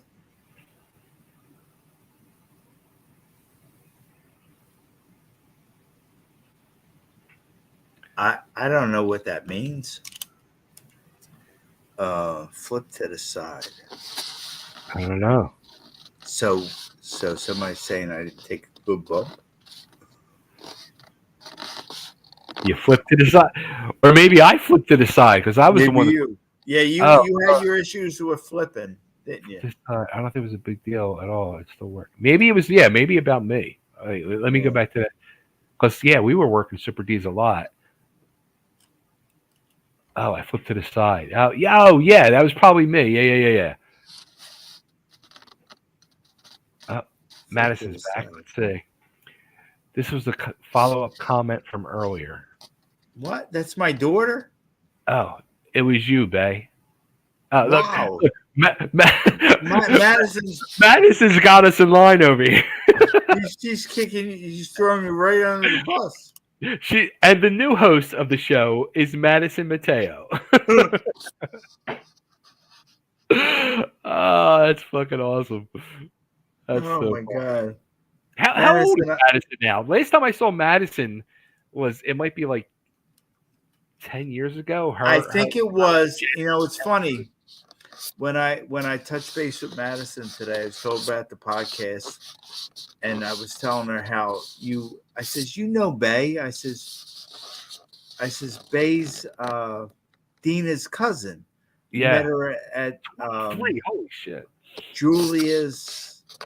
I don't want to say confirmation or whatever. Right. And she wow. Julia just turned 19. Boy, she just threw you under the bus, Bay. That's too funny. Now, the last time I think I saw Madison was at the Penrose Diner, her and Jen. And she was like right after she had surgery or maybe on her leg or something. Am I right? She had hip display. My poor daughter. She had a hip issues. Okay. And she her hip they had to break it and extend it. So I wonder if that's what it was. I think that's what it was. Yeah. Yeah. Boy, Madison's on point. Look at that. She's yeah. Come back next week, Madison. I might need your help. Oh my God. Well, Tony, seriously, thank you so much for doing this. And thank you. And this is like no bullshit aside, and nothing about wrestling or comments or anything else. Just sitting here with you tonight for 4 hours, friend to friend, has just been fucking amazing, man. And I miss you, man, so much, and I love you, man. Seriously. I love you, and I'm glad we extended. No matter how long Glenn was on, or how long Johnny was on, we even went past that. Yeah, absolutely. Yes, it was. Yeah, this was good. And, there's so much more to talk about. And I know you said somewhere down the line you put me and Johnny on, and Johnny's Johnny. And, it's funny. After I saw the interview last week, well, when I first saw the interview with Glenn, that was just amazing. And it's funny what stand out for me, how Glenn said that how me and Johnny were so violent and all, and we're really nice guys, Glenn. But when I called after your interview with Johnny last week, I called him up after you was on for 3 hours. I said, John, I said, I got to give your props. Your goatee is so on point. and I was actually growing this goatee, and it was on point. But then a couple weeks ago, I tried to shave, and I gashed my lip and clipped my goatee. And I says, and I had to say to him, I said, "What's with that pencil thin mustache? You got to get rid of that." And then I said, "And what was the deal with that hat? That little Frenchie LaPew hat." Frenchie LaPew. Poor Johnny. Yeah, Johnny's Johnny. Oh man. So, is there anywhere you want people to get hold of you for anything, or listen?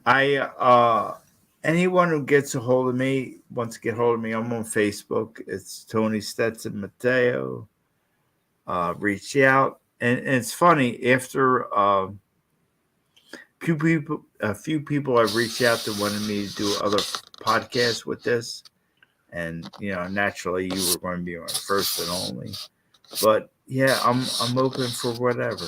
Yeah, man, do it. You want to know the truth? I got nothing to hide. There you nothing go. to hide. There you go. See, now we need to do this in person with that bottle of spiced rum you got over there, some wine. Yeah. Look, my raviolis that are cold that I never ate. I was going to just eat them while we were talking, but I didn't. Yeah, you know what? That would have been very insulting to me because I'm kind of like now it's what almost midnight. I don't even know. It is midnight, and I'm hungry. And being Italian the way I was, I am. I love raviolis. Right? Yeah. So now I'm going to. I appreciate you not eating during the segment. Well, the show is called Chewin the Fat, so I figured I would just chew the fat. Yeah, you'd be chewing the fat. Yeah, I got a whole new appreciation of certain foods, and yeah, boy. And rum. Yeah, spiced rum. I'm actually pouring a little bit more now before I go to sleep because I'm going to go to sleep. There you go. Well, hey, Tone, thank you again. Bay, thank you, and we will be in touch. Absolutely. And thank you for being the most difficult person I had to train in my life. Lasting memory. 30 fucking 3-4 years later, it's a memory. Yeah, boy, yeah, you were challenging. I give you credit, but I stuck by you. Yes, you did. I knew one day you would get it. Yeah. Are you kidding? It was like, the modern day of school. They just pushed me through finally. Said, get the fuck out and go. Yeah, you know what? Enough is enough. If you can bump, you can bump. If not, oh well. Yeah, exactly. That's what happened. Oh, boy. It's funny. Have you spoken to Pat lately? I have not. I have to. I want to get him on here too. Listen, let me ask you this question because sure. Back in the day, I know Johnny always rode his whole life, and he said he was, the pagans, the blah, blah, blah. Mm-hmm. So my whole life, I always wanted a Harley. Okay. Right. So back when I turned 55, I finally said, you know what? I'm going to buy myself a Harley. So I remember people coming up to me and saying, oh, what do you have, a midlife crisis? I says, hell no. I said, I waited 30 years and went through 2 marriages to get this Harley. Now, you were a hell rider and you were Harley gimmick. Has your ass ever been on a Harley? Has it been on a Harley? Yes, I think. That's not. Yeah, no. I've rode. I used to have a bike. I used to have a Yamaha at one time. Yeah, but yeah, I never owned a Harley. And so what you're telling me right now is that Hell Rider's gimmick was a falsehood. Not for Pat. Uncle no, Pat. I know Pat rode. Pat had a Harley. Yeah, I think he still has. He had like a '66 like flathead or shovel head or something, and I think he still has it. And that was 30 years ago. Yeah.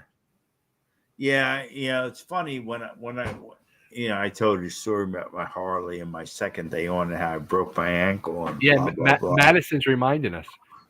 What? Madison's got a lot to say. We're going to interview her. he brought the Harley and broke his ankle the third day he had the bike. Wow, my daughter just threw me under the bus. How Well, about she threw you under the bus, and now she threw me under the bus.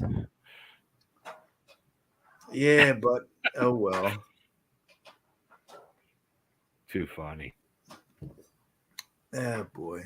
What are you gonna do, right? Yeah, no. It's funny when I had my Harley and broke my ankle,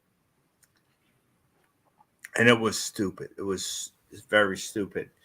I was at the gym training when that's when I ran back into Johnny. And Johnny, Johnny said it was on the last podcast how he was with the pagans and blah blah blah.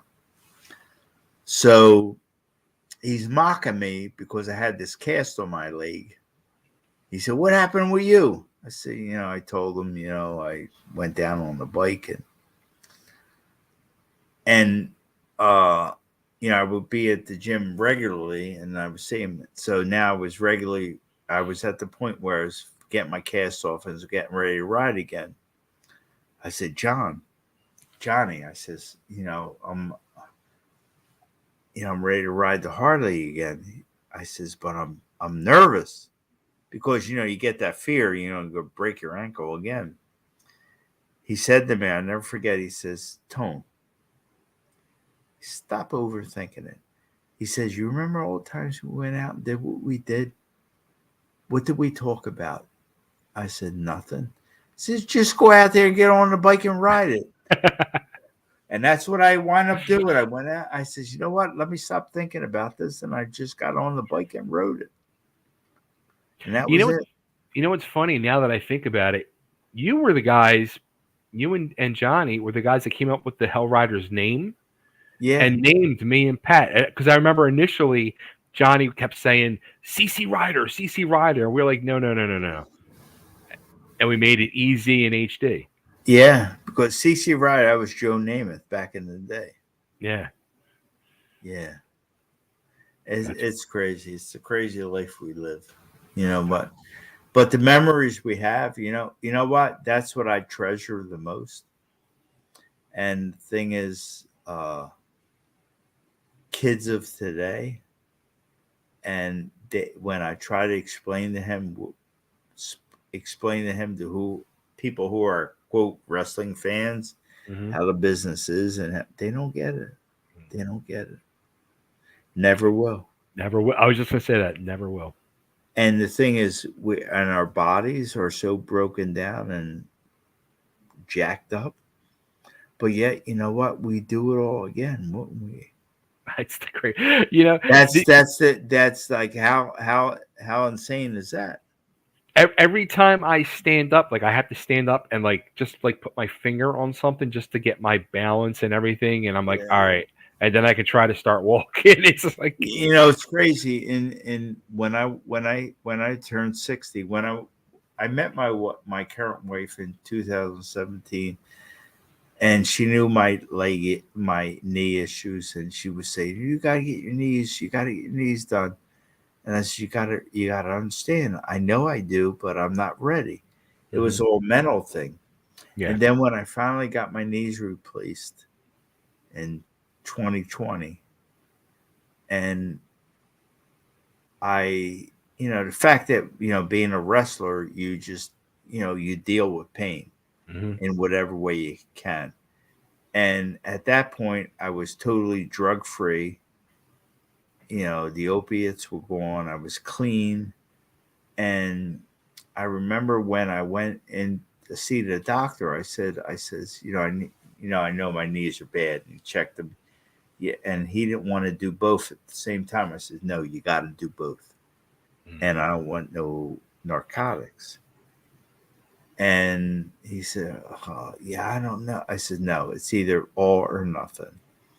So he replaced both my knees. And I remember the rehab. Well, I remember I was in the hospital for a week. And when I say pain, it was ridiculous. Wow. And the funny story is, and I told the doctor, I says, listen, I have a drug issue. I don't want no narcotics. Just let me just heal on my own. And he said, okay, okay. And right the day after surgery, they started giving me some kind of pain med, which didn't bother me too much. Once they started feeding me Vicodin, I Mm. like went off because it was just like a. And my wife, I was in the hospital for a week, and my wife was she stayed with me the whole week. And there was this one night she woke up and she looked over at me, and she had to take a second glance at me, and she woke me up. She's so I'm laying in bed, balls ass naked, except for my knees covered.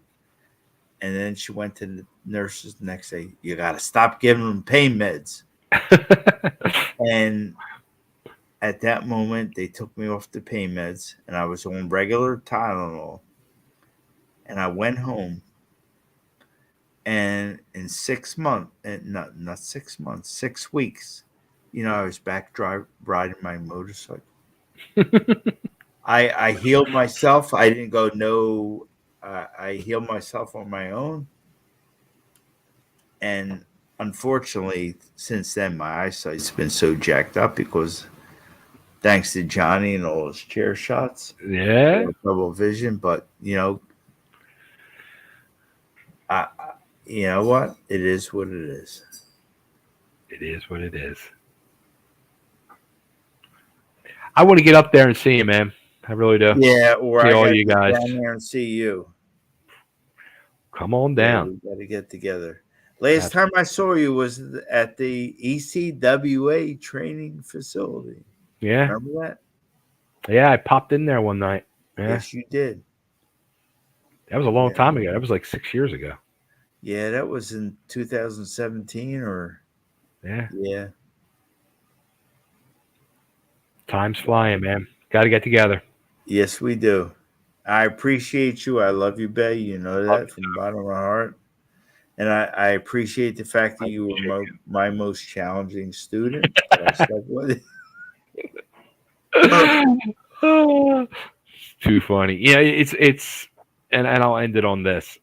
It's weird, and I said this to I know I said it, Glenn. Maybe I said it to Johnny last week, but I think the ECW aside, I think TWA, that foundation that was built there with all of us guys, there's a true bond that's Absolutely. unbreakable bond between all of us 100%. that is just amazing. You know what? One more story before I end this. I remember when we were doing TWA stuff, and I remember we were doing this show up in Del Cal. Delco. What's it? Del Cal? Del Delco. Delco. And I remember Wahoo McDaniel was on the show, and this is before me and Johnny really started our crazy stuff. And I was talking to Wahoo, and he told us how to do the whole blade thing, Hmm. taping it to your finger, blah blah blah blah blah. And then shortly after that, I had to airbrush his head because of his bald spot, with the black paint. And I remember that night, me and Johnny worked each other, and then the next night, me and Mick Foley were working, and I love Mick. Mick was something special in the business. And I remember me and him were going to work for Joel somewhere in Jersey, and he says, "Tone, I want to talk to you." I said, "Yeah, what's up?" And we all know what Mick did for this business and how Hmm. hardcore he truly was. Sure. And we were doing this match, me and him, and it was going to be a double DQ, because I was just coming up, and that's what it was going to be. And he's starting to go over the match the day before, And he says, "Yeah, at one point, you're gonna hit me or smack me, and I'll never forget this. And nobody will even acknowledge it." He says, "But don't smack me like you smack Hotbody." I see, you got it, buddy. You got it. You got it. And the funny thing is, looking back and what he did post that match, he did some crazy stuff. But yet he was so worried about that I was going to stiff him because of what me and Hotbody did. That's and funny. The sad part is, me and Hotbody got such a reputation for being so stiff and careless, but we weren't. Mm-hmm. That people and the fact that people were afraid to work with us. Yeah. But yet, I'm smooth as a baby's butt. But nobody know that. It's funny. So funny. Tone, I love you. Babe, I love you. I appreciate you. And definitely watch that cord, buddy boy. And some point, I know you said you got to have me and Johnny on together. Yeah, I would love to do that. I think it would be funny. I'm actually still kind of digesting this whole Ernesto thing next week. When you posted that thing about, I thought it would be DC, but wow. Yeah, I gotta log in for Well, here's the whole thing. Like, what I'm trying to do, because I'm watching the stuff. I'm trying to like DC hasn't been on. He only did a few shots on. I don't even know what he did on TV because I stopped watching. But I'm trying to get the guys that have been on TV. Right. So I'm trying to get to coincide with what I've watched so far. So you guys have all been all over it. Ernesto's been on it a bunch. Glenn. So Cairo's going to be coming on. I'm going to be talking to Tommy, the Super D's, Gigolo Joe, Mawano. So there's going to be. What's funny? Talk about Tommy Cairo. Now I love Tommy. Yeah, me and Tommy go back ways before ECW, and I feel for him. He lost his leg, and God bless him.